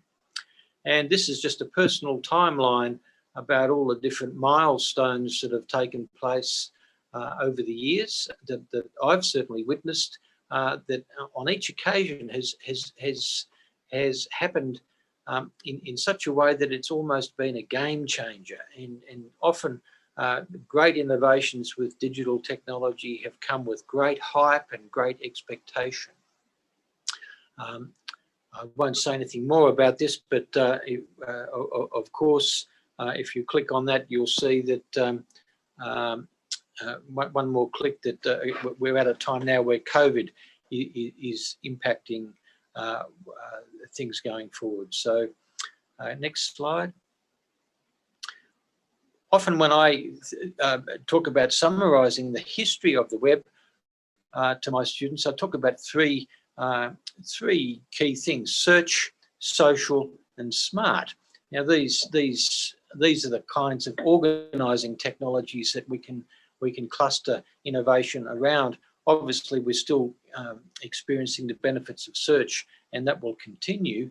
But this is just a quick way of thinking about the way that the web has developed. But now we're in this age of misinformation. I wonder whether we're being challenged by misinformation and post-truth and all these things, whether or not we will make stupid decisions in going forward. I think we are at a critical time in the development of the web, and the kinds of decisions we make now are going to impact what happens in the future. So I think this is COVID. The impact of COVID is really requiring us to rethink so many things. We need to rethink how social media works for us in education. We need to rethink how we can make the best use of verified and valid information on the web. Moving forward. And of course, one particular theme coming from that timeline has been the importance of openness in the education era, in the web era. All these notions of openness around access and licensing and sharing and systems interoperability and the public benefit. All these things about the openness in education, and this openness is a theme that has underpinned the work of UNESCO for several decades now. UNESCO was the first organisation to coin the term open educational resources way back in 2002. Moving forward. So a little bit of futures thinking. Next slide. Every year, some of you may be aware that there's a report that's comes out called the Horizon Report, and in recent years it's been taken over by the American organisation called EduCause, and the last report has just been published, and it's interesting to look at the methodology they use to think about the future. They think about these 5 areas: the social, technological, economic, environmental, higher education, and political realms, and looking for signals and trends for change. And then they look at all the possible scenarios. We have a growth scenario, the scenario that we all want to be on, going forward with positive change. But there's also there were these 3 other kinds of scenarios around restraint and collapse and transformation. We need to think about all these plausible futures when we're thinking about the future. And on the technological front, obviously, if we do a scan of the environment, we're going to see all these kinds of technologies that are impacting us at the moment, whether it's robots, drones, VR, blockchain, all these kinds of technologies are there. Next slide. Other representations of this come from organisations such as Gartner, and we see here the famous Gartner hype cycle, where initially there's lots of excitement about new technologies, and then it takes some time for things to settle and for the real value of these new emerging technologies to become embedded within society and to be used effectively. Next slide. We have other representations out there in terms of change at the moment, and a lot of discourse around this notion of the 4th industrial revolution. Cyber physical systems moving beyond just the electronic and IT systems and automation to the next level yet again. Now, all these things, all these dynamics are at play. So it means that there is a lot of complexity when we start to thinking about identifying what are the trends that are giving shape to our future, and what are the trends technologically that are going to impact our education systems into the future. Next slide, please. So we see things like this kinds of predictions, whether you believe this kind of hype or not. But this graphic came out of the World Economic Forum last year sometime. But by 2030, students will be learning from robots routinely, robot teachers. So these are interesting predictions. Whether or not they become true or not, they do cause us to pause and to think about what the consequences will be as artificial intelligence and robotics do develop to the next level going forward. So then I often look to what some of the global agencies are doing. I think the UN and UNESCO are routinely publishing wonderful reports and guidance all the time. And this one just recently published by UNESCO, 9 Ideas for Public Action from the International Commission on the Futures of Education. I found particularly useful. You'll see here the 9 ideas committing to strengthening education as a common good. I won't read all these things out now, but you can see just in scanning here that there's lots of things that we need to be thinking about that are all about the human response to this situation, and it is all about making decisions and making choices, and doing so in a global environment in which we recognise the importance, the foundational importance of education for building the kinds of skills that we need in our society to be building a resilient society that can withstand the sorts of crises that we're going through at the moment. Next slide, please. So there's just a slide there emphasising the importance of open educational resources and the SDGs, the Sustainable Development Goals from UNESCO, of which, of course, quality education is only one. This slide also makes me think about sustainability, as the next one does as well. There are questions there, given the scale of the disruption of COVID, what sustainability might actually mean as we move forward through this crisis, and as we recalibrate our education systems going forward, how we might make use of technology to support these things. Moving forward. So some more on futures thinking. This is a methodology I sometimes use in my courses, strategic foresight methodology, all about doing scans of the current environment and trying to look for signals and innovations that will generate possible futures and plausible futures, probable futures, and also our preferred futures. This is also linked with other planning devices, instruments like scenario-based planning. These are the sorts of tools I think that we need to use collectively in ongoing conversations about how we can continue to respond to this situation that we're in at the moment. Moving forward.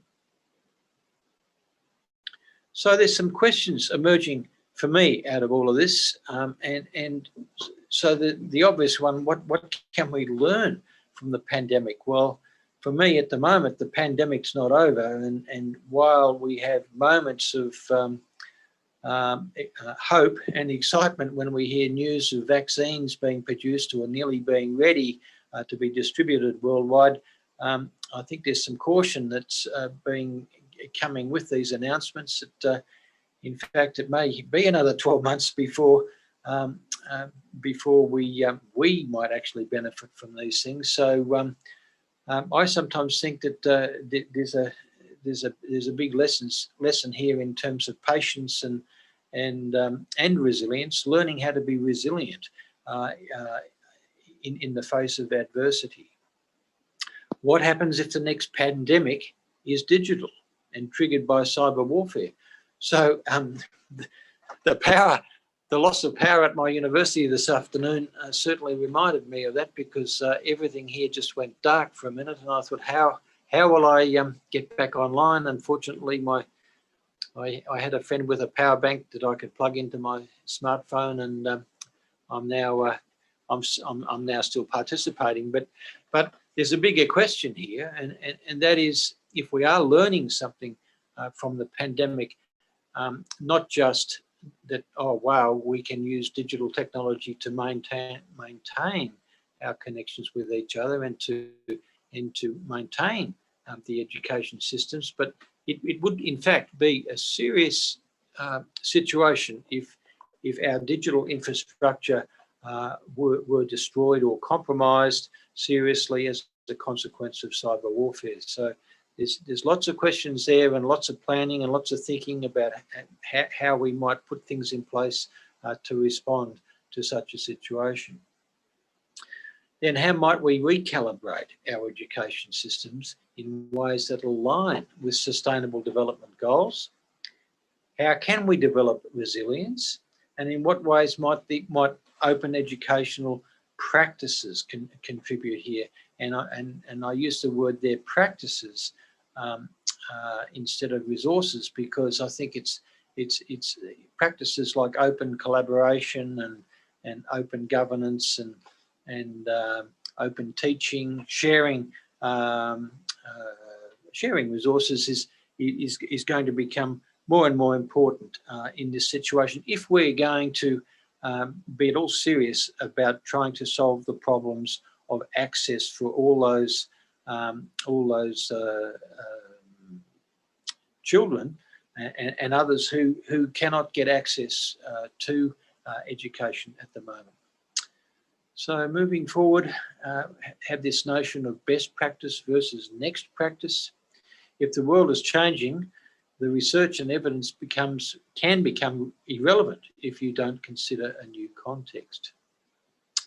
Then, so if we think about what's next, moving on to the next slide, there are a lot of there are lots of innovations globally happening that can inform our thinking. If we go to the next slide, Puck. The next generation internet, some of you may be aware of this coming out of Europe at the moment. Let's reshape the internet to reach humanity's full potential for all generations.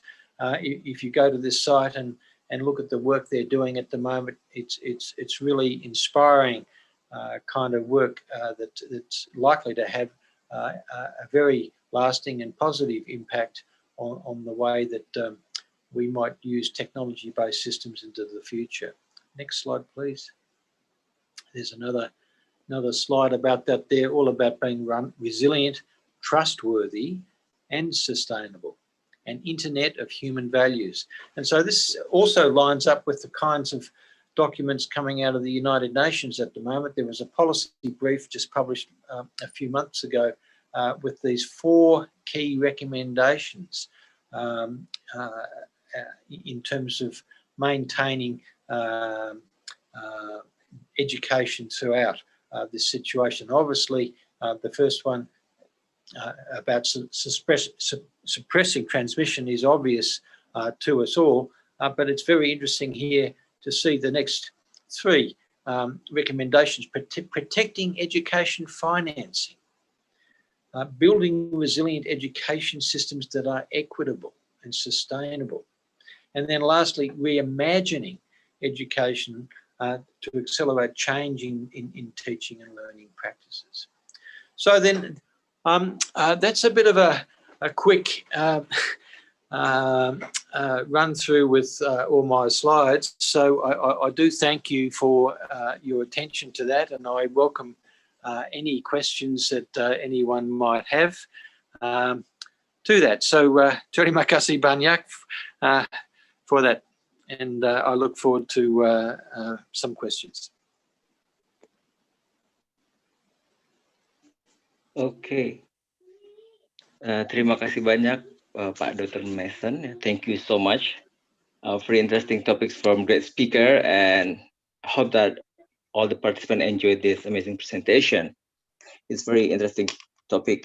Dr. Mason not only presenting their idea, but also promote us to think about what should we do after this pandemic. Of course, there are biggest loss due to the COVID-19, but in the positive side, in terms of education, we can rethink and reconcile and understand our educational system. And there are a lot of things that we need to consider to help our students to, of course, to grow their skills in the 21st era. All right, now we will move on to the Q&A question section. So should you have a question, please type in the Q&A box. And don't forget to mention your name, your institution, and what is your question, and to whom your question is addressed. Let me see. We have already 2 questions here. Sudah ada 2 pertanyaan, ya. I will read the question. Yeah. The first question is, I think for Pak David. Izin bertanya, pada pembelajaran berbasis research RPL untuk materi kombinatorik, apakah evaluasi mengharuskan setiap mahasiswa memperoleh hasil baru, ataukah tetap dengan ujian biasa? So, when we teach combinatoric materials using RPL, do we need the evaluation tools that shows a student get a new result, or just the exam? Gimana kira-kira Prof. David? Ini pertanyaan dari Isnaini Rosida. Thank you, Pak Munas.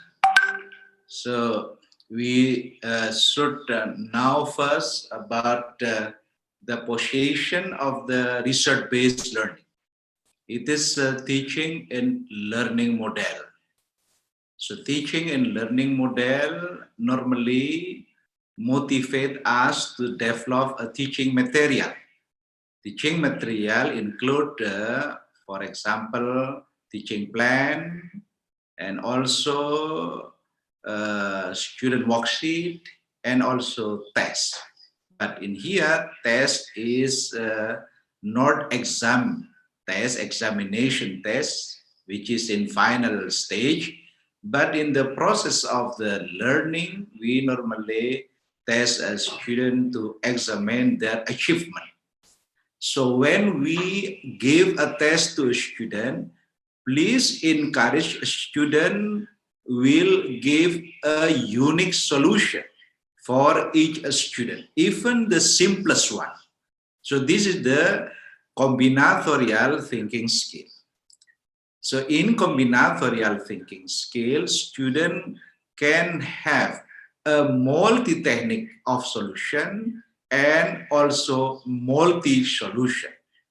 Of course, the teacher should give a different test of instrument to a student, and also give an open-ended problem, not a single problem. Yeah, open-ended problem mean student can give a multi-solution, which is potentially be different with other student. For example, if you say to a student, please determine the area of triangle. Base is 2 centimeter, height is 5 centimeter, for example, then student easily can derive, can obtain the solution. Even by using Internet of Things, it is easily being obtained by a student. And student will not be encouraged to develop their thinking skill. So because it is a procedure and it is not problematic. Combinatorial thinking skill are endorsed by a problematic problem. What do we mean by problematic problem? The problem which is not being solved, which is not able to solve by a normal procedure. So this is the key. So if you give something, a test, for example, which is in the level of lower order thinking scale, for example, determine, obtain, describe, in now the era, in Internet of Things, student will ask to a Google. They don't ask to their brain, they ask to a Google. So what do we mean by this definition? What do we mean by this concept? Google will give you anything. Even there are a lot of application software using algebra, using Maple, using MATLAB. Everything now is open. If they are just asked to do something which is in the level of the lower order thinking, then it is easily to find out using the internet. So if you ask your student, for example, if we have like something, and then the length of this wire, for example, is 20 meters. How can we develop the triangle of the triangle in such way the area, something like that, something like that. So the student will think about this and they can develop their thinking skill.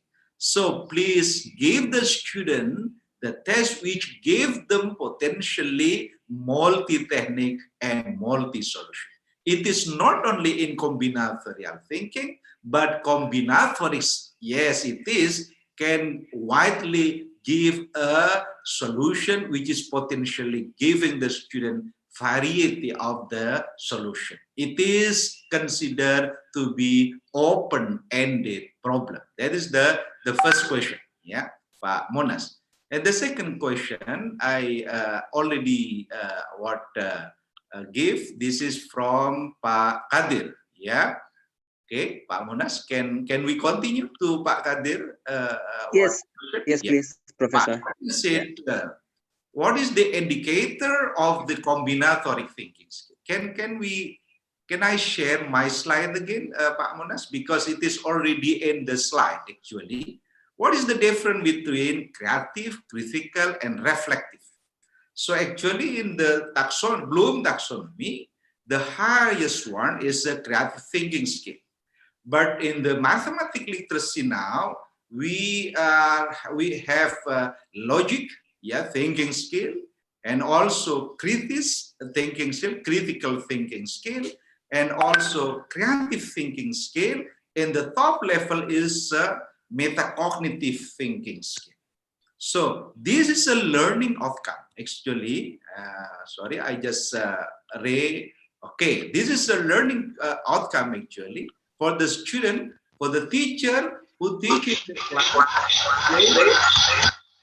They should encourage their student to have a higher order thinking skill.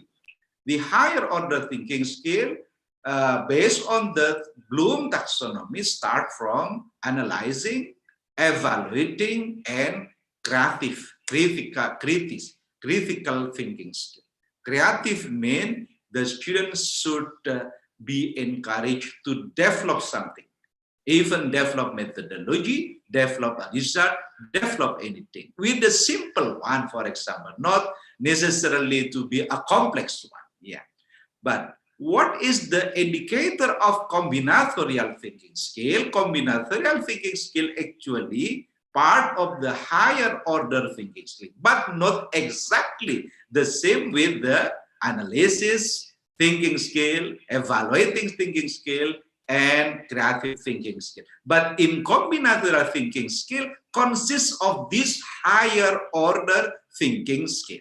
So we have this kind of indicator, which is already published in the journal.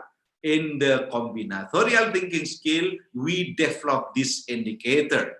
First of all, the student have knowledge, have a capability to investigate some cases. The second one, to recognize a pattern of all cases. Actually, in mathematical combinatorics, student normally face the pattern recognition. So when we solve the problem, I believe in all society life, real life, normally we start of the pattern recognition. Pattern recognition is a part of inductive analytic thinking skill actually. So if you start from a certain case, and then we generalize it, this is actually inductive thinking analytic. So after that, when we recognize the pattern, and then we generalize for all cases. And also we prove mathematically, because according to philosophy of mathematics, the way how to convince people to believe something, we should prove it. Otherwise, we do not believe that it is already true or not. If we can prove it, and then we can use it. Normally, the resulting of the mathematical proof, it is a lemma or it is a theorem, for example. This is also encourage students to develop their combinatorial thinking skill. So not only giving them a procedure. If it is procedure, then it is not problematic anymore. So if it is a procedure, this is a machine. Machine can do a procedure thing. A robot and everything by artificial intelligence, human being create something as a system of analysis, and we create a programming. We copy the programming into chipset, and then we can ask the robot to do something because the algorithm. So please, this is the main thing of the student having a combinatorial thinking skill to entertain our brain to do a creative thinking skill, which is part of the higher order thinking skill. And finally, we do a conjecturing. Conjecturing is the highest level of the combinatorial thinking skill. By conjecturing, we can predict something for the future prediction, for the future phenomenon. So when we can predict something, and then we can do something better than for the future. Now, from Pak Kadir as well, is the experimental research, classroom action research, development research, designing research, and single subject research include in learning-based research. Actually, learning-based research is when we talk about something, in the educational philosophy, we have behaviorism, we have cognitivism, we have constructivism. This should realize first. And finally, also, we have learning and teaching approach. For example, SCL approach, scientific approach. We have teaching and learning model. Teaching and learning model, for example, cooperative learning model, and then a scientific learning model. So, cooperative learning model consists of for example, jigsaw, and then start, and other type of model, as well as project model, discovery-based model, and query-based model, and it is also the research-based learning model. So it is not comparable with the experiment design method. Experiment design method is different. It is a research method. A research method, when you do a research-based learning, you can choose either classroom action research, or qualitative action research, or quantitative action research. In our case, we do a mixed method. We did a mixed method, either qualitative and quantitative as well. So we start with the qualitative one, and continued with quantitative one, and finally we end up with the qualitative one. So it is now becoming a new trend in our social educational research, using mixed method, not only qualitative, also quantitative as well, especially for the non-English language spoken. I believe for the mixed method, it is very important, and it is very helpful to help the author, paper author from non-English spoken country. Thank you very much, Pak Munas. Okay, thank you very much, Prof. Dafiq. It's very clear now for Pak Kadir and Ibu Isnaini Roshida. Next, we move on to the next question for Dr. Mason. There are three questions. The first one is, how do you see the increase in educational digital divide between high economic incomes and underprivileged poorest communities as a result of booming digital technologies during COVID and in post-COVID scenario? How middle and low income economies can reduce the gap? Is it a predominantly technological or social issue? The second question is from Ibu Glar. It's been 2 semesters in Indonesia right now. We are implementing distance learning to the COVID lockdown. And there is an indication that the students' interest and motivation in learning are decreased in learning through a distance mode. Do you have any experience like that in Charles Darwin, and how should we anticipate that condition?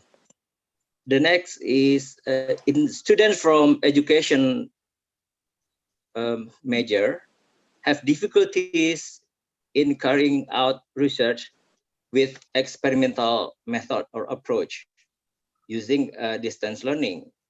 How can we help them? And do you have any experience with this issue too? That's question for Dr. Mason. Please, Dr. Mason. Okay, so thank you very much, everyone, for your questions to help me think about some answers. Actually, let me just first say that I'm very interested also in the work that Professor Tawfik has been talking about, and the importance of developing higher order thinking skills and how these things align with good, effective use of technology. And my particular research is, in fact, a lot of it is, in fact, about questioning skills and how to develop questioning skills alongside critical thinking and problem solving and these things. But one of the things that I can say about traditional schooling and traditional education is that most of the time we teach our students to think in answers, because the teacher, the educator, is the one often asking questions. What I think I've been learning and getting some good experience from is teaching students how to ask their questions and how to own their own questions.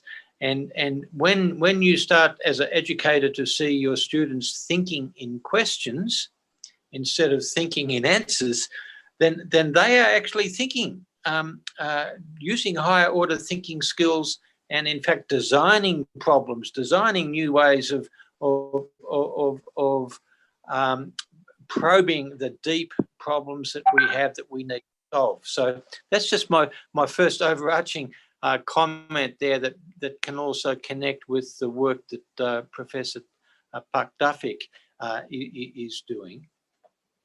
So if I can recall the first question about whether in terms of middle and low income economies, whether the problems that are now exacerbated by COVID, how might they be solved? Of course, that is that's a hard question, but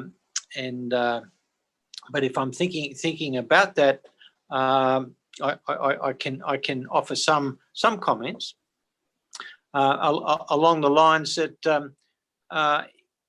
if we look at history in this last decade or so and the development of the smartphone, for example, it was a technology that nobody predicted would be so powerful in the convergence of telephone technology with computing technology. All of a sudden, everybody or most people could get access to a smartphone. And so in some ways, if we look at what has happened with that innovation, we can see that economies that have adopted the smartphone and bypassed in some ways the era where advanced economies all went through a situation where we made good use of classrooms full of computers and things like that to get to where we are in advanced economies. It seems to me that there are opportunities again to leapfrog these milestones in development. So perhaps there's some answer there in terms of the role of the smartphone, the role of perhaps also offline technologies. One of my PhD students from Pakistan is doing very interesting work in terms of bringing together traditional infrastructure such as the one-room schoolhouse with varieties of technologies. Some of them are online and some of them are offline, but very smart usage of a combination of different technologies to provide students who normally wouldn't have access to schooling and access to experience that is rich and is educational, and the work that he's doing at the moment is finding some positive results in that kind of model going forward. So then the next question, I think, was you might have to remind me, Pak Monas, about the second question. In Indonesia, it's been 2 semesters now that we are implementing distance learning due to COVID. Yeah. Right, and there's an indication that a student's motivation and interest in learning is decreased right now. Do you see this kind of problem in Australia, and how can we deal with this kind of situation? Okay. So here, I think there are many possible answers. I don't have a complete answer to that, but I think parents and guardians of children have a more amplified role in this situation with COVID, with homeschooling, and with distance education. In many ways, parents are needing to not only be parents but also be de facto teachers and coaches and motivators and all these other things to try to deal with this challenge. But of course, the syndrome of losing interest and losing motivation is common all around the world. We have that same problem here with kids here too. But of course, I think a lot of it also depends upon the teacher and the skill sets that the teacher might have. And we all would know that we get inspired by teachers who know how to stir things up and who know how to engage students. So I do see a big role here in teachers learning the kinds of skills and interventions that are necessary to keep that spark of interest happening with our students. Now, having said that, I could also say that in recent years I've been participating with a range of different academics from right across Asia, trying to develop a theory of learning that's relevant to Asian contexts, which in recent decades have been so driven by examinations. And that so this theory that has been developed is called interest-driven creator theory, and it is all about the importance of trying to bring into play activities in the classroom that are focused on stimulating and nurturing, rewarding student interest in the process of learning. So the person who maybe asked that question might be interested in looking that up. IDC theory, interest-driven creator theory. There's interesting work happening there. And then so lastly, Pak Monas, I think there was a question about Australia again, but maybe yes. Remind me. In Indonesia, the students are, the final task for students at higher education is to do a small scale of research, and we are having difficulties that current students they're not able to carry out experimental research method. So yeah. So that this is also a big challenge, but I've witnessed in recent years some very interesting work happening in terms of virtual experiments. and the use of virtual reality and mixed reality technologies to support experimentation. Now, not all these technologies work well to secure student interest, but they are out there now, and they are available. Of course, we're in an early stage with them, and they can be expensive, but there is a lot of activity that I have seen that is focused in on this area. I haven't been engaged in virtual experiments myself. I'm just aware that those technologies are there, and they're quite sophisticated. I hope that answers that question. Okay, all right. Thank you, Pak Mason. Yeah. Could I add the question for Pak Monas? Yes, please, Pak. Description. But the second question, maybe it is especially in Indonesia, we also have difficulties for doing experimental research during pandemic COVID-19. But we try to have a big effort how to use Internet of Things, as Dr. Mason described about Internet of Things, especially for having collaborators in research. Actually, the key, the main key is developing a joint research. In such a way, we can build the research easily. So doing research in a pandemic era, the hard thing is dealing with the subject of the research. So normally in our faculty now switch to the qualitative research method, not quantitative research. If it is quantitative, we need more than at least 30 subject of research. And normally for social sciences, it is very hard to find out, because the student motivation are discouraged to join with the cloud meeting, for example, cloud classroom, for example.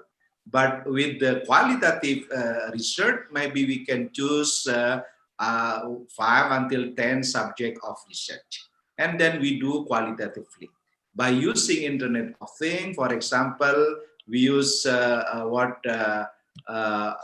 Monday.com. This is very easily to do a collaboration with other researcher, because the research normally done by more than one researcher. That's we call joint research.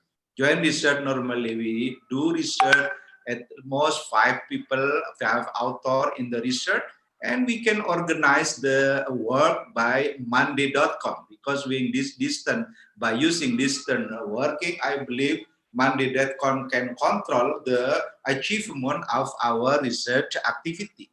So subject course research are chosen by choosing our student. I believe it is easy, because in the highest level, highest education level, I believe Nadim, our Ministry of Education, already mentioned, even the pandemic COVID-19 offer, we still choose 50% daring, virtual basis, and 50% might be face-to-face basis. But doing research in the school level, it is harder, because students are not all students can join with cloud meeting, because the economy reason that John Mason reason in Indonesia, they have difficulties, especially in the remote area. If they couldn't reach by the technology or what signal of telcom, for example, the internet signal. So this is that I'm doing now. Yeah. Thank you, Pak Monas. Ya, oke.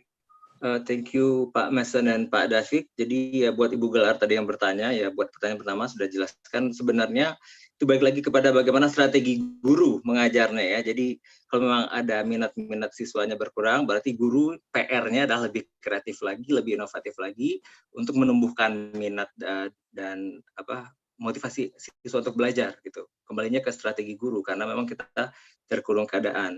Tadi untuk experimental research, ya mungkin kalau memungkinkan bisa melaksanakan virtual experimental research. Tetapi tadi Prof.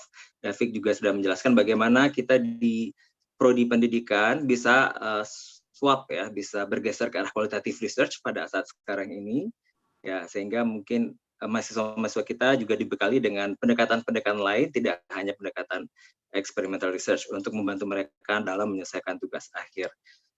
Semoga itu bisa menjawab Bu Gelar ya. Ini ada Pak Faisal Badar. I do apologize that there is a restricted mode for this meeting. I cannot allow any participant to ask. So if you have further question, please type it in Q&A answer chat box. Okay, we still have 15 minutes. I would like to ask to Prof. David about the MOOC, Massive Online Open Course and Research-Based Learning. So how can we integrate the simple ways to integrate the research-based learning using MOOC for our teaching and learning apart from math education, Pak David? Yes, we need to distinguish between MOOC and OCV. Yeah, MOOC stand for Massive Online Open Course, and OCW is Open Courseware. And also in the each university has established normally single sign-on e-learning or academic system, online academic system. So this is three things which is different. MOOCs normally organized by NGO or organized by university association, which is different with the university. Yeah. So in this case, if you ask about integrating research-based learning, I can answer that so far I integrate the research-based learning in our class. So in our class by using virtual basis, not in MOOCs, not in OCW.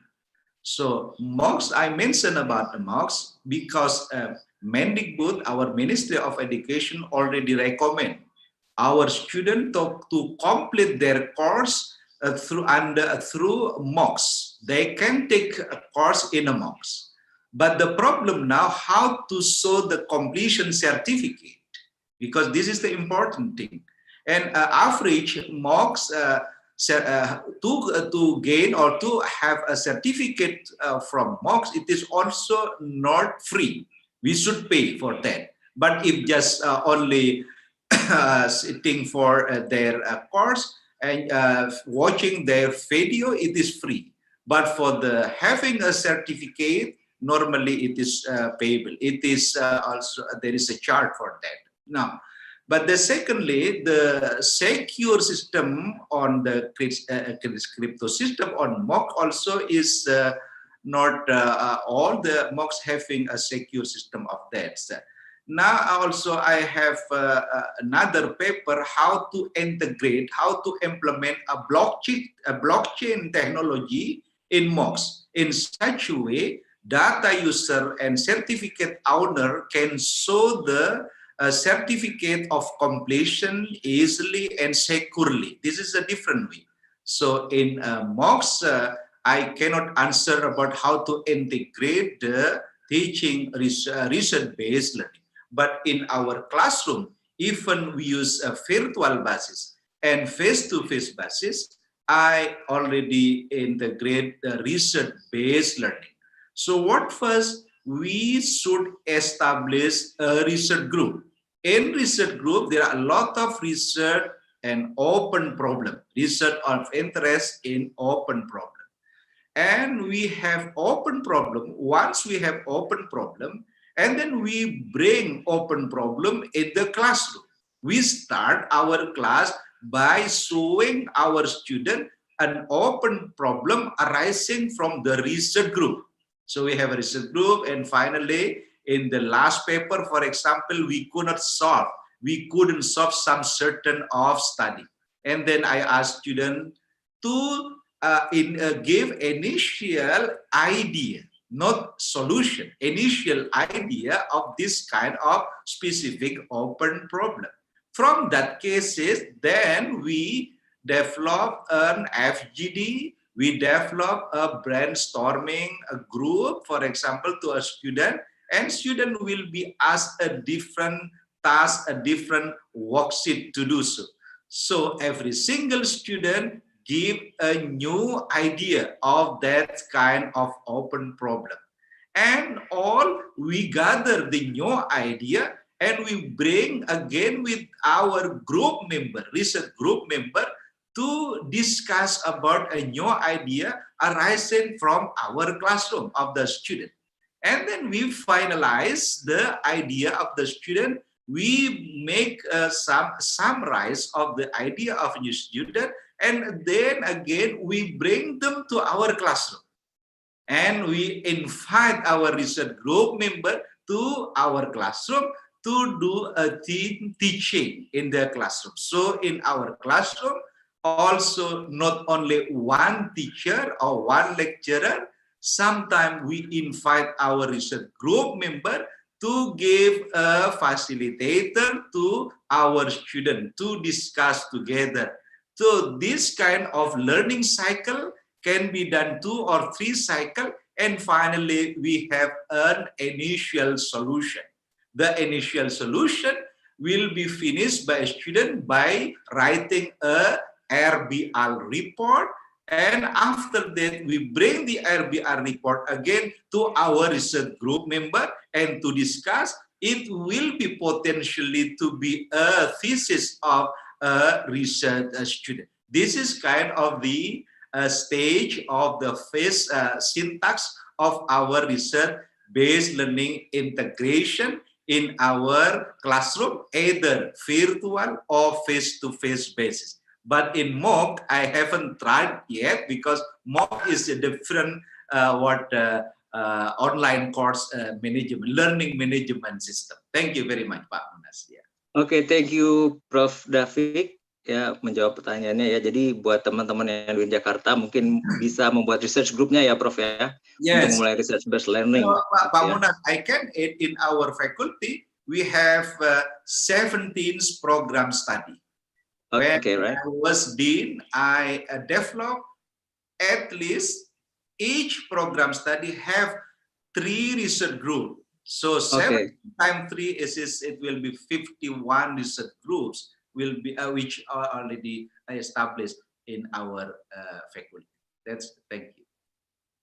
Okay, right. Thank you, Pak David. That's a good idea too for us in Faculty of Educational Sciences ya, FITK, untuk meng-establish research group ya. Jadi daripada kita research sendiri ya, collaborative work, ada research group, mungkin itu akan meningkatkan publikasi kita di dalam ya dari FITK UIN Jakarta. Jadi ini best practice yang cukup bagus sekali ya. We still have 8 questions. 8 minutes to go. Is there any question? If there's no question, I would like to ask to Pak John. Issue of privacy during online learning, because in some countries I know that kids, they don't want to see their face on the internet because they know that their face will go anywhere, and teachers not sure whether the kids are behind the screen or not. They just sign into Zoom meeting or they just sign to Google meeting and then leave the meeting because, yeah, there's an issue about that. Is that any similar issue in Australia, and how can we handle this kind of privacy for kids below 16? Okay. So it's a big issue, Pa. This one. So many sub issues of this situation. We know that Tim Berners-Lee, the inventor of the web, famously said about 3 years ago in an interview about what has changed in the 27 years since he invented the web, and his number one thing that he said was, we have lost our privacy. We have lost it. Okay, so it's actually quite a big problem with a bigger scale beyond the issue of the underage children not knowing about the dark side, the bad consequences of engaging on the internet and not knowing who you're engaging with. And this is why I think it's so important that we have the kinds of curriculum that is actually tuned in to the contemporary problems and issues. The serious issue of misinformation being propagated on the internet, the serious issue of social media bullying, the serious issues of predatory behavior on the internet and vulnerable people being targeted and in fact, criminal activities happening all the time. And this is why in the beginning I asked the question about what happens in the next situation where the things that go wrong are all digital. How do we respond to that? So this question is one that we have to keep on asking. I don't have a simple answer to it, apart from knowing that it's so important that we discuss these issues in the classroom with the students, and that we normalize. We need to normalize the digital environment that we're engaging in. Of course, kids will always be kids, and they will have their own kinds of interactions with their friends. They will have their own social media groups and things like that. And I've heard many young kids say, "Oh, Facebook, that's just for older people," and watch it. Lots of comments like that happening all the time. So there's the issue of there's an issue of understanding the digital environment, the issues associated with understanding our own digital footprint, learning how to be responsible for our own digital footprint, how we engage with the internet, how we engage with others, what we leave behind when we engage with the internet. And so this is a facet of the data literacy imperative that I was talking about earlier in my presentation, that we do need to learn more than the basics of literacy and numeracy in the fundamentals of education. We need to be teaching our kids skills that are associated with discernment and discrimination. So, of course, these are very broad comments I'm making in response to that important question. I think we just need to keep discussing this issue. Thank you. Okay, thank you so much, Pak Mason. I think we ran out of time. And thank you, Prof. David and Pak Mason, for answering this question and for great presentation, of course. And it was a pleasure to have you with us this afternoon. And is it okay for us to post your email address in our website, just in case participants want to ask you for the question? Absolutely. I welcome that. All right. So there's a message for us this afternoon that due to the rapid improvement of technology and also the pandemic, we need to consider so many things to establish a new system of our education. And yeah, I think that's the end of our session for today. And as a token of appreciation, the committee will present a beautiful certificates for both speakers. Are you ready? Where's that? All right, this is the first certificate of appreciation to Dr. John Mason. Thank you so much. Thank you so much, Pak Mason. Terima kasih Applause for banyak. Pak Mason, please, everyone. Yeah, Okay. and for Thank you Professor so much. David, thank you so much. For Thank you. Terima kasih, Pak. Yeah, we learned a lot this afternoon about Thank you the so crypto much. system, about the.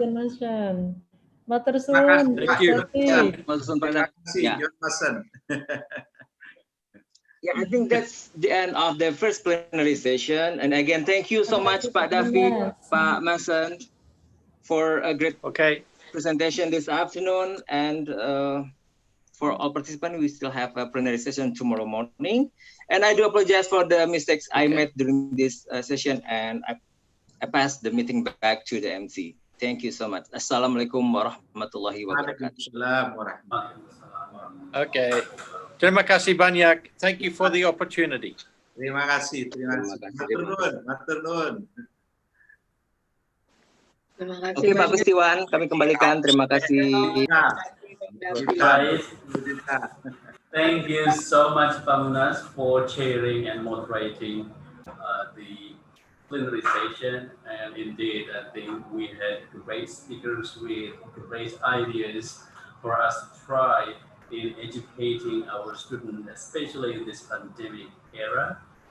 And again, so now, ladies and gentlemen, Bapak Ibu hadirin sekalian, saat ini kita sudah berada di penghujung acara pada hari pertama ICEMS 2020. Tentu saja kami sebagai pemandu acara mengaturkan banyak terima kasih kepada Ibu, Bapak, hadirin sekalian, juga kepada seluruh pihak yang telah turut berpartisipasi sebagai bagian dari pengisi acara untuk kegiatan kita di hari pertama ini. Terima kasih banyak dan insya Allah kita akan berjumpa lagi besok hari. Sebelumnya saya akan tunjukkan dulu sekilas tentang agenda kita untuk besok. Ini adalah yang akan kita adakan besok hari. Jadi kita akan mulai pada pukul 8.30, diawali dengan sesi poster atau poster session number 2. Kemudian pukul 10 kita akan memasuki plenary yang kedua, sebelum kemudian kita akan mengadakan sesi paralel pada pukul 13 sampai pukul 15. Dan pada akhirnya kita akan menutup kegiatan kita atau acara kita besok dengan closing ceremony pada pukul 15.05. Demikian kira-kira apa yang akan kita ikuti besok hari. Mudah-mudahan kita semua sehat walafiat dan bisa melanjutkan ICEMS 2020 untuk hari kedua. Dan sekali lagi, marilah kita sama-sama menutup hari pertama penyelenggaraan ICEMS 2020 ini dengan bersama-sama membacakan hamdalah. Alhamdulillahirrahmanirrahim. Demikian, terima kasih banyak dan wassalamualaikum warahmatullahi wabarakatuh. Waalaikumsalam warahmatullahi wabarakatuh. Terima kasih semua.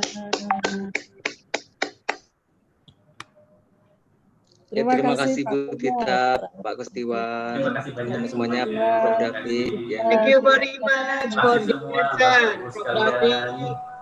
Sampai jumpa. Terima kasih banyak for your effort because I know your every problem.